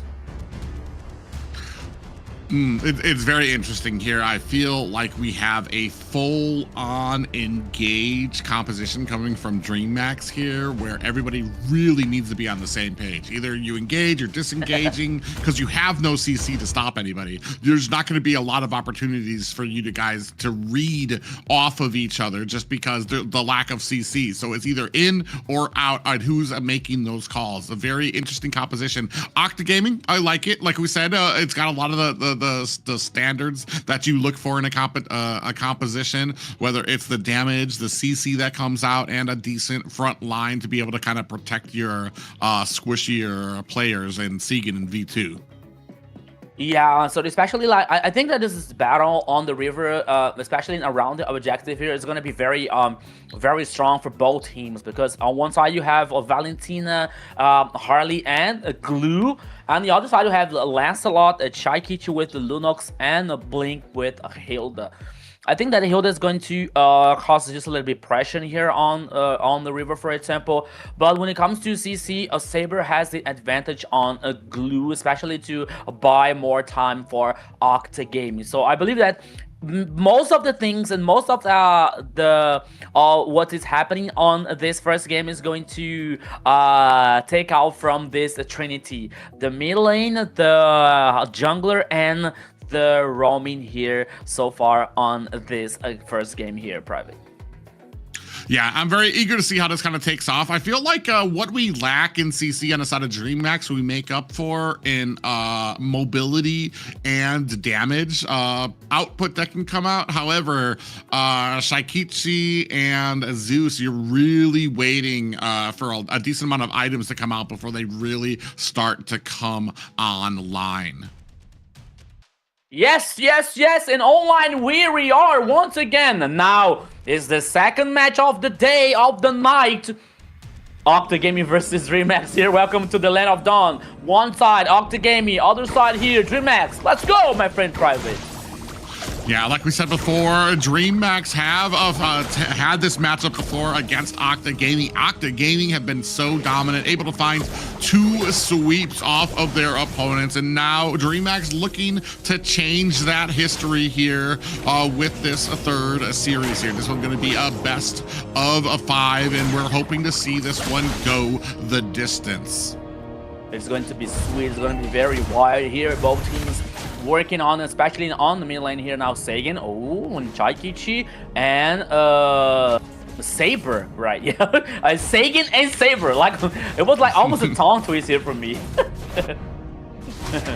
Yeah, putting on a little bit of damage there. Oh, yeah, gonna go and put some on to Blink just yet, and they're gonna be able to cleanly secure up that Litho Wanderer for them. The only thing right now, I feel like Blink, he's trying to keep pace with Saber, understand where Saber is so that there's no surprises that come on. Surprisingly enough, Goop doing a good job pushing in the lane on the side of DreamHack here, pushing it into Octa Gaming there to kind of get some domination in that. So now he's gonna go ahead and like basically call for some of the reinforcements. King going into a bush. I wonder if he knows that Octa Gaming's in there. Yeah, it does discover them in there as well. 9 seconds for this first turtle.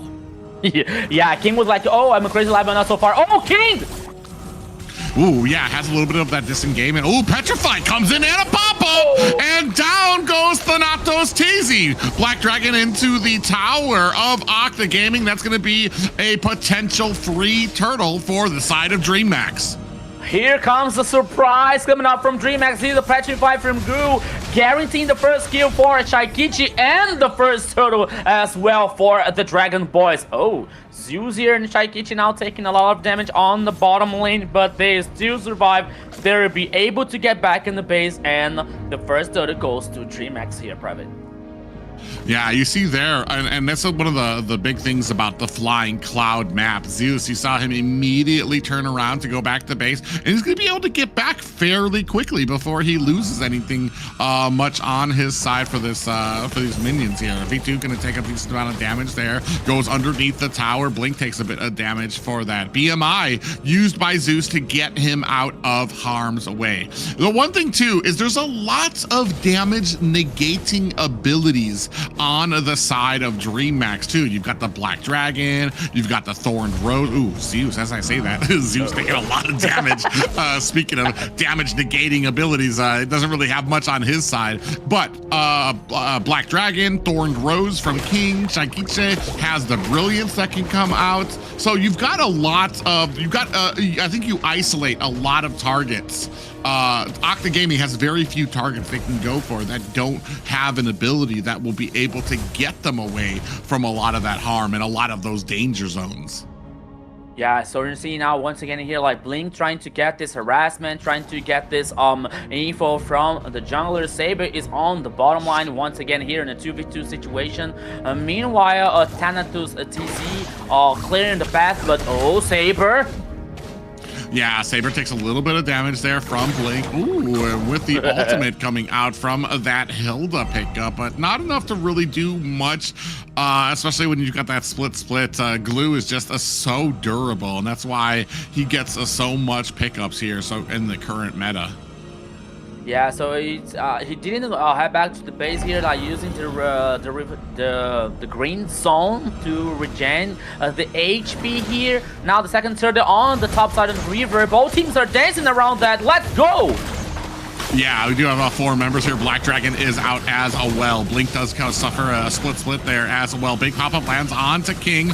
Brilliance comes out from the back end. Shakichi able to find a kill onto Lucy. Goo in trouble, getting blasted up as Blink chasing down 2 members. Thanatos able to find himself a kill onto Glue. So 1-1 apiece here for this is going to be able to push Octa Gaming away from a second turtle for DreamHack.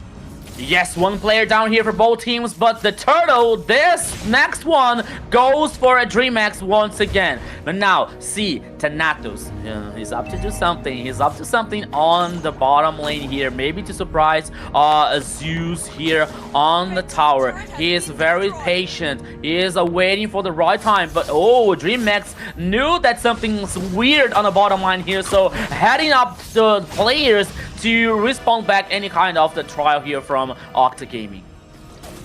One interesting thing that I'm remembering from yesterday is that interview that we had with Alpha 7, and we kind of questioned them on what they had noticed from DreamHack that had changed since the first time that they had fought. And one of the biggest things that he said is their team fighting had gotten monumentally better from DreamHack. Not so much the rotations or picks or anything or draft, which they've always kind of favored, but the team fights were just so much better coming out from DreamHack. And here, I think maybe a little bit of a surprise there coming out from Octa Gaming, as DreamHack have been able to have pretty successful 2 objective pushes here so far in the early game. I think we got about 46 seconds for this next hurdle, but so far DreamHack, even with the composition that I'm not too favorable of, just because of the lack of CC, I still feel like DreamHack has a good thing. Oh, Shifting Skies comes out there, and out comes the negate there from King.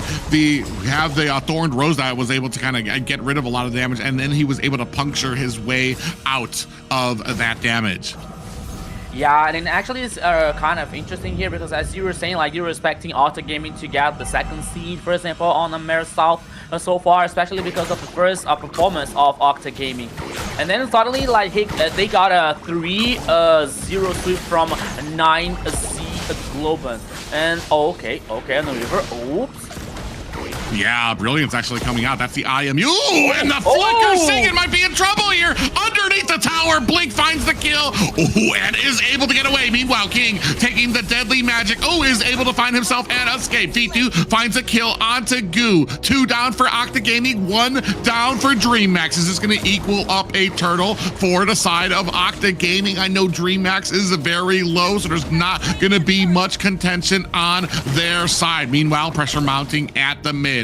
Blink on his side looking for an engagement, but is going to have to turn around and recall back to base. Berserker Fury now heading for a V2's hand on Bruno with already on the has clause here. So on the last team fight, King was not able to fight back this turtle, guaranteed by Octa Gaming. But once again, Octa Gaming here working on this turtle. They took down the first tower on the bottom lane. Oh, in the mid lane here, Blink. Okay, he is able to survive as well. But once again, DreamHack being more proactive, especially when it comes to Blink here with Hilda, to trying to get his backline and trying to neutralize anyone before an important objective here. But so far, Octa Gaming is responding in an interesting way. You know, like when we check the goal lead here, like almost none for DreamHack, despite all the actions that they are trying to do so far. Yeah, because we really have, and this is something else that we had talked about too, when it came to facing a team like Alpha 7, they were having some problems. Ooh, the Shifting Skies come out there, have to use the puncture. Ooh, the Phantom Execution. He keeps trying to Phantom Execution, and he cannot get away. The damage and the CC coming out from Lucy on that Sora pit kept on resetting and resetting. He must have tried the Phantom Execution 3 times, and each time it got CC'd down, he was not able to find that escape. You can call me old-fashioned, but don't call me to play in a competition which does have NCC. Oh, the top lane here, killing spree for Thanatos TZ, plus the tower on the top side, and mid lane as well for Octa Gaming. Oh, Private. Like, for the last 2 minutes ago, we were talking about, like, DreamHack's advantage. Oh, Thanatos TZ. Oh. Yeah, Blink's going to be able to clean that up nice and easy.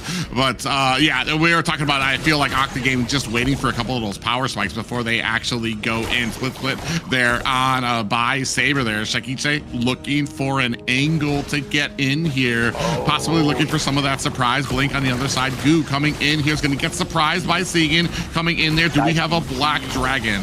Down to 50%. Goo probably gonna have to use that Black Dragon to get out as Saber taking a lot of damage. Shakishi comes in here, finds the kill onto Saber. This might be able to set up this first Lord for the side of a DreamHack. They're gonna go ahead and start on it as Lucy looking for another way inside of here. Possibly looking at a Shifting Skies coming in, and King able to find himself an escape plus the retribution on to this Lord. Goo again getting taken out with that deadly magic. Goo right now sitting at a 0 and a 4.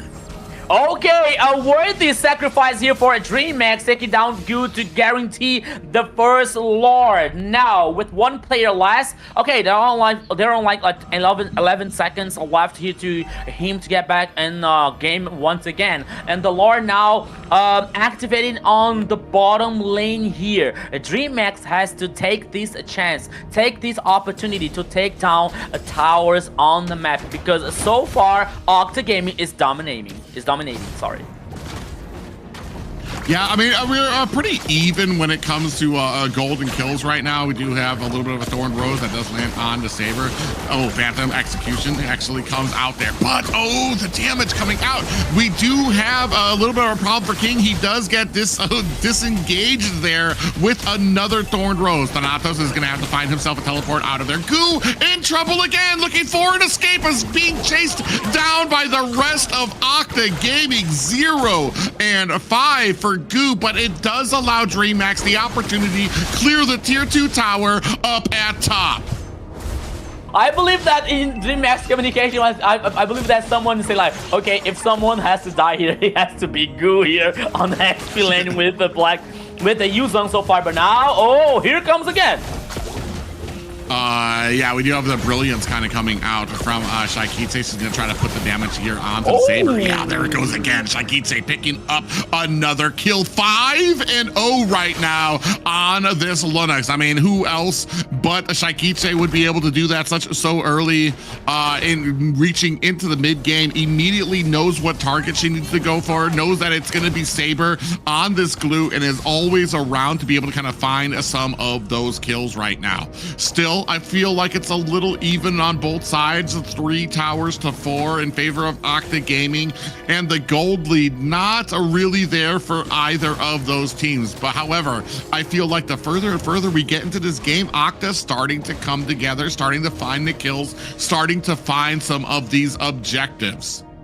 Yeah, so when it comes to the map domination here, Octa Gaming just a little bit ahead from DreamHack. The goal lead here is none for both teams, but now, oh, in the top side here, so we're seeing something out of the range, especially from DreamHack. Blink, or now King. Oh, here comes Black Dragon. Oh, they want V2. They're going to try to dash back there, have the Phantom Execution. Here come the Shifting Skies. They're trying to get back to V2 and get him down. King chases him down, but pays for it with his life. Octa Gaming trying to turn this around onto DreamHack. 2 down. King and a Goo down for the side of DreamHack as they try to pull Saber down. Oh, Blazing Duet on the backside is going to put a lot of damage on the Saber. Brilliance coming out from Shaikite as well. Now looking for the disengagement. They are able to find it. 8-8 for both of these teams. Yeah, the chase V2 here, but the price was too high for them because they lost 2 players in the process. They lost King here, the retribution situation from DreamHack to this Lord. But now here King is able to be back in the game again, and now Octa Gaming has to finish this Lord as faster as they can. Yeah, they tried to, but out comes the Black Dragon. You can see them now starting to back up, trying to get into proper positioning. Zeus and King coming in. Ooh, we might be able to get this Lord off of them again. Coming in, looking for the retribution. Lucy able to find the damage onto the Lord. What retribution as a DreamHack take a loss to King and Blink. I believe that's going to be a double for V2, and this is why he was the first target in the initial engagement. They knew the damage that he's going to be able to output. They knew what happens if you leave him alive. And here, getting a double now accompanying this Lord into the high ground of a DreamHack. Only 3 members left there. Big charge coming out from the Lord as the rest of Octa Gaming makes short work. Shifting Skies come out, and the big damage on the Goo, who is down for the count. Now trying to put the damage onto this core as well. Shifting Skies, Shaikiche finds a kill onto Saber, but it's not enough to stop the push. Octa Gaming clear out game 1. An early and mid game here, very tied up from both teams, but now Octa Gaming take the step forward and guarantee 1-0, Zena. Yes, and they kept it very tied up for sure. It was looking in favor of DreamHack there at the start, but one little misstep from them. That second Lord was able to push, tear that all down by taking out all the lanes. They lost 2 players on the side of DreamHack there, and then they tunneled, visioned for that crystal. It was the end, and that was all she wrote for them. Oh man, I mean, they put in the effort. Shaikiche did her best to kind of come in there, like I said, narrowing down in the skill that she had, or on the player that she was supposed to focus down. Unfortunately, it just took more than that. Octa Gaming had some great disengagement tools here too, even to the fact that I want to applaud DreamHack for the target and understanding of what they needed to do. They saw V2, they went in on him, even with how far back he was looking to disengage.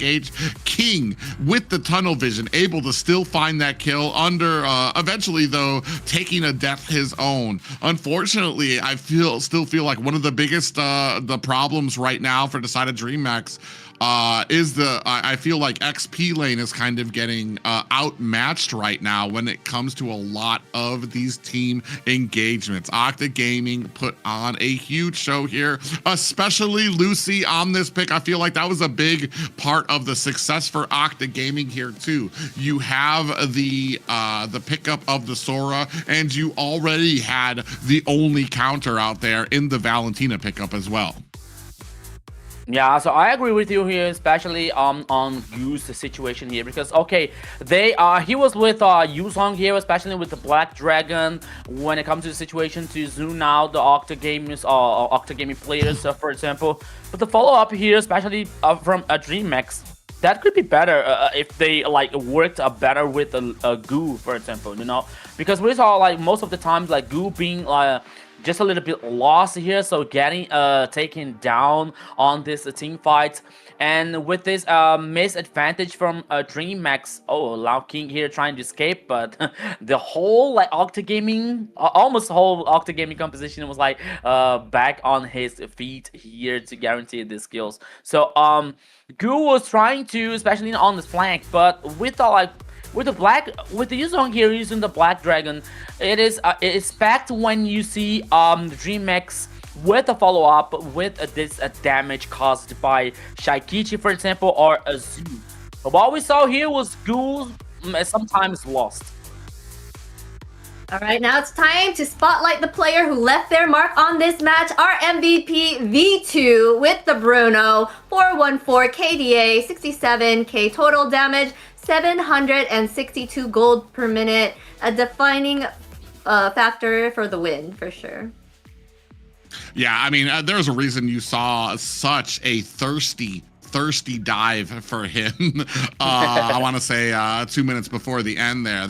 Because they understood how much damage he was going to be able to output, that if he's left open, they're not going to be able to withstand all that he was able to dish out there. And you saw it with that last fight too, just able to pop away and lay them out. And it was just like huge. It was a huge opening for them to be able to kind of use that to be able to get that final push up as well. And I know we talked a little bit, we were talking a little bit about Goo, but he's one of the newer players when it comes to the side of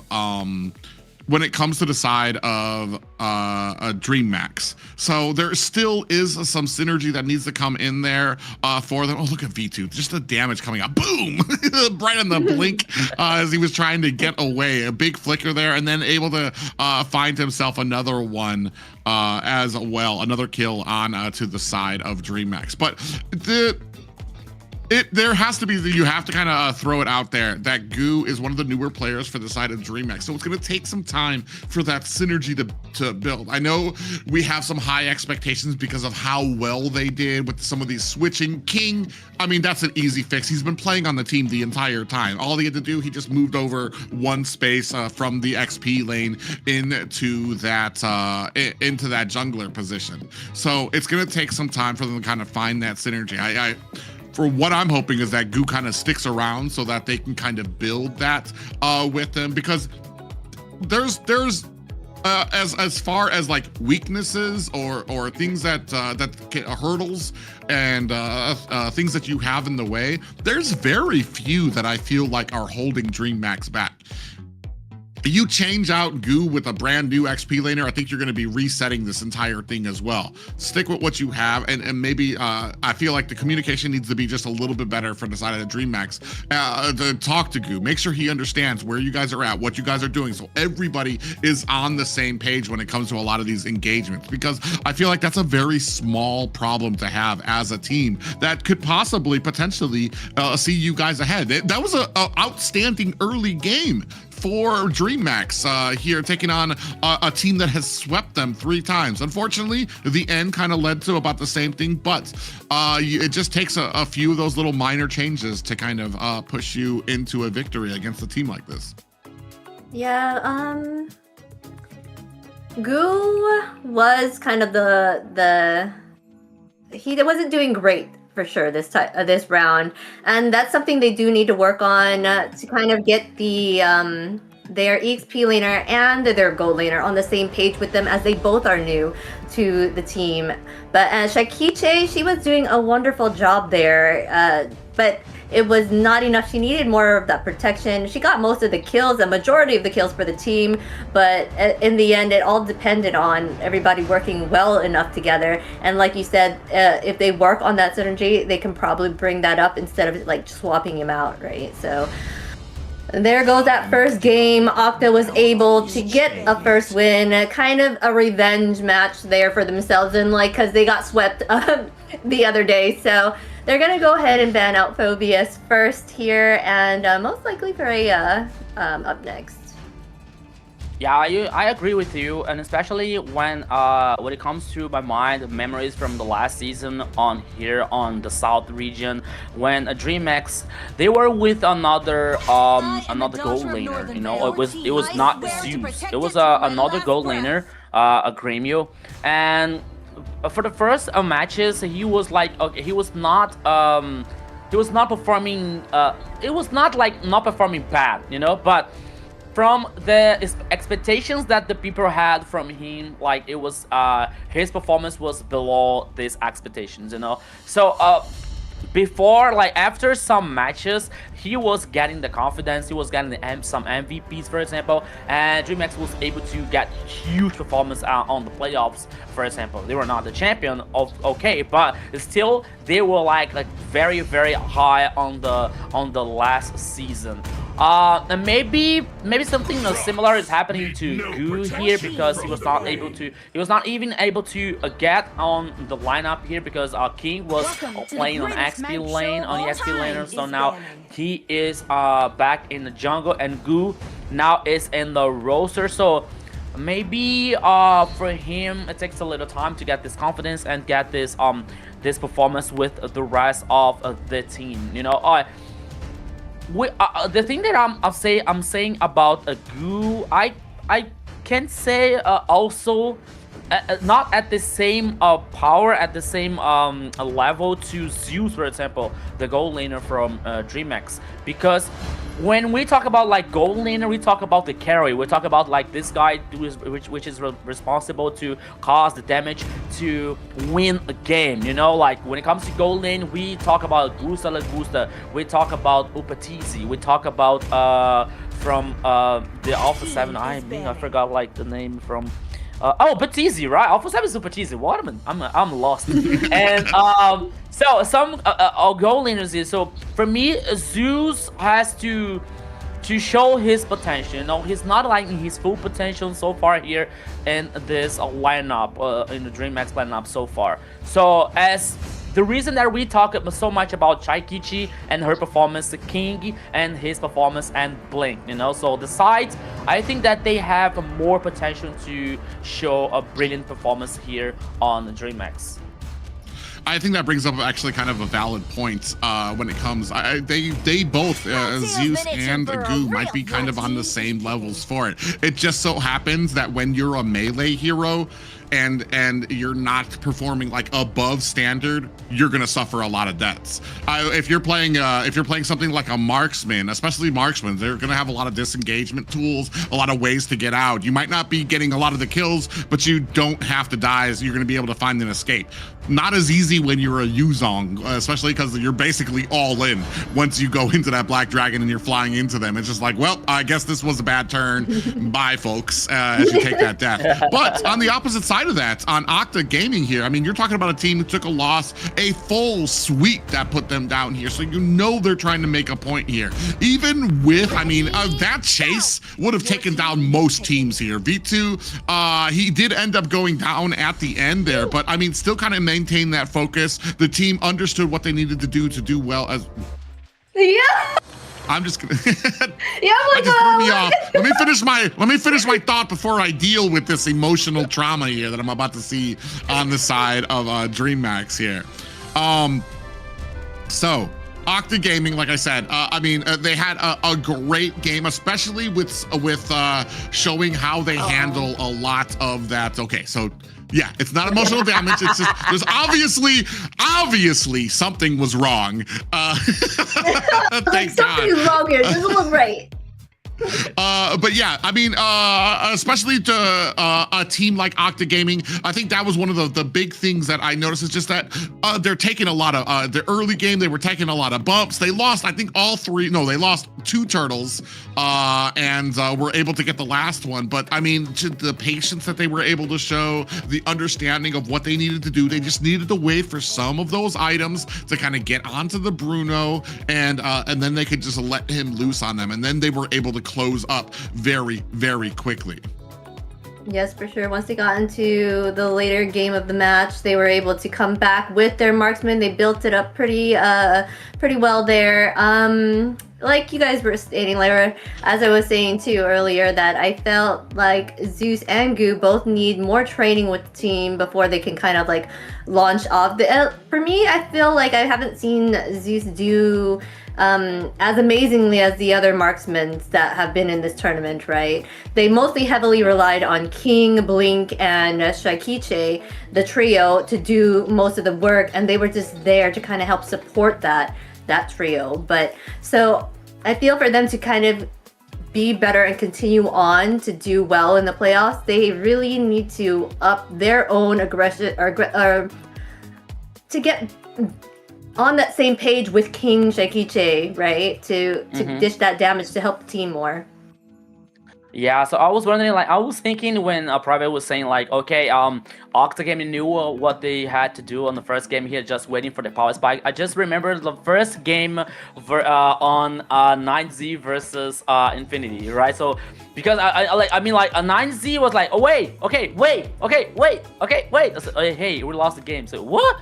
So we were waiting for so long here, like, maybe waiting for power spikes from Gusta, for example, and other players, but I think that they lost the right time to respond back on the first game. So now Octa Gaming, differently from the first match, what happened to 9Z versus Infinity, they did different, and it worked well for them. Well, yeah, and then not only that, but when you're talking about a team, especially that type of composition that we saw come out of DreamHack, where it felt like it's all has to be reaction, very little communication, because you have no CC. There's no little stuns that will give you that little bit of time to be able to talk it through. It's all going to be reaction, move, get to the back line. We need to shut down Bruno or disengage quickly because we have no CC. We need to find our way out of it. It's a tough composition to pull off.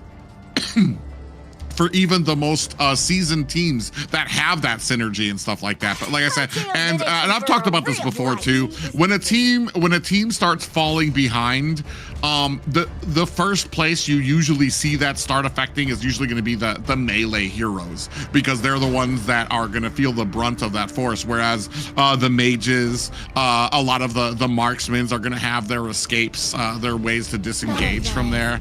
So it's going to take some time for a lot of these things to kind of line up in the way that they want. On this side though, Octa Gaming giving up the Zushin pickup. Yes, it seems like they're not gonna go with the Layla. Your team is but yes, great pick on their side here, picking up that Zushin first, and then they're gonna be answered over here on the side of Octa with Suyu and Harith, other top tier meta heroes right now. Yeah, honestly, guys, here I want to see what Octa Gaming is about to do versus Zushin, because okay, we are in a competitive scenario here on MLBB.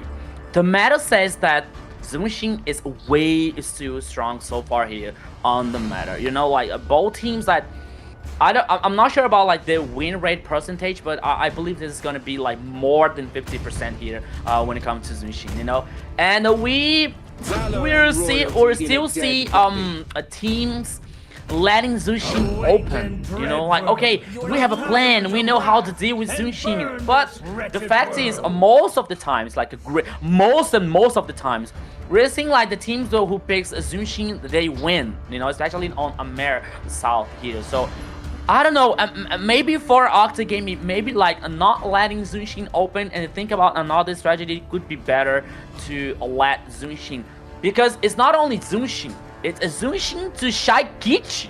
You know, it's like 1 + 1 is 2 here for a DreamX. So I don't know. I don't think this it might be a good idea for Octa Gaming, actually. I mean, we've seen it before. I think one of the things that's kind of stuck out in my head was I don't believe it was this series or was it yesterday? I think it was yesterday where we saw the Lapu picked up, and his only job was to bravest fighter form into the back line, chase down the Zushin every which way, and that was his only job. Even if he died back there, while he was doing that, his front line was basically pushing into the enemy territory. But what it did is it made sure that Zushin, while the Zushin wasn't dying all the time, it was not a factor in any of the fights, because constantly had to run away from the engagement that you were getting from a Lapu. There's other XP laners and other ways that you can do that to chase, but it's always been something that has been that I've kind of stressed when it comes to having a composition and allowing Zushin out.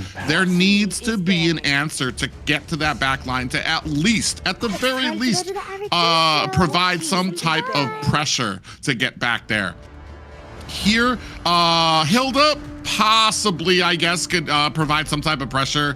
I don't know how much it could be, just because of the ability for Hilda to get around the map, find a flank onto the team, could help try to maybe get that surprise on the Zushin. Suyo can burst into the back lines, but I feel during a lot of objective fights, his focus is going to be on that turtle, on that lord, to make sure he can get that retribution off. So I feel like if we're looking for some of those things here, we're looking for these last 2 picks on the side of Octa Gaming, something that's going to get to that back line, something that's going to be able to provide that pressure.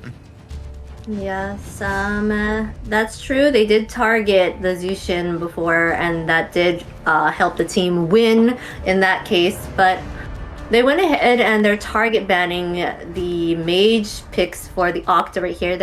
They've banned Eve, they banned the Lilia, so we're gonna have to see what else they have to choose here. Zetian's also open as well, so they also have the Lunix. I don't know, they have a few options still on the side of Octa here. They went ahead and banned Lapu on the side of DreamX.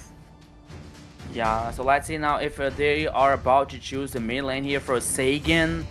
I don't know, maybe Valier here for disengage coming out from Leomord, but they have to wait what is coming next from the rest of DreamX composition. So maybe now they can focus on the XP lane here for Octa Gaming. No Lapu Lapu here on the first on this second game. No Fovius.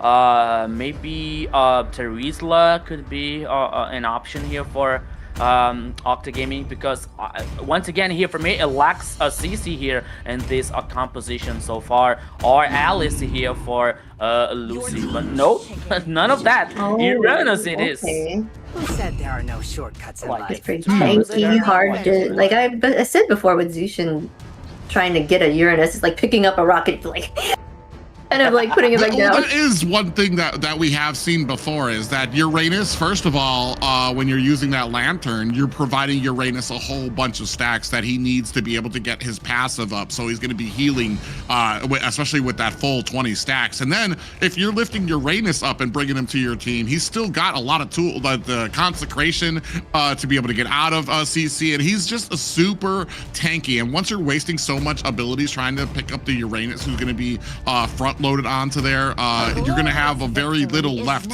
for the rest of the composition that's out there. Oh, Esmeralda, is that the first time we've seen the Esmeralda? I'm almost sure that is the first time.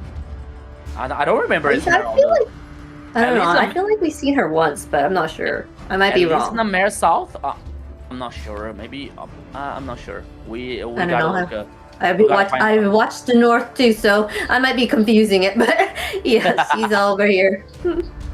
Yeah, so Esmeralda here, especially for Harriet here when it comes to Shield and Uranus. You imagine, Zena, imagine this: Uranus with the large shield, Harriet with the large shield, and Esmeralda, it is like something like, oh yes, that's true. So many shields here from me. Yummy. Of ancient myth. And just like you predicted, the Valir pick kind of coming out for the side of Octa Gaming here to kind of disengage from the Leomord as well. It's going to be very interesting. I kind of checked out the stats. I'm not sure if I'm pretty sure it's the north side that has picked up the Esmeralda, but she does have a 20% win rate. So not exactly sitting at the tippy top pinnacle of win rates here for the AMER tournament. But both teams have their full compositions locked in here. The mobility and map presence coming out from the side of DreamMax, and a very heavy front line coming in from the side of Octa Gaming, and then the disengagement that you're going to have and the pushing coming in from Segan on this Valir. I'm very interested to see how they clash together. Yeah, it's going to be very interesting, especially when it comes to this global presence here from DreamMax with a chip. So let's go to the second game here. Everybody, once again, welcome to the Land of Dawn. This is the second game of Octa Gaming versus DreamMax. Octa Gaming has the lead so far here, 1-0. Taking this time and this opportunity to say hello to people in the chat. You are the main star of the show, so send the like, share the broadcast here, call your friends, call everybody here to watch this match here, Octa Gaming versus DreamMax. Apparently they didn't want to start yet. They need a little bit more time to think it over, because it is a tough match here. Someone's going home, so they got to make sure that they got to be right and be on it, right, to make sure they take on these matches. Yeah, exactly. So both these teams want to be make sure that they're ready. Like we said, you're pretty much out of any more cushion zones for any of your teams here. There's no more lower bracket for you to go to. If you lose here, you are going home. Winner will be moving on to face Infinity as well. So it's going to be very interesting to see how these matches play out. Right now, like I said, DreamMax just looking to try to even this out. They've faced Octa Gaming. It has been one of their just big nemesis when it comes to the Swiss stage or the playoffs this entire tournament. They have yet to really be able to figure out the ingredients or the combination needed to be able to win over Octa Gaming, despite how much I want to say DreamMax have made these huge waves. And I talked about it earlier. Alpha 7 even made comments in their interview yesterday about how much DreamMax had improved, especially when it came to team fighting ability. It was something that was very shocking. But in the end, DreamHack did get dropped to the lower bracket, so we do know that they do have things that they need to kind of clean up if they want to progress here. But I say from with a lot of these teams in mind, I feel like DreamHack has made a lot of waves and probably have the least amount of distance that they need to go if they want to be like entirely successful here in the tournament. Yeah, it's a lot of a tradition here. It's a lot of classic when it comes to both teams here, because most of these players know each other. They used to play together. They used to play against on the last splits on the last season here on the South region. So everything is possible when it comes to these two teams, especially when you have like former champions on the both sides. You have King on DreamHack side, for example. You have Sagan on Octa Gaming side, so they know well how to play, how to deal on that situation. So everything is a plan out to this time here. Even this time here to let you go to call your friends to watch this game. So let's go here, Private. The game number 2, Octa versus DreamHack. Yeah, right now you can see already Blink trying to do this. Ooh, actually almost came in there to try to look for the steal. But I'm sure Thanatos was able to go ahead and get that retribution. Now we have this is probably the biggest fight I've ever seen for a Lethal Wanderer in my life here. But it was picked up there by DreamHack, so King's gonna have a little bit more of that speed to get through and move through his jungle. Yeah, so even though here like Blink was forced to use the flick, so maybe he doesn't have the flick here on the first total fight. But still, I believe that even in the first turtle here, this is not getting the level number 4 here to use the portals and use it made to get the rest of the teammates to fight these objectives. But even though DreamHack is being more proactive, you see now Gu doing a proxy here between tower number 1 and 2 versus Lucy, and now he is still heading on the jungler here, trying to do this info and trying to steal and deny more farm to Octa Gaming. Yeah, right now, still a kill-less game so far. First turtle going to be up in about 5 seconds now. Looking at how these team fights are going to round out. V2 and Zeus are going to be going at it here. Pretty interesting. I feel like V2 does win out the lane here.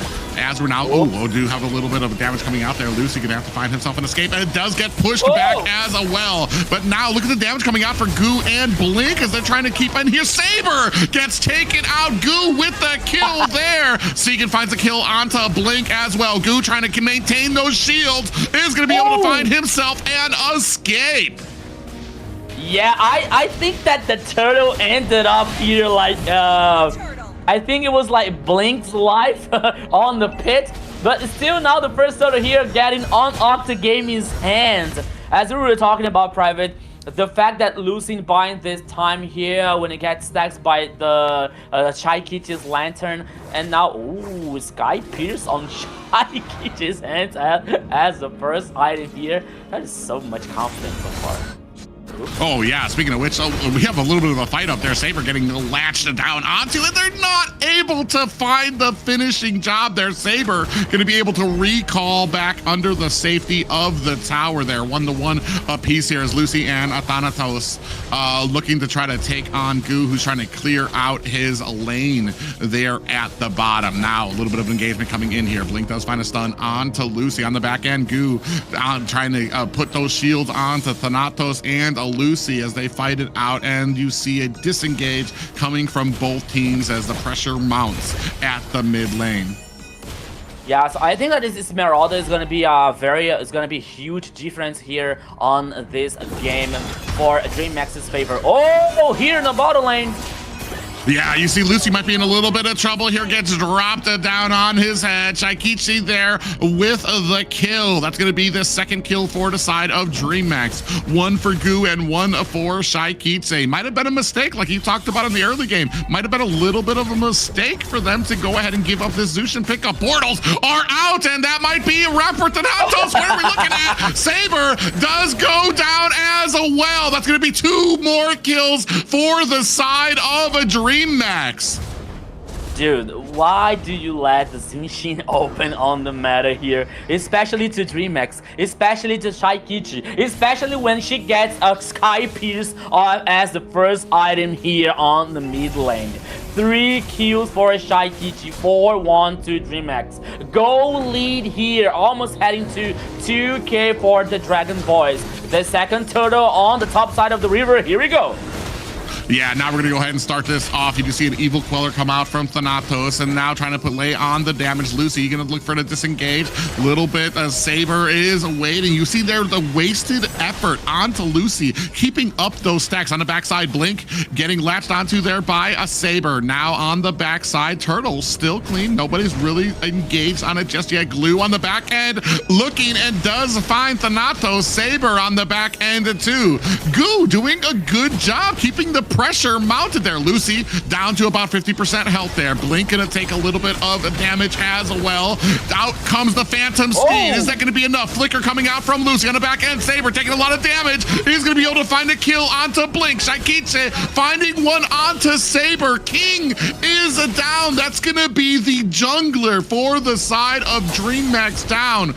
Goo does not care. He's still looking for the kill. Still trying to chase down Thanatos. Finds the kill. Is this who we were talking about? Might need to make some improvement for the team. I think he heard our words and he has come back with a vengeance. Yeah, with the vengeance, with the powerful here for the XP lane called Goo. Esmeralda with 2 kills. He was able enough here to avoid the second turtle to Octa Gaming because they took down King here. No attribution for this possible second turtle, but Goo here trying to save the DreamX's life so far. The second turtle didn't go for Octa Gaming. Actually, it is still on the pit for 2 teams. 6 kills for DreamX. The goal lead, okay, the goal lead like just took a little bit shorter now for DreamX. But still, it's a very interesting advantage, especially when it comes to 4 kills on Shaikichi. Here we go. Oh yeah, and especially because the first item that they picked up was that Sky Piercer. Now taking a lot of damage there. A dished out from both teams here. Octa Gaming looking for a little bit of a disengage here as Lucy on the backside coming in, trying to spray on that damage. Gets picked up there. Down goes Saber. Goo with the kill there. Lucy next on there as Shaikichi finds themselves a kill, and that's going to be 2 down for Octa Gaming. It might be a free turtle. Goo comes up here. Is going to go ahead and try to chase away Thanatos as well, and a great game, and it's going to be an unanswered pickup of this turtle for the side of DreamMax. I wonder how many stacks is Shaikichi on Sky Pierce so far with this 5 kills here on Zunshin. The second turret here now goes for a DreamX. By the time they take down the tower on the top lane, Octa Gaming responded at least with the first tower on the bottom lane here, but even though I'm feeling like DreamX is more comfortable on this second game than Octa Gaming private. Oops. Oh yeah, I mean they're a lot more comfortable. Shaikichi has a great pick. We were talking about that before, especially because you have such a great pick like a Zushin out there, and then plus the patience and the resilience and the great placement that you get paired in with a Shaikichi there. Not only that, but Goo has come online right now. He is absolutely, you can see him pushing down up at the top already as well too. So we've got ourselves a tier 1 tower on that side, and they're basically not able to stop it. Even when the jungler went down for the side of DreamMax, Goo came online, chased away Thanatos, and even was able to find that kill, which stopped the objective push coming from Octa Gaming. So a great game, all things starting to come online for DreamMax here. Yeah, so here now almost 9 minutes on the second game, 8 kills for DreamX. Yeah, now the goal lead here just a little bit ahead for DreamX again, with almost like 6k. It's 3k so far for DreamX here. Lucine heading out in the mid lane here with the Sagan, with the Valier, but now Shaikichi, in the bottom lane.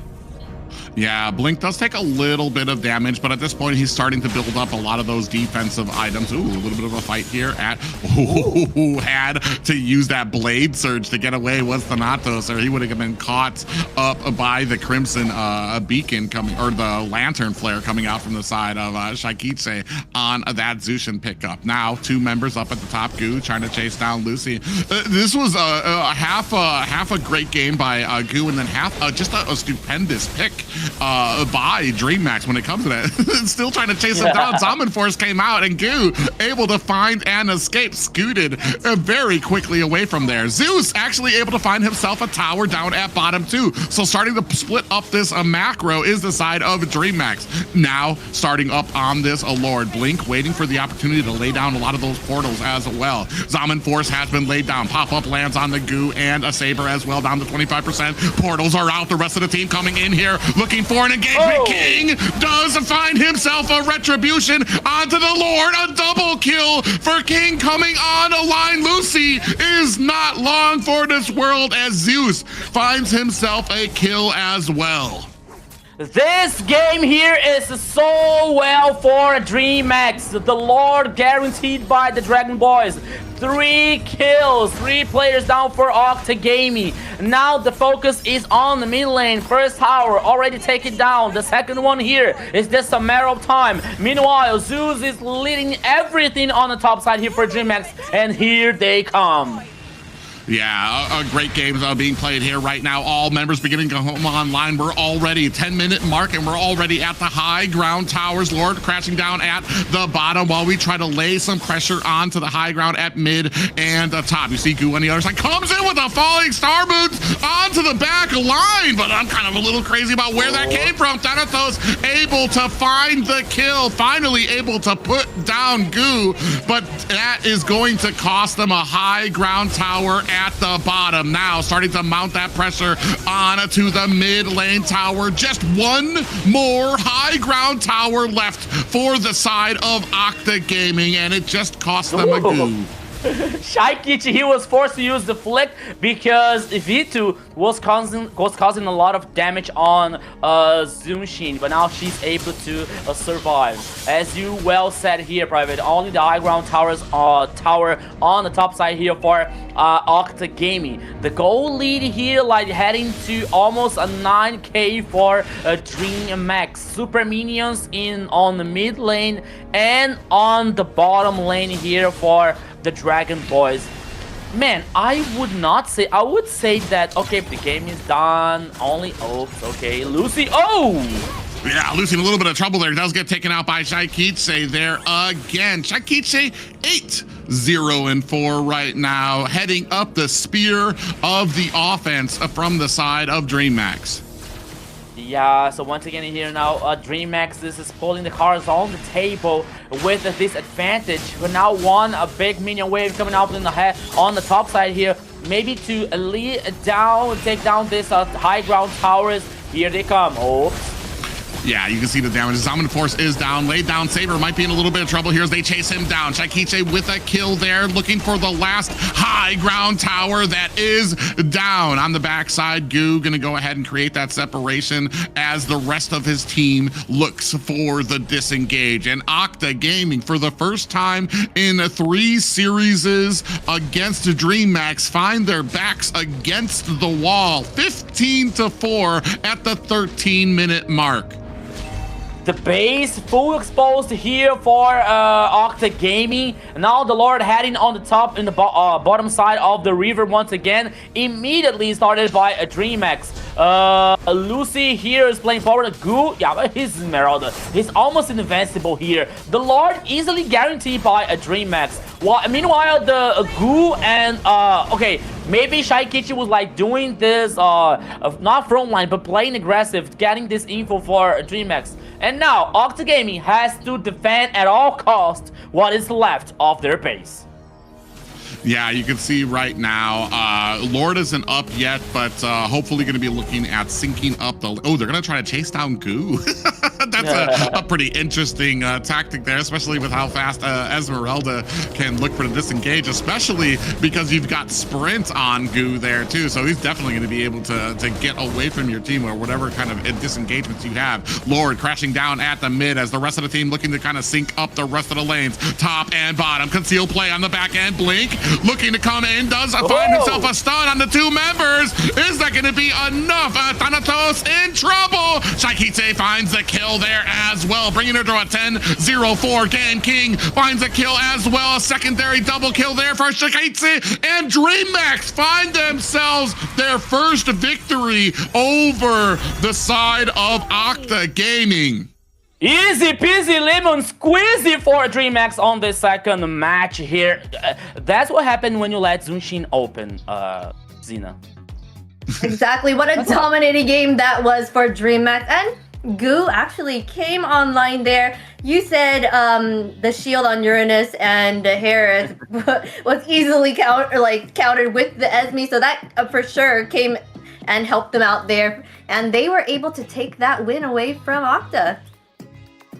Yeah, not just that. Man, this is the vision that I was hoping to see from DreamMax. Well, like I said, where you have all 5 players pulling their weights, and not just pulling their weight, but having magnificent games. And this is what you can get if you have all of those ingredients out there. I feel though like one of the biggest things though, Octa Gaming, a huge mistake here, I want to say, when it comes to letting out the Zushin and then not banning out the Esmeralda. That was basically, I mean, that was what sealed the deal there.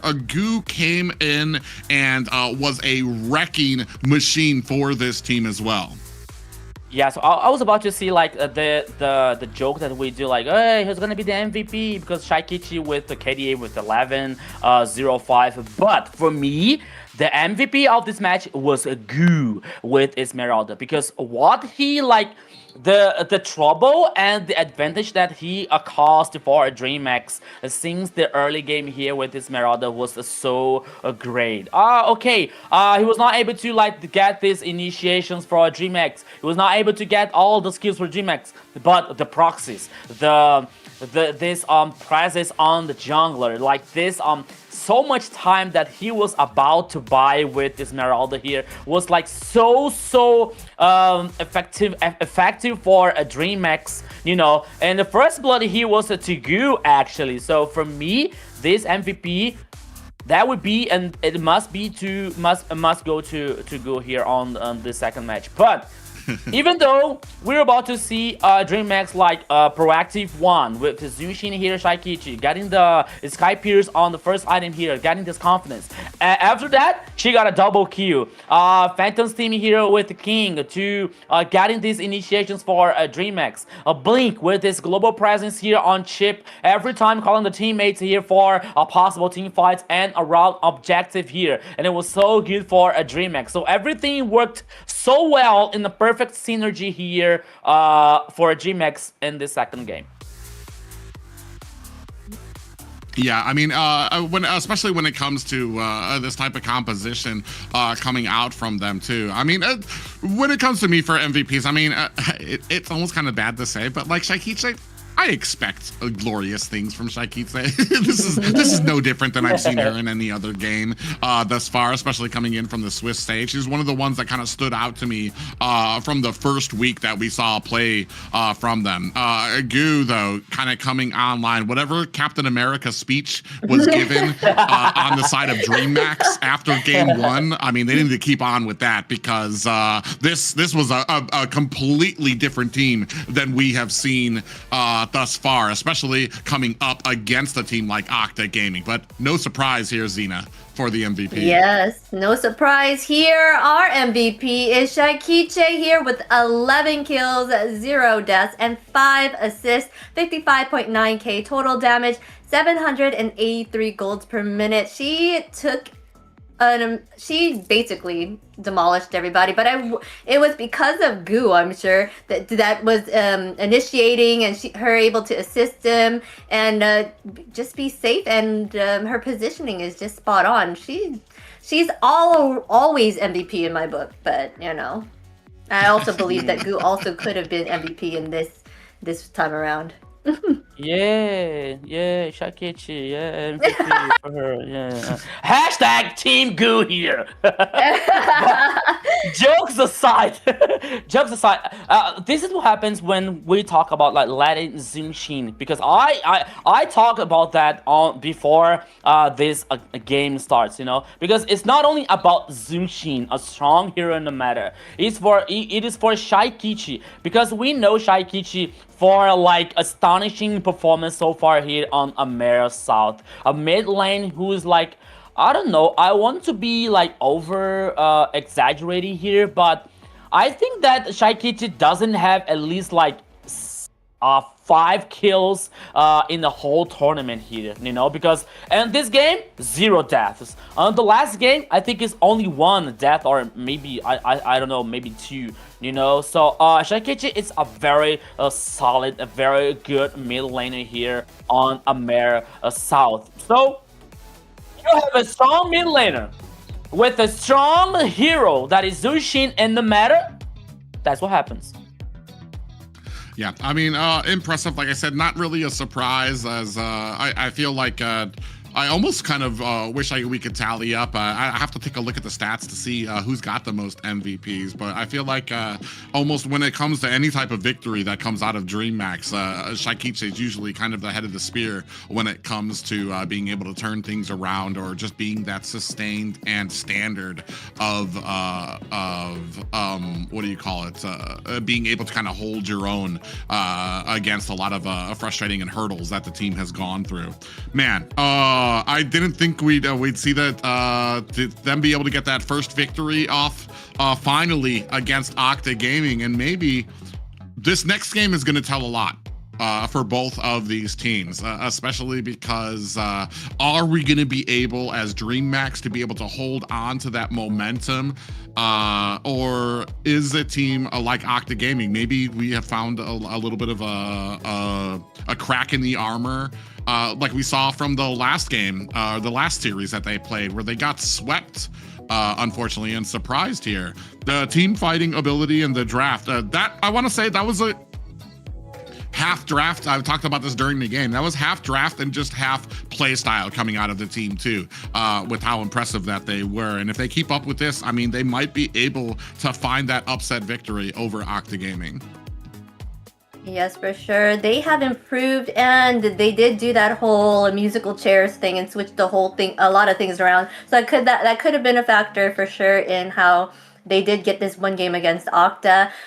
It could be what can give them the win today too. I think they kind of found their groove, hopefully, and we'll see in this next match. Yeah. So good news for DreamHack. They got first victory here over Octa Gaming. Bad news, they are not allowed to repeat those heroes. Goo is not allowed to repeat Esmeralda and Zunshin here with Shaikichi, you know. So let's see what is going to happen on this draft here. But now we're seeing Harriet as the first ban here coming out from Octa Gaming. There's so many heroes, so many choices here, especially when it comes to this first phase of ban. But now here comes Claude. The focus here on the goal lane here for both teams. Interesting one here. Yeah, that's interesting for me, because I feel like that's gonna throw off the banning here. It's almost like off banning, you know what I mean, to pick a Claude up here. So now we're gonna have to decide what we're gonna be leaving open. Possibly the Zushin, and there goes another marksman on the side of Octa Gaming. So are we gonna be looking at possibly the Boxia picked up, or the Zushin to be left open for the side of DreamHack? If I'm DreamHack, I'm gonna make sure that Zushin is not gonna be a part here. That's gonna be my next ban here. But I mean, we're leaving open a lot of picks here, which I feel like doesn't favor the blue side, because you only get 1 pick, you know, out of that, and you're gonna be able to answer on the side of DreamHack with 2 picks. Yeah, and there goes the Zushin ban for the side of DreamHack. There is so much open right now. Phobius is open, Freya is open, Boxy is open, Marcel's open. There's so many options for them because they decided that they wanted to take out the choices here, which I kind of looking forward to kind of seeing what MMs that they will be choosing as they have like a limited pool now. So. Yeah, they are taking their time. Yeah, I believe it's gonna be Boxia and Freya, this last band here, or the opposite, Freya and Boxia, because I believe that if Harley. Honestly, you had the right thought process going because those are the two prime pickups. But if you're on the side of blue side, you want to allow, you're gonna force DreamMax to make that decision of these two OP picks. Which one are you gonna let out, Boxia or Freya? I mean, I kind of would allow Freya out. As we saw from last night, Freya is not this monster that cannot be stopped. So we saw that yesterday. So maybe let that go. Yeah. I don't know. I mean, you're gonna buy this idea, brother? We've got a lot of things out there to pick that can still be picked up. Well, are you sure you're gonna buy this idea about Freya? Yeah, I mean, if Freya is out, they can pick up the Phobius. They can kind of counter the Freya, like, and then she's nothing good out there, right? You know what I mean? So they're leaving so much open. They ban out the gourd here. I was like, we don't know anymore, guys. We don't know what's happening. Just take all your notes, just throw them away because it doesn't matter anymore. Wait. Maybe I'm blind or something. I'm not sure. You're seeing it right, Rico. You're seeing it right. I have to clean up these lanes here because I saw a gourd as the last bin here. Am I right? Yeah. Oh, dang! Yes, it's a gourd here on the last bin here in the first phase. So I think that it's got confused for Octa Gaming, but no confusion at this time. Freya for Octa Gaming here. And Boxia. Okay, the response for GMAX is a very, very nice with Boxia and Phobius, but I don't know. This would be fun. They left out a lot of the metas right now. You want the chaos, right? You want the chaos, yes, right? We love chaos. We love chaos. Oh man. Not me. Her. The chaos. Yeah, when it comes to these picks right now, I'm kind of man, Octa, this is what I was kind of afraid of when I was talking about it. Like, you want to have as many prime pickups as you can. However, it favors the red side because they're going to be able to reply. The two, I want to say, these are the three most contested picks that we've seen when it comes to the draft so far. In the all of the playoffs and things like that. Freya, Boxia, and Phobius. But you take up the Freya, but you give up the Boxia and the Phobius here. I'm going to be very interested. I do like the engagement tools that we have from the side of Octa Gaming. You're going to have the real world manipulation to trap people, and then Alice can come in with Throne of Ruin onto the back line to get a lot of that CC. Ooh, Yusun Shin. I'm assuming that's going to be going into the gold lane for DreamMax here as well. At this point, I don't know what can they do to kind of answer to Phobius if they want Freya to shine or do her thing and kind of come back for the team. Yeah. Okay. First of all, Octa's composition so far is the MWI, right? It's MWI here. Only women. Check it out. Freya. No, only women. Hey, so smart. Good one. Good one. Yeah, good one here.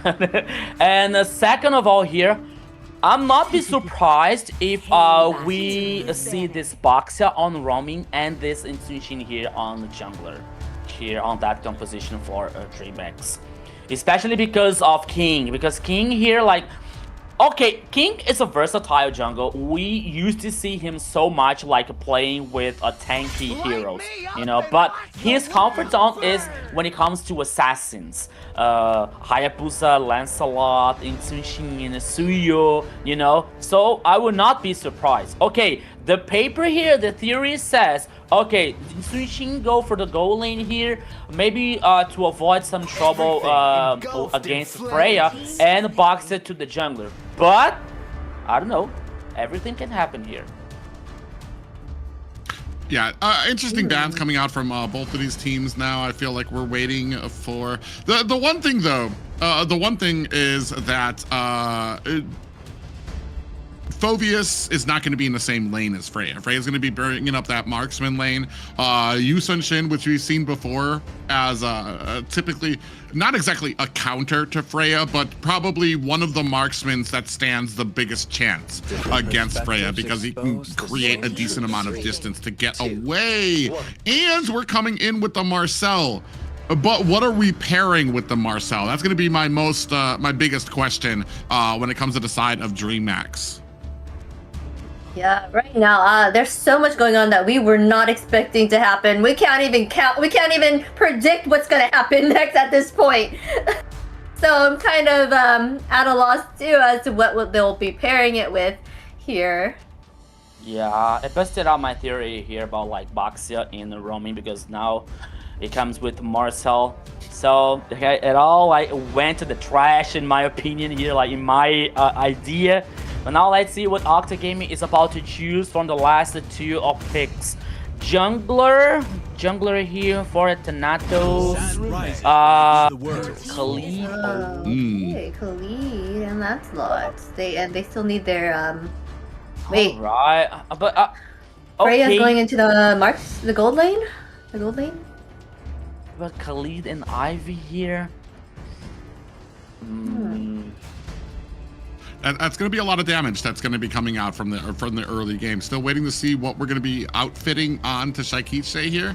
That's going to be the deal, the make or break, I feel, for DreamHack here. Oh, and go with the Valentina here. I do like that pick too, especially because it gives you a lot of that early game that you want for DreamHack here. Not just that, but it gives you a decent amount of abilities to choose from, the real world manipulation, the raging sandstorm as well.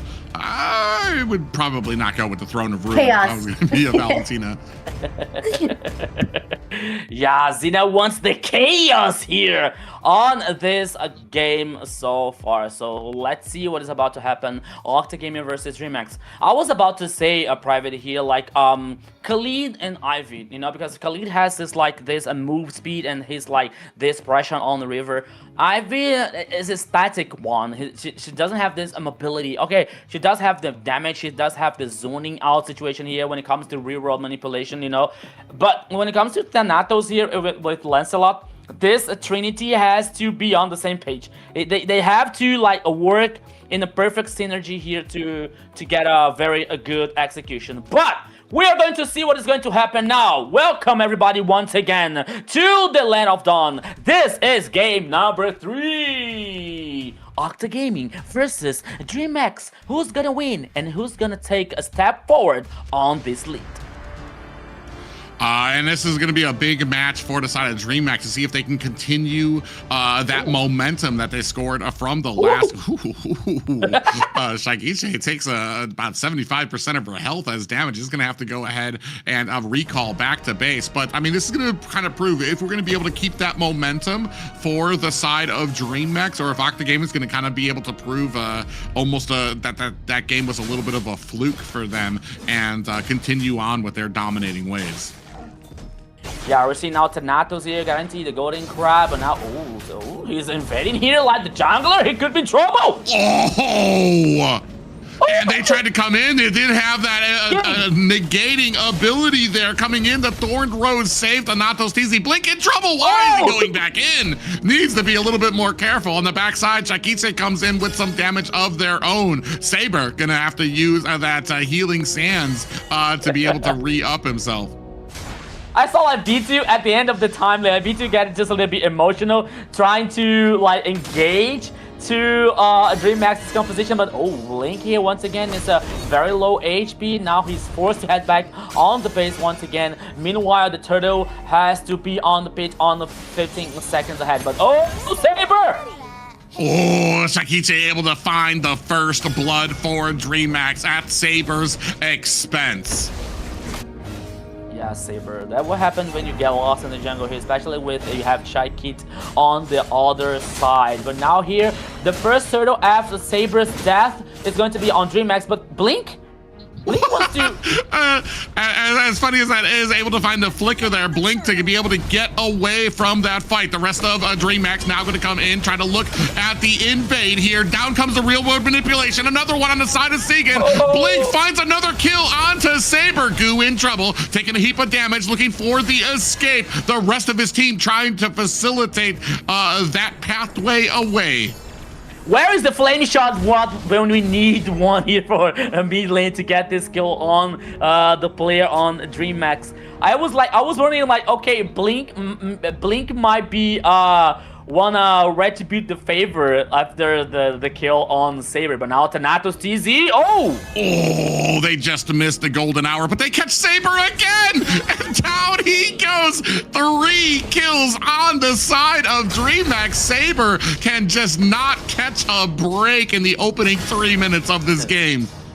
I only remember like a few seasons in the past.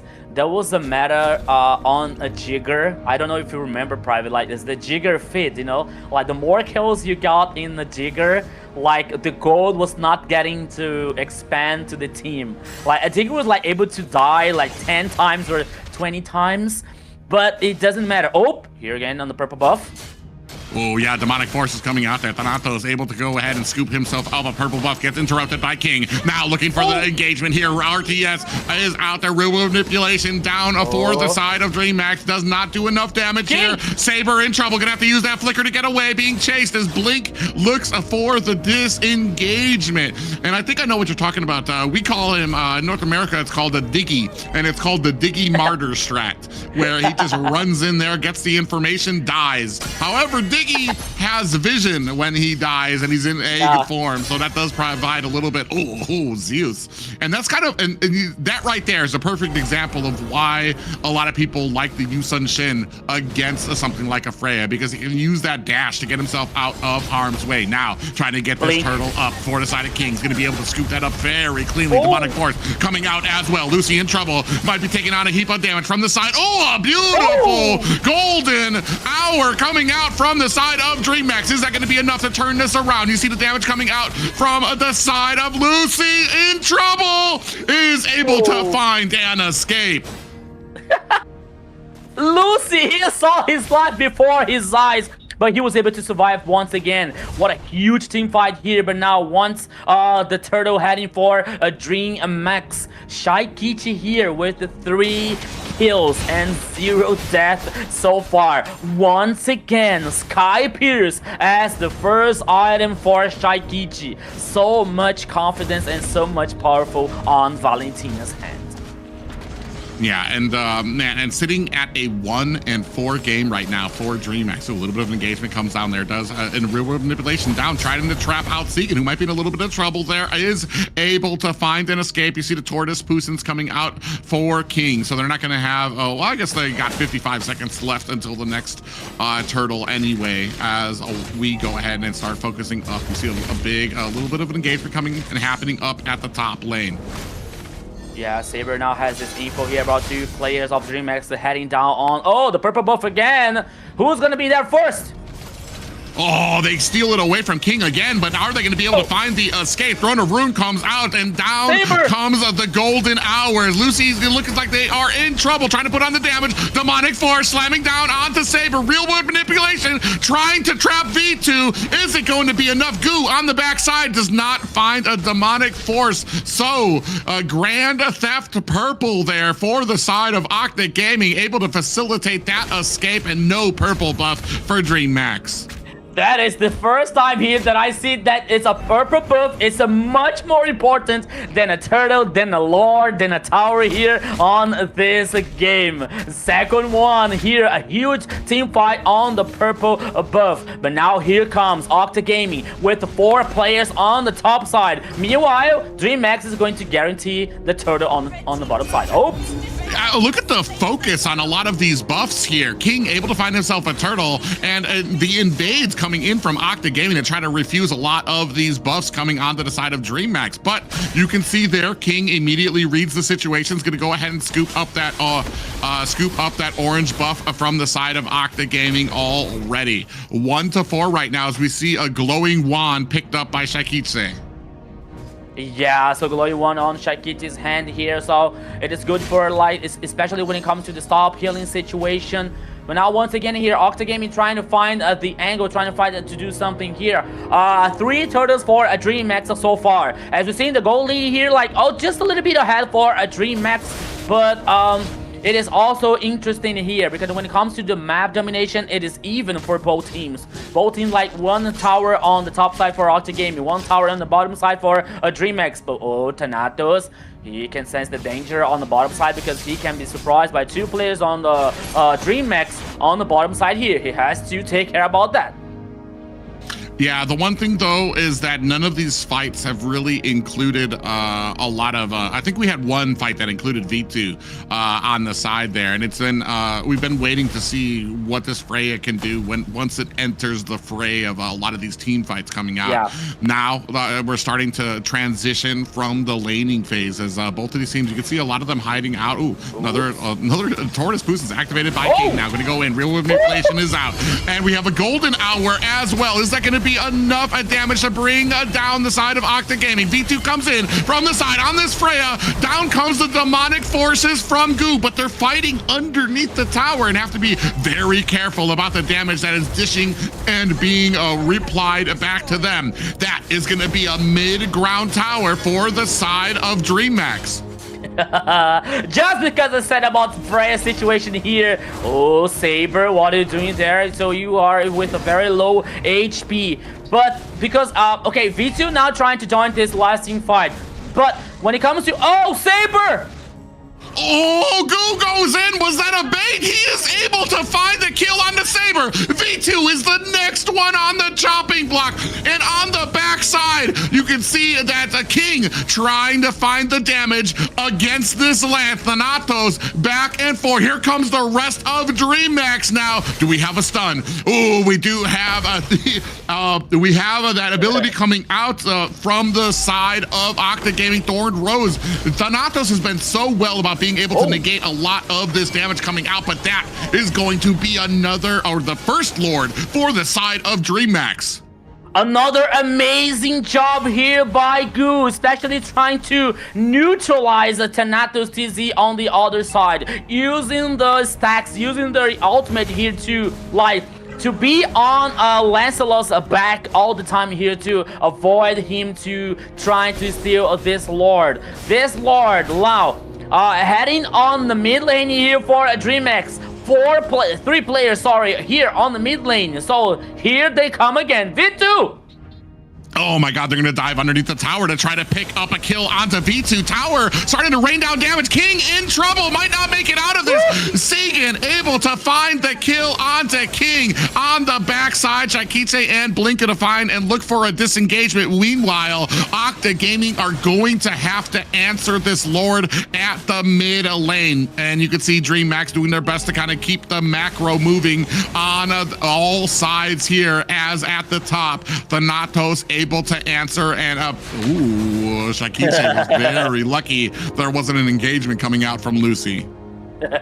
Yeah, so maybe DreamHack here got a little deep on the bottom lane here, trying to chase a V2, and there Octa Gamer was able to respond back immediately, especially in guaranteed kill on a King. Maybe I'm not sure. Maybe it was for Sagan here for Ivy. Oh, here comes Thanatos. Oh, yeah, he's going to be able to use that Phantom Execution to get himself out of harm's way. I mean, as much as Thanatos hasn't really had a huge effect, he hasn't been getting caught. He has just really been expertly using a lot of these skills. Ooh, Valkyrie's Descent is used here. V2 might be in a little bit of trouble here. King and Blink on the backside trying to look for the damage here. Saber in trouble. In comes Lucy. Throne of Rune has been activated, but look at the damage coming out. Real manipulation is going to be more than enough for Shakichi to find the kill there. Goo coming from the back end. Demonic Force keeping V2 at bay. Real manipulation to try to help secure the escape, but now the entire team underneath underneath the tower, looking for the kill. Saber trying to withstand with that healing. Immortality has been procced. Using that flicker is not enough as DreamHack find themselves another kill. 9-2 in favor of DreamHack.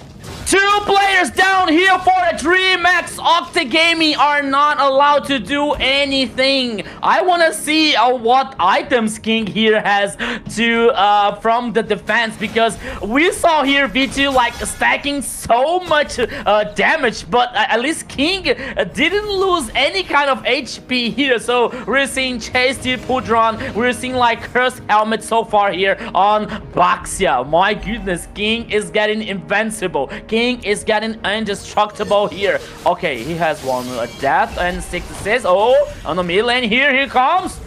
Yeah, Shakichi in trouble, gets dove underneath the tower, and is going to be able to use an IMU Valkyrie Descent to get out of harm's way. Golden Hour has been activated. You have the Demonic Force slamming down, able to find the kill onto V2. Thanatos TZ in trouble, gets taken out by Zeus. It's just Lucy and Saber here to fend off this onslaught. Lucy gets caught there. Now the damage coming in pairs now to try to take down Lucy. Backed up, Zeus finds the kill. It's just Saber to fend off. Will DreamHack be able to find themselves another victory here for the side of DreamHack?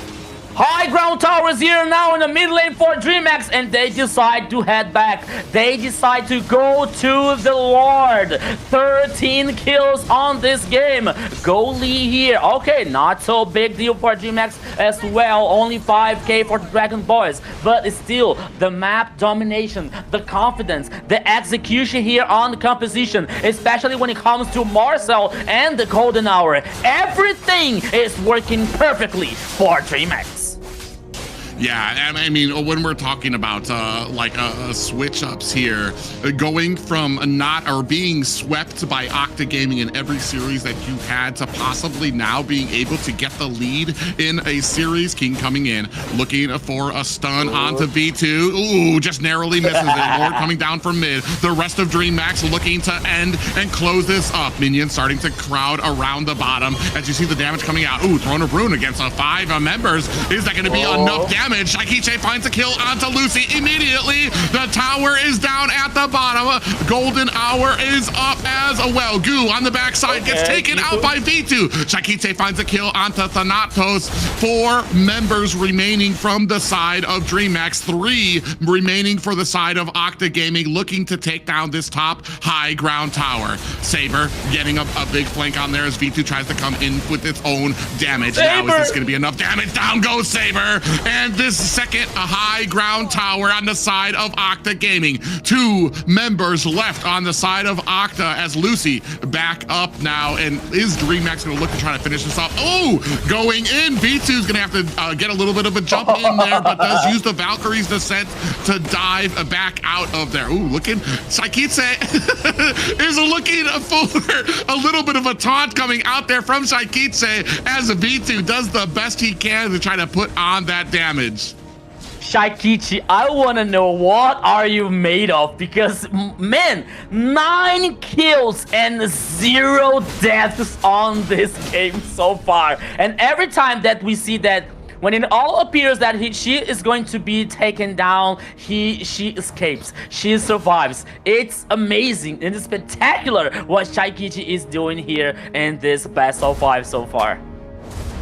Yeah, and right now, this is a DreamHack having an excellent game, a 3-16 as you take a look at the damage charts there. Zeus and Shaikitse topping the damage charts, followed by Segan. But after Segan, it's just the rest is just all red, all a DreamHack on the damage charts right now. And I'm not even sure what you do if you are Octa Gaming right now. It's only about a 5k gold lead for the side of DreamHack. But when it comes to like the min-maxing here in the professionals, I mean, that's a huge gold lead. Not completely insurmountable, but it does mean that you're going to need to have a plan. Oh, Shaikitse baits out the abilities coming out from V2. Now another fight coming out. Blink taking a heap of damage. Throne of Ruin has been activated by Lucy. And we did see the Golden Hour come out. Real world manipulation from Segan. Now still looking for the damage. Saber. Demonic Force on the backside. Shaikitse finds a kill onto Saber. And Segan being chased down. Goo with the Demonic Forces. Put putting on the damage. Down goes V2. Shaikitse with another kill, sitting at 11, 0, and 2, picking up another double there for DreamHack. On the C5 here, I saw Shaikichi ignoring Thanatos TZ, and I saw Thanatos TZ ignoring Shaikichi to focus on the mini wave. Here we go, Private. And now looking to close this up. Can DreamHack find it in them to close this out to 10%? And DreamHack find themselves another victory over Octa Gaming.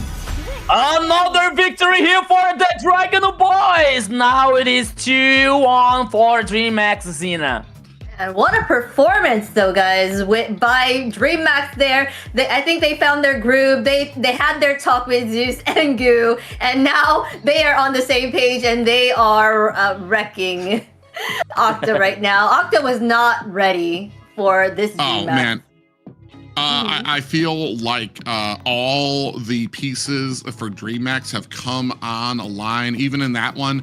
I think I've talked about this, and especially more offline when it comes to the XP lane being kind of a weak link for them. Even there, Goo came out ahead, was a great asset for that team there as well. But, I mean, the main story, as it always is, Shaikitse.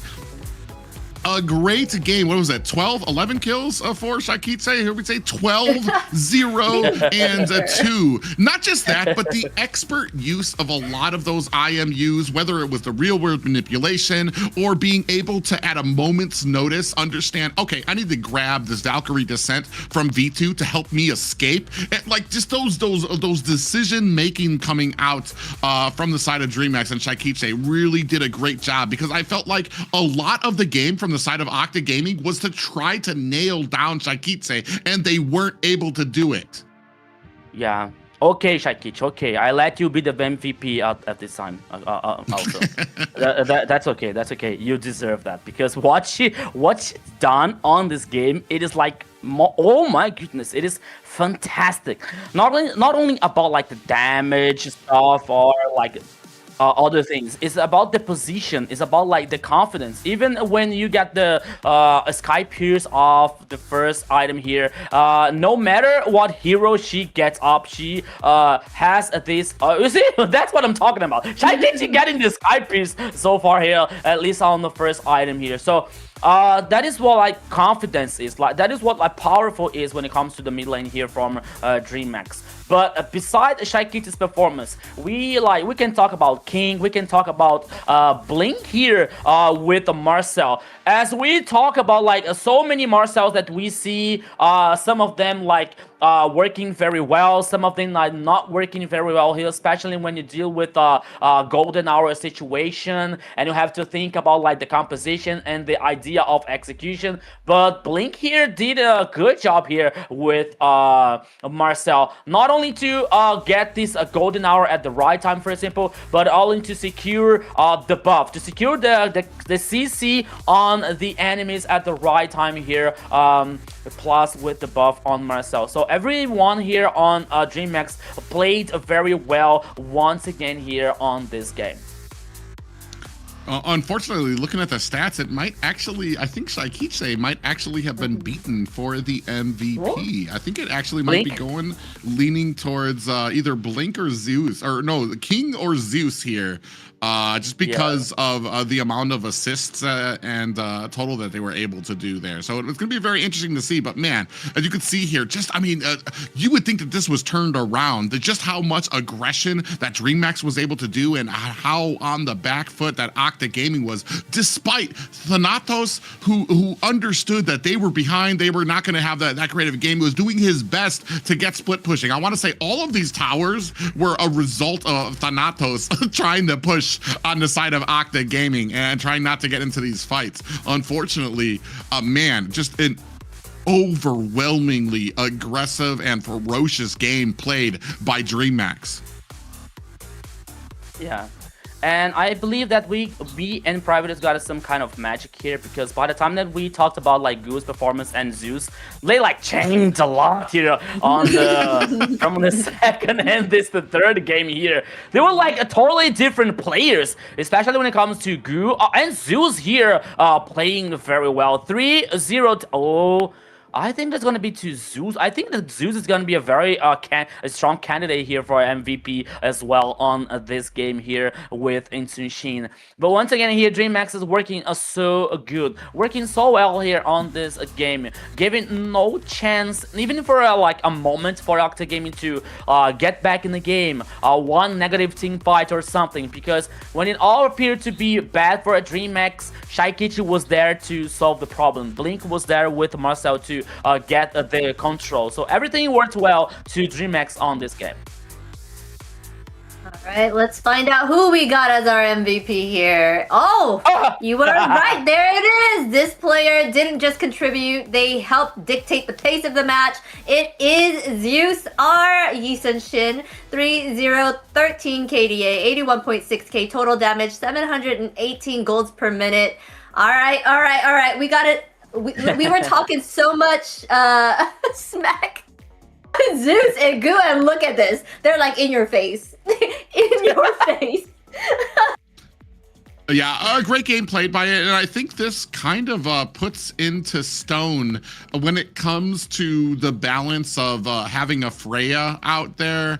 I mean, the Yisun-shin is I want to say not exactly the counter, but it's something that is able to withstand the pressure that a Freya can create into that gold lane there. Especially we were seeing it before, him able to dash away a lot in the lane here, and not just that, but able to succeed. Look at him sitting here being so patient here to try to take down Saber back and forth and to put on the damage for a lot of these teams fights. And not just like I was talking about before, like not just to deal with a Freya in the lane, but shine as a marksman to be able to get so fed and get so many kills here.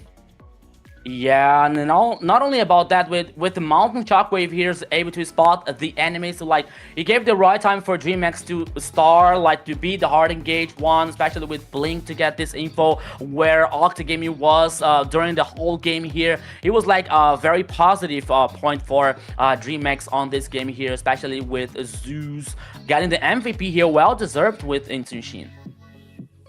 Yes, and we are down to the wire here. Now we're sitting at 1-2 for DreamHack's game point here. So let's see if DreamHack can get this revenge on Octa. You know, like they did switch up their team, so they're a whole new team basically because they did that musical chairs. So Octa was not ready to deal with the changes apparently. I had to rebutton my shirt. That last game got me a little hot. That was pretty exciting stuff going on right here, right now. Man, let me tell you, especially when it comes to like Cinderella stories here for a team that has been able to rise. And we've been talking about some teams that have been able to grow and make those changes that help them to find a lot of those victories here. DreamHack moving from a team that twice before this has been swept by Octa Gaming to a team now, after just a few short weeks, is now a team that is leading them in a series, in a best-of-5 series right now. This could be history for a DreamHack if they can, sitting right now at game point, Octa find themselves backs against the wall here. They need this victory or they will be looking at their swan song here in the playoffs of the AMER South tournament.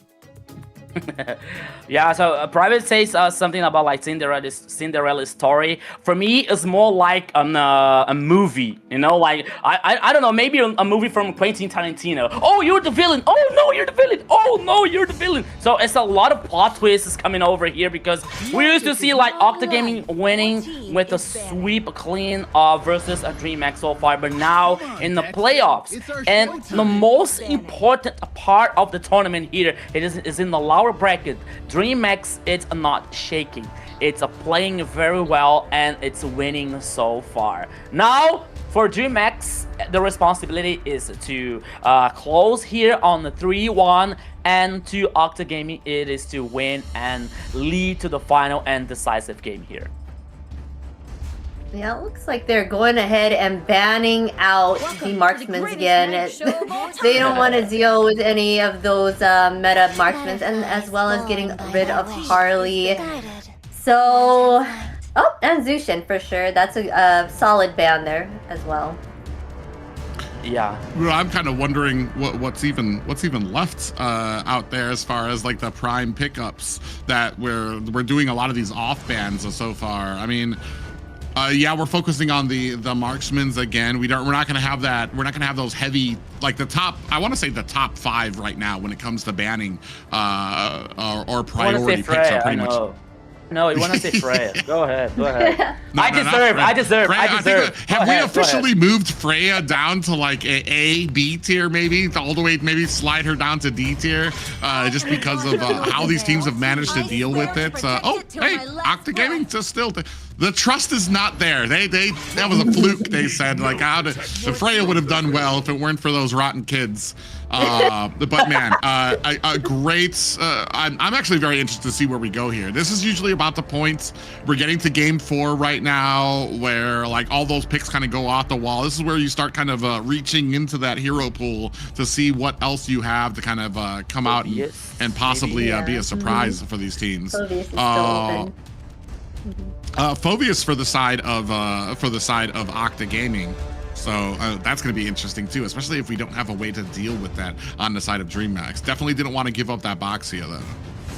Yeah, they're for sure making sure that they are not on the field anymore, and they went ahead and picked up that Phobius. They know how strong Phobius can be.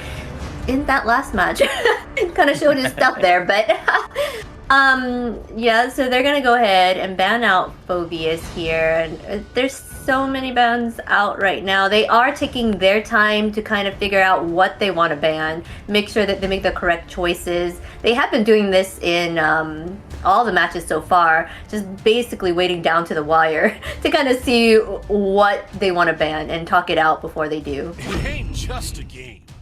You gotta fight for yourself. Oh my goodness. Board here for DreamHack and Glue. I was thinking about Glue here to be like somehow a counter for Phobius, especially when Phobius uses the demonic force here, like Glue using his buff or ultimate here to somehow neutralize this stacks and this damage caused by Phobius.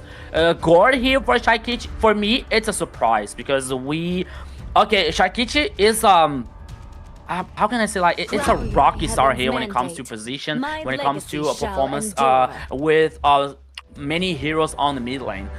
But now she has to play much more when it comes to Gord, because not only to cause the damage, not only to get this burst damage here, but also to get a very good position one, because she doesn't have any mobility, she doesn't have any escape with Gord here so far. Oh, the response here for Octa Gaming I found quite interesting here, like Carry and Zetian, especially to neutralize a Gord ultimate here by the time of the team fights. Yeah, and that's exactly what I was looking at it too, and that's why I'm very curious as to why this kind of came out, especially Gord without much. Like usually, I think what we've been seeing from Gord is he's kind of shines when you have some of those isolating roams, like the Kalea or the Cho or something like that can grab somebody, kick them out, and then Gord will be able to kind of throw down that the Mystic Gush to be able to deal out that damage. But to pick him out when Zetian is still, because that's been the biggest counter for an isolation team composition, is when you kick them or you pull them with a Tsunami Slam, immediately comes out the Fury of the Phoenix and the entire team is stunned out there. So this is going to be very interesting here, especially, I mean, it's the same thing I go through when I know a jungler player has this high mechanical ability to be playing Lance and Hayabusa players, and I see them stuck on a Fredrin or something like that, and I'm like, oh, you know, it'll do all right, but like it's not really allowing them to spread their wings when it comes to what they can pull out. Gord, very immobile, and it's going to be something very interesting. But for somebody like Shaikichi who understands positioning and stuff like that, I'm very eager to see how they're going to play this and especially play it successfully. So we take a look at the second banning phase here. Yeah, they went ahead and banned out Leo and Joy. Joy, I'm thinking they're trying to get rid of the something that can get to Gord. I think that's what they're doing here. So they want to make sure that Gord has that leverage because he is immobile, and for sure that can help. And Sharkiche, it's kind of like one of their best players, so they want to make sure that she stays safe. And they're taking out Suyu away from King here because they know how well he plays on that Suyu. But they're going ahead and picking up the Bruno here. Yeah, and actually it was a very high focus now on jungler on the last ban here, except from Granger from Octa Gaming. So Joy, Leomar, so many options to Octa Gaming getting this back line here to neutralize Shaikichi on DreamHack's composition so far. But Bruno now picked by Zeus here to this match. It's going to be very interesting, especially when it talks about like early and mid game here with this Mars command. But now let's see what is Octa is about to bring from the last two choices here. The jungler and the roaming are lacking here. So no Leomard, no Joy, no Suyo. What's left here? Hylos, okay, we're roaming. Glorious Path on the way. Hayabusa! The Busa. Okay. I mean, he has kind of fallen off a bit. I mean, all assassins have kind of fallen off a bit here when it comes to the current meta, favored for a lot of the fighters and the tankier support type junglers here. Oh, and Guinevere going to be coming in. Okay, this is a very interesting. This is what we asked for when it comes to the global bans and stuff like that, to start seeing some of these newer picks come out there, some of these newer compositions from the side here. Thanatos gonna pull out Hayabusa. I'm wondering if that's kind of like a comfort pick for him. Yeah, it could be a very comfortable pick for him here. And now here analyzing these two compositions, I'm not sure, but maybe Hayabusa is the first time here on AMER South versus Guinevere here on King.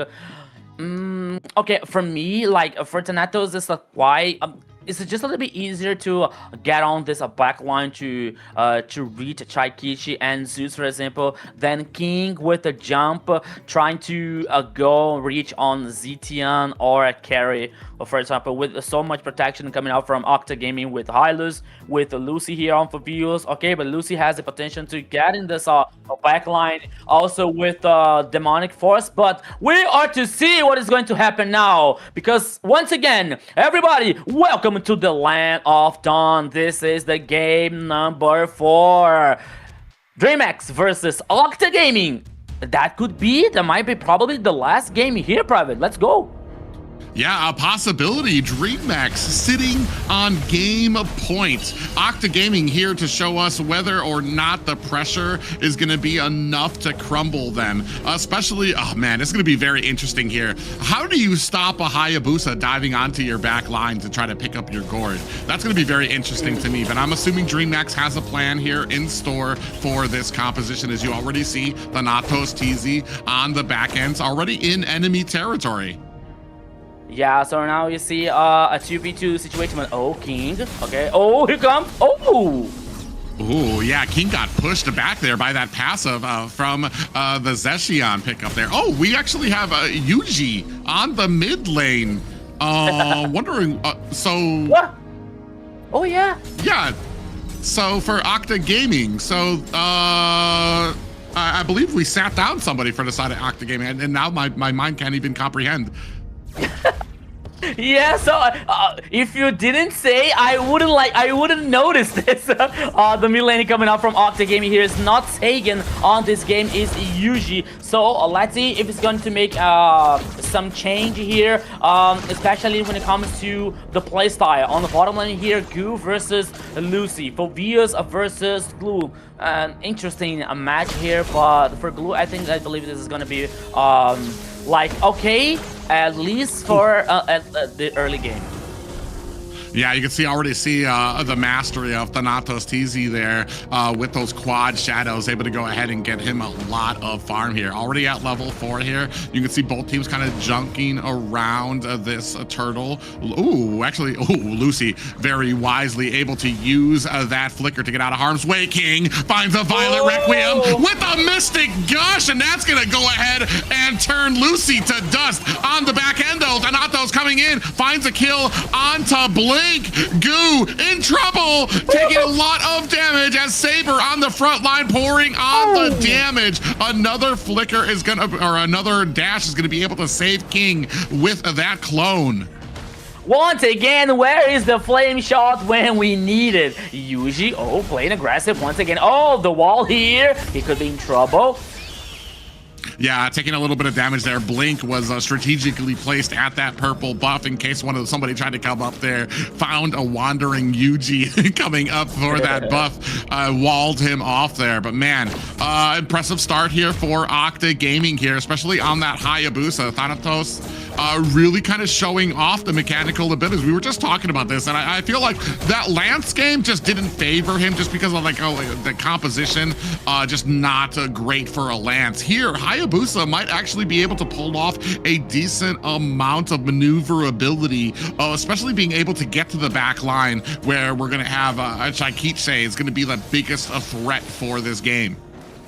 Yeah, so here comes ultimate from Glue. Oh yeah, pop up there, King able to find the kill onto Lucy. Another immediate kill onto Lucy. Blink in trouble, taking a heap of damage. Is this gonna be enough to pull back Saber? Violet Requiem onto Saber. Is that gonna be enough damage? As King is gonna have to look for the disengagement. Goo on the backside though. And gets flickered again. Baited into using that ultimate. Again, he's trying to find a zig, trying to find a zag. Is he gonna be able to find an escape? Being chased by 3 members. This is a Patrick. And he's still alive right now, but finally taken down by Lucy. You know what? He bought so much time here for DreamX, especially when it comes to pushing the minion waves on the sides, on the mid lane here. So, okay, he was killed, but he bought a lot of time here for DreamX. 17 seconds left for the next turtle. Is still on the downside of the river. Both teams are dancing now on this side. Who's gonna get the second turtle? Yeah, right. We do see a Sky Piercer, immediate, very early Sky Piercer picked up by Thanatos TZ as well. Now going to go ahead and start on this turtle. One thing that I feel like DreamX have done a very good job of is being able to isolate Lucy, take him down. Already down, has 2 deaths on the side of Octa Gaming. Blink on the backside, looking to try to keep that wall, try to keep the rest of Octa Gaming pushed back. Zeus in trouble, gonna have to use that flicker to get back. Almost turned the tides of that shadow kill up at the top lane. King able to go ahead and find himself this turtle, and a Violet Requiem coming to finish the job onto Saber. Shaikiche picks up the kill. 2-0 to 1, or 2-0-1 right now for Shaikiche. Shaikiche didn't use the Mystic Gush, but now the target can be V2 on the top side here, but now he senses the danger, and he plays safer. He goes under the tower. Okay, 2 players of Octa Gaming here trying to take down V2. Zeus, They didn't get it. They couldn't take down Zeus here, and meanwhile, DreamX was able to guarantee another turtle. It was the first one actually here for the Dragon Boys. So now 6 minutes of this game. It's even tied up here. Zeus and King. Okay, now V2. I think V2 might have, or King might have showed himself a little bit too fast there as V2. They could have lured him back just a little bit. Yuji now chasing, using that passive to create that distance. Big Tectonic Charge lands on the Saber, pops him up, but the rest of DreamX feel like that fight is not worth it. Just a little bit of a hello there from Shaikiche, just to let him know, yeah, you're not going to camp out in this bush against us here. You're going to go ahead and throw a Mystic Gush and a lot of damage out there onto that Hylos pickup from Saber. Yeah, what are you doing, Shakichi? Just line the grass here to get a little cleaner here now. Oh, Goo here though might be in danger. It's a 2v1 situation, but now Thanatos changed his mind and heading for his jungler here for the clear path. The King, ooh, jump! Yeah, doesn't use the Violet Requiem, decides not to use it against a Saber. Very wise on the side of DreamHack. Very picky about who they're using these ultimates against. Definitely don't want to use it against some of the tankier members. Want to save that for a lot of these engagements. Save it for some of the squishier members of the side of Octa Gaming. Lucy now coming in from the side, looking for a way in onto this turtle. Is not going to be able to find it as King picks it up again. Gets walled out there. Titanic charge as well out there. We do the glorious pathway out, is still looking for the damage coming out. King in trouble. Mystic Gush now with the Violet Requiem, and Yuji finds a kill onto King on the backside. Thanatos able to find the kill onto Shikitse as Lucy finds one onto Blink. 3 players down for the side of a DreamHack. Zeus in trouble, taken down by Lucy. Yeah, so now 4 players down for DreamHack here. Octa Gaming with a huge team fight. They waited for the right time after DreamHack's initiation here. Fury of the Phoenix for Octa Gaming Yuji, and then like Thanatos came on the team fight later and got with the Shadow Kiru to get the rest of the kills here. So 4 players down for DreamHack. Octa Gaming taking this advantage and taking down the first tower on the top side. Very interesting early / mid game here for Octa Gaming. Yeah, and it was very interesting too because of how patient Thanatos was, waiting to see for that Mystic Gush to come out. As soon as the Mystic Gush came out, he had his target, immediately quad shadowed into Shikitse, found themselves a kill onto there. So this is something that DreamHack is gonna have to keep and understand their big pop-up plans. Violet Requiem is out, followed by the Mystic Gush, and unfortunately, Shikitse in trouble. Shadow kill. The rest of the team tries to join in to negate the damage. Oh, Thanatos might be in trouble. And is that going to be enough? Down goes Thanatos. King picking up the kill. Shaikichi, you have 1000 of IQ here. Did you see what she did? When she was the target of the Shadow Kill from Hayabusa, she went through the Golden Crab to divide the damage caused by Hayabusa. I think that it was the reason that she wasn't taken down on this pick-off trial here for Octa Gaming. But now the lore here is started by DreamHack. Here we go, Private. But yeah, you see Shikitse hiding up in the bush. We do have a V2 is going to be able to pick up a tower up at top. King finds himself the first lord of this game. Pop-up lands on a Saber. We do have the Mystic Gush out, does not find a kill, but DreamHack pick themselves up the first lord of the game. Yeah, the Lord here guaranteed by DreamHack. The focus now can be on in the mid lane. 6 kills for Octa Gaming. A goal lead here.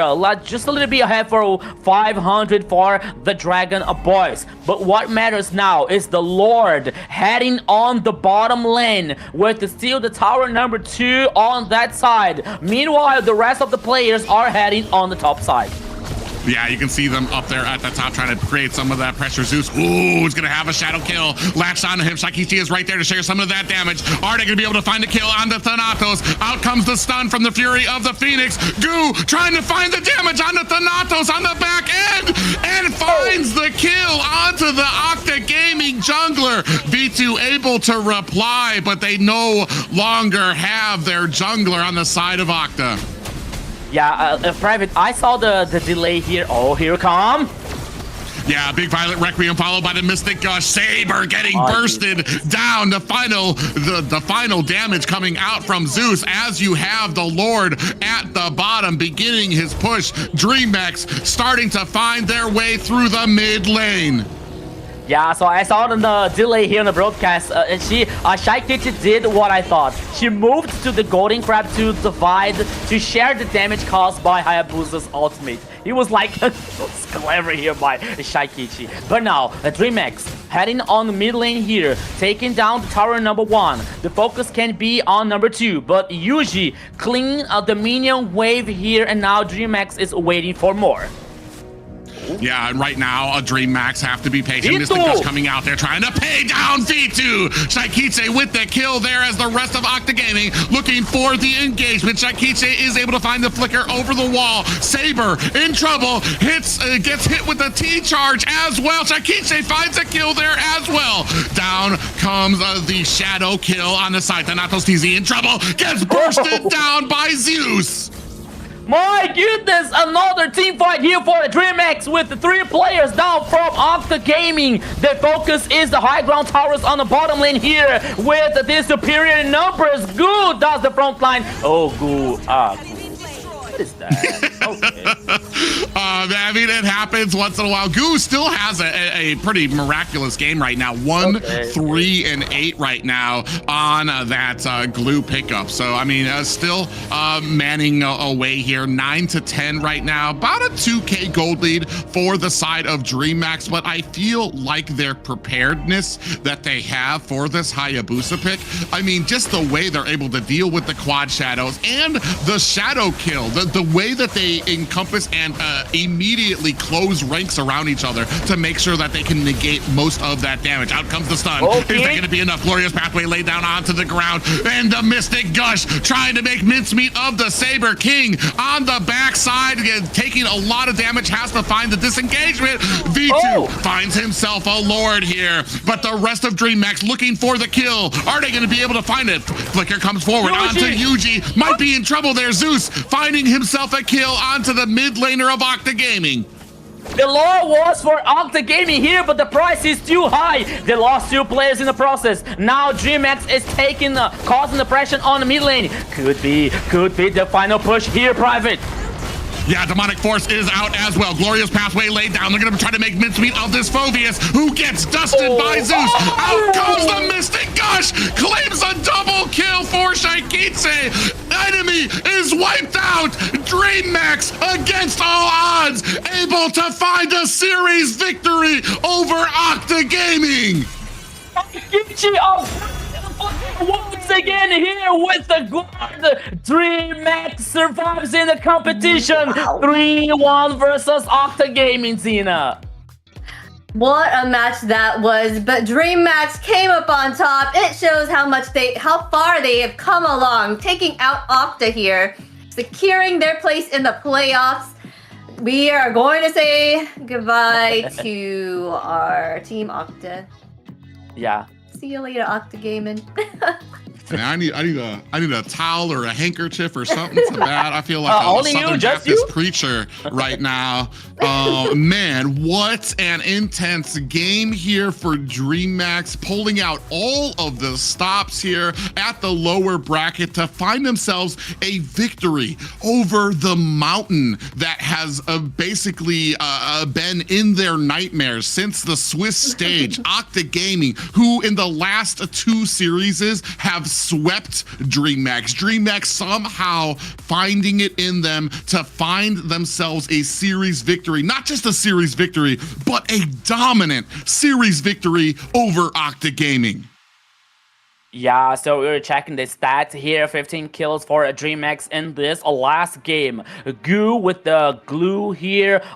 Zeus working very well with Bruno. Not only to survive when Octa Gaming trying to take him down on the top side, as we were saying in the early game, but to get this damage enough to to compensate and to follow with the Mystic Gush coming out from Shaikichi with the King and the Jump and the Requiem Violet, for example. So it worked so well on a DreamX composition, the Zeus performance here. So as we were talking about like Goo and Zeus, and somehow not somehow, but because they are good, they have potential, you know. But now they woke up on the series here. Like it was a good time to wake up here to guarantee DreamX not only the victory but the survival and the competition here in the lower bracket. So DreamX did an amazing job. As you're seeing once again, like the wall, the tectonic charge, the Mystic Gush here coming out from Shaikichi, and the Requiem Violet coming out from DreamX. It was such a wombo combo that is fantastic here coming out by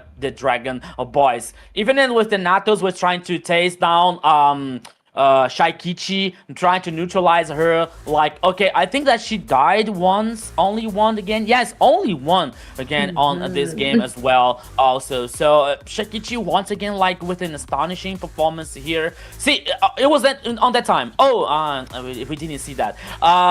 She moved to the Golden Crab to share the damage. That's why she didn't die once again here on Tanato's hand. So once again, DreamX did an amazing job. Congratulations to Octa Gaming. They were really good since at the beginning here. It was a good surprise, winning like against almost everyone here. I think that the only loss that they got was versus Entity 7 on the Swiss stage. But here now, DreamX was better than they, sorry, and they got the victory. Yeah, and that just really kind of shows when it comes to the playoffs, that's where you really kind of have to kind of take off. The Swiss stage has to be your landing zone. That cannot be the coup de grace for your team. That cannot be all there is. When it comes to the playoffs, that's where you really need to open up, and that's where a lot of these teams have. Unfortunate for Octa Gaming, I feel like they met their matches in a lot of teams when it came to the playoffs here, especially DreamX. I mean, such a great amount of skills here when it comes to a lot of these compositions here. The combination of the Titanic Charge and the Violet Requiem was a huge deal here for the side of Octa Gaming. Combine that with the fact of the Mystic Gush from Shaikichi, huge amount of damage, and that Octa Gaming was not prepared for. But on the opposite side too, DreamX absolutely prepared for that Hayabusa pickup. And there is no surprise. The MVP of everything is Shaikichi right here with 619 KDA, 59.9k total damage, 668 gold per minute on that Gourd. They tried to get the Hayabusa on her, and that was it did nothing. She just shines at her positioning. She just knows what she needs to do to win the game. Yeah, so here once again, Shaikichi well deserved the MVP. And now on that situation, I wanna mention not only about like Shaikichi's performance, but how DreamX prepared very well this Gourd composition situation. Because I don't remember now on the last match we saw a Gourd. I believe there was with a Hilda, for example. There was no CC. There was no control coming out from that execution. So Gourd didn't work so well on that game, but here you have the jump coming out from King from Guinevere. You have the wall, you have the Titanic Charge, so you have a lot of control coming out from DreamX Wombo combo here that gave Shaikichi to launch and give this Kamehameha all the time here for DreamX to win this game so far. Well, yeah, I mean, when it comes to it, too, when you're talking about, we were talking about, yeah, a great composition for the Gourd, a lot of appealing potential for them to be able to burst down. But not just that, but the team understood exactly what they needed to do against a Hayabusa pickup, too. Whether it was the immediate coming in for the shadow kill, you talked about Shaikichi running for the gold minion to try to disperse some of that damage off of her. We saw a couple other ones, too, and it wasn't just that, too. The rest of the team immediately closed ranks around her too to make sure that that damage came out there. Not just that too, there were other opportunities too where the team was immediately prepared for the quad shadow to come out. As soon as they saw the Hayabusa out there, they knew exactly around the map where they needed to be able to shut him down and make sure that he had no escape. I mean, a great prepared game here by DreamX, and it almost felt like they were baiting out the Hayabusa pickup. It was a surprise to me, but how prepared they were, it felt like they knew that the Hayabusa pickup was coming. Yeah, for sure. Them building around and having that tanky front for Gourd helped that out as well. Like, just being there to support her, and whenever Hayabusa did his ultimate, they were right there taking all the hits and sharing it. So there was no way for him to kind of take her out because they negated all of that damage, for sure. Yeah, so and it's a way even better for DreamHack now, like especially to get this confidence for these players, especially when it comes to Gu and Zeus, for example, to the next round. So I believe the next round is going to be versus Infinity, and I believe that they already faced each other on Swiss stage, if I am not wrong. I'm looking up from here. So they always had best of 5s. I think. Yeah, they faced them in the actual Infinity, phase 2 already. yeah. Infinity versus DreamHack. Yeah. And DreamHack beat them. Yes, yeah, thank you. So it is like a more important, not just to get this victory, but to get this confidence from the whole team, to get the same page, to get this full synergy here to the next phase, which is gonna be a crucial and another do or die situation as well. Yeah, I mean, when it comes to, I mean, right now, as I'm trying to look at it right now, I mean,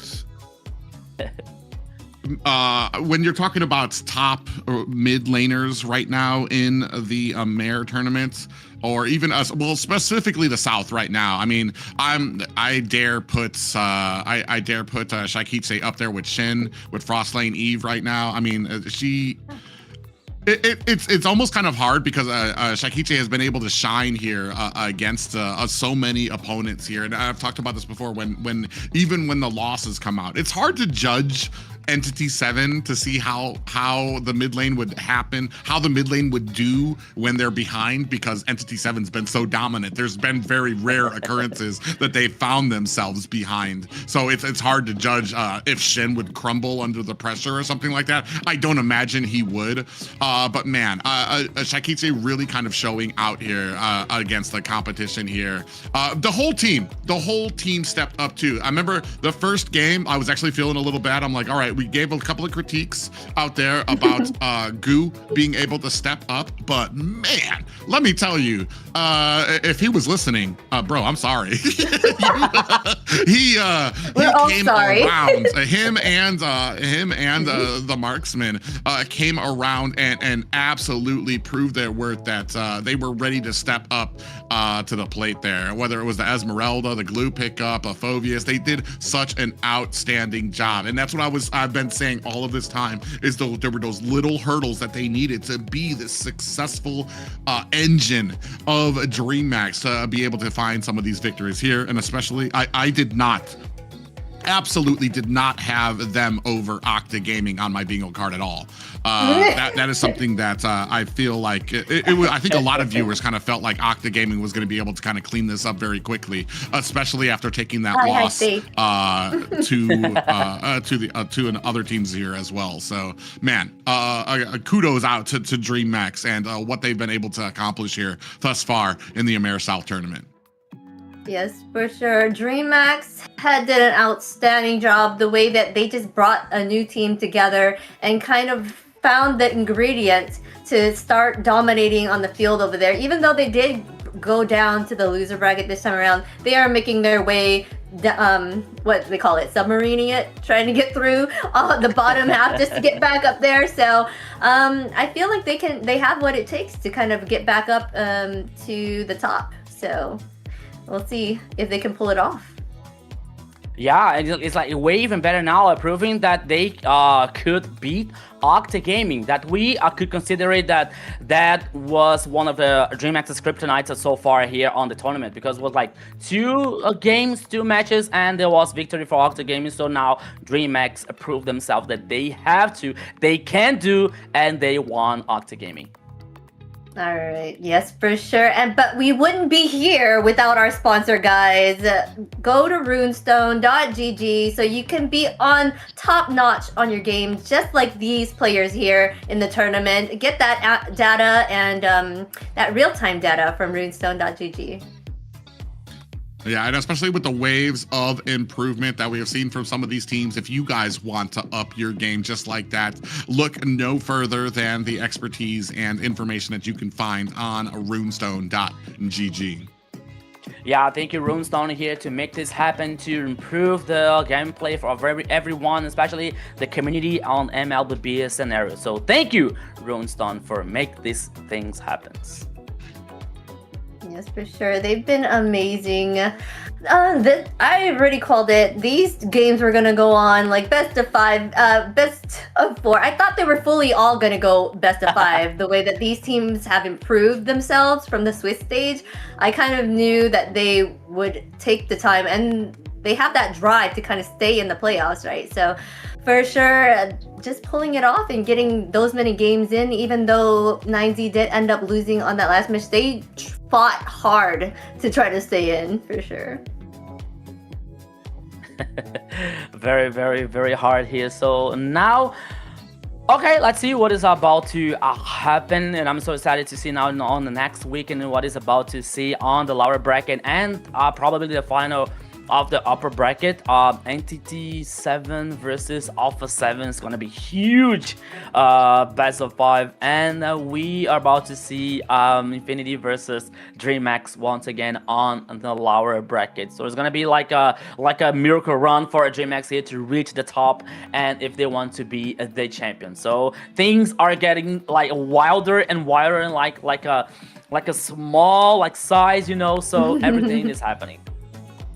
Yeah, this is like I was saying, I'm actually quite excited because I was actually, like we said, we've had the pleasure of watching a lot of these teams work their way, even from the lowest of the seeding here. DreamHack, like I said, started out at the bottom 4 seeding here for AMER South, and somehow have just been putting in the work, making the changes that were necessary to find themselves toppling one mountain after another, and just have been doing such an exceptional job. All of these teams have been doing an exceptional job, but there's always that little shining that a lot of people, especially me, that I always have when it comes to like those dark horse or those underdog teams, to go from the bottom to working your way to defeating teams. Like I said, I thought from the beginning, the first week, I thought Octa Gaming was going to be about seed number 2 here in the AMER South here. There's still a very strong team here, but that just goes to show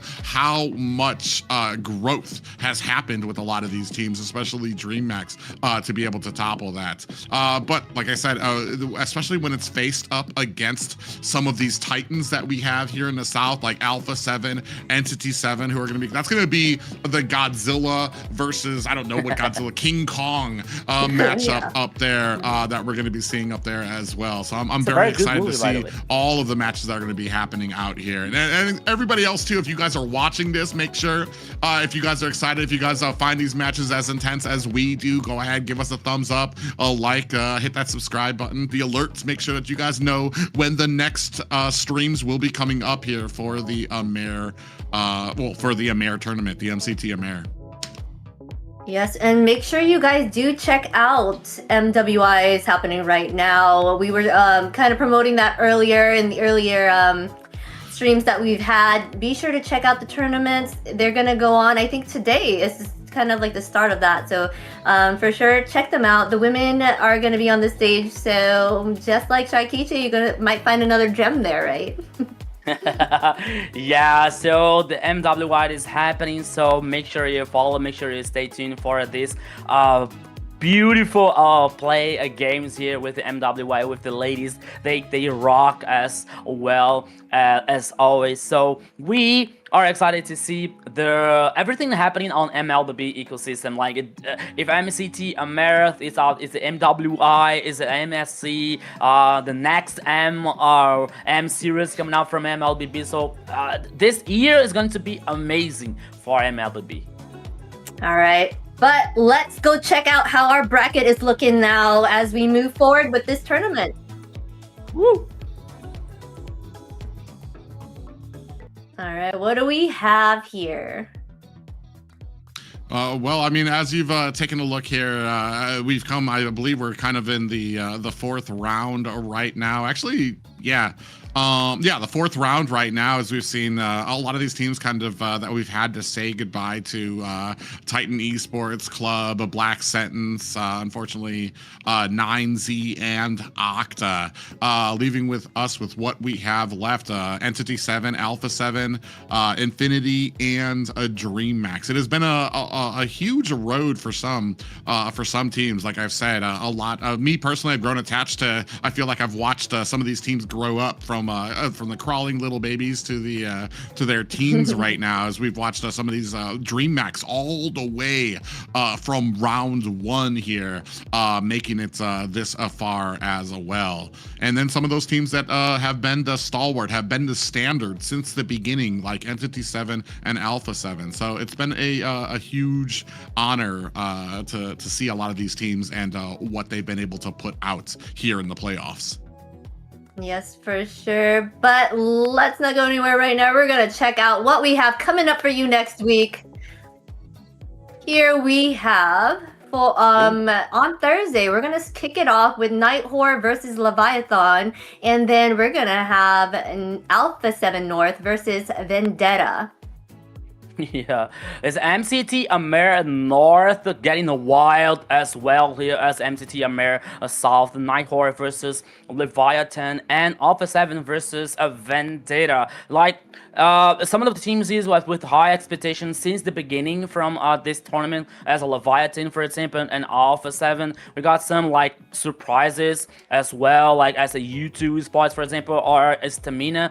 But now here we have the Night Horror versus Leviathan and Alpha 7 North versus Vendetta.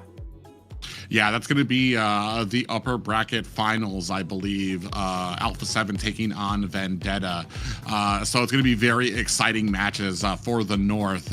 One of those 4 teams that you see up there will, or actually 2 of those teams will be joining us in the live event. One of those teams will be facing South as well. So it's going to be very interesting to keep an eye out for all of those teams and what they can bring to the table. Yes, we do have some very exciting matches coming up next.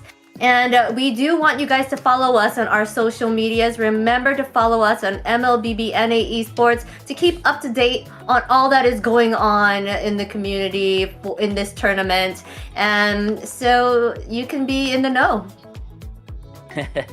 So everything that is happening on the MLBB ecosystem, so you're about to know here on MLBB Esports. So make sure you follow our social networks. Make sure you follow us as well here, the beautiful casters here. So to know everything on MLBB, okay? So yeah. Yeah, especially when it comes to all the action that you might have missed here. And man, if you missed the last series, I recommend that amongst anything. If you guys are just joining us right now at the last few minutes here of the broadcast, definitely check out that last series. But any other information that you might have missed, matches that you weren't able to make it for throughout the week, you can find that on MLBB Esports, and everything else that is related to North America, the MCT AMER tournament can be found there as well.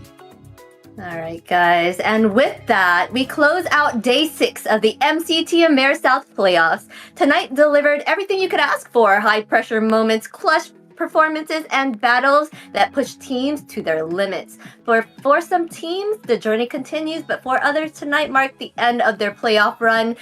Thank you guys for spending a day with us, and we'll be back soon with more action, more stories, and more unforgettable moments here at the MCT AMER South. Yeah, thank you guys. Thank you so much for your support, for your audience here on the chat, on the broadcast. Have a nice week, everyone. Drink water, don't forget. And we are about to see each other on the next weekend with more MCT AMER South. Yeah, it's been an absolute pleasure here and an honor to cast for the AMER South here, especially some of these most exciting games that we've had. But I know that as much as exciting as it has been today, it only gets a more and more energetic, more and more exciting next week when we see you guys again. Private Dancer signing out. Bye. Everyone. Yeah.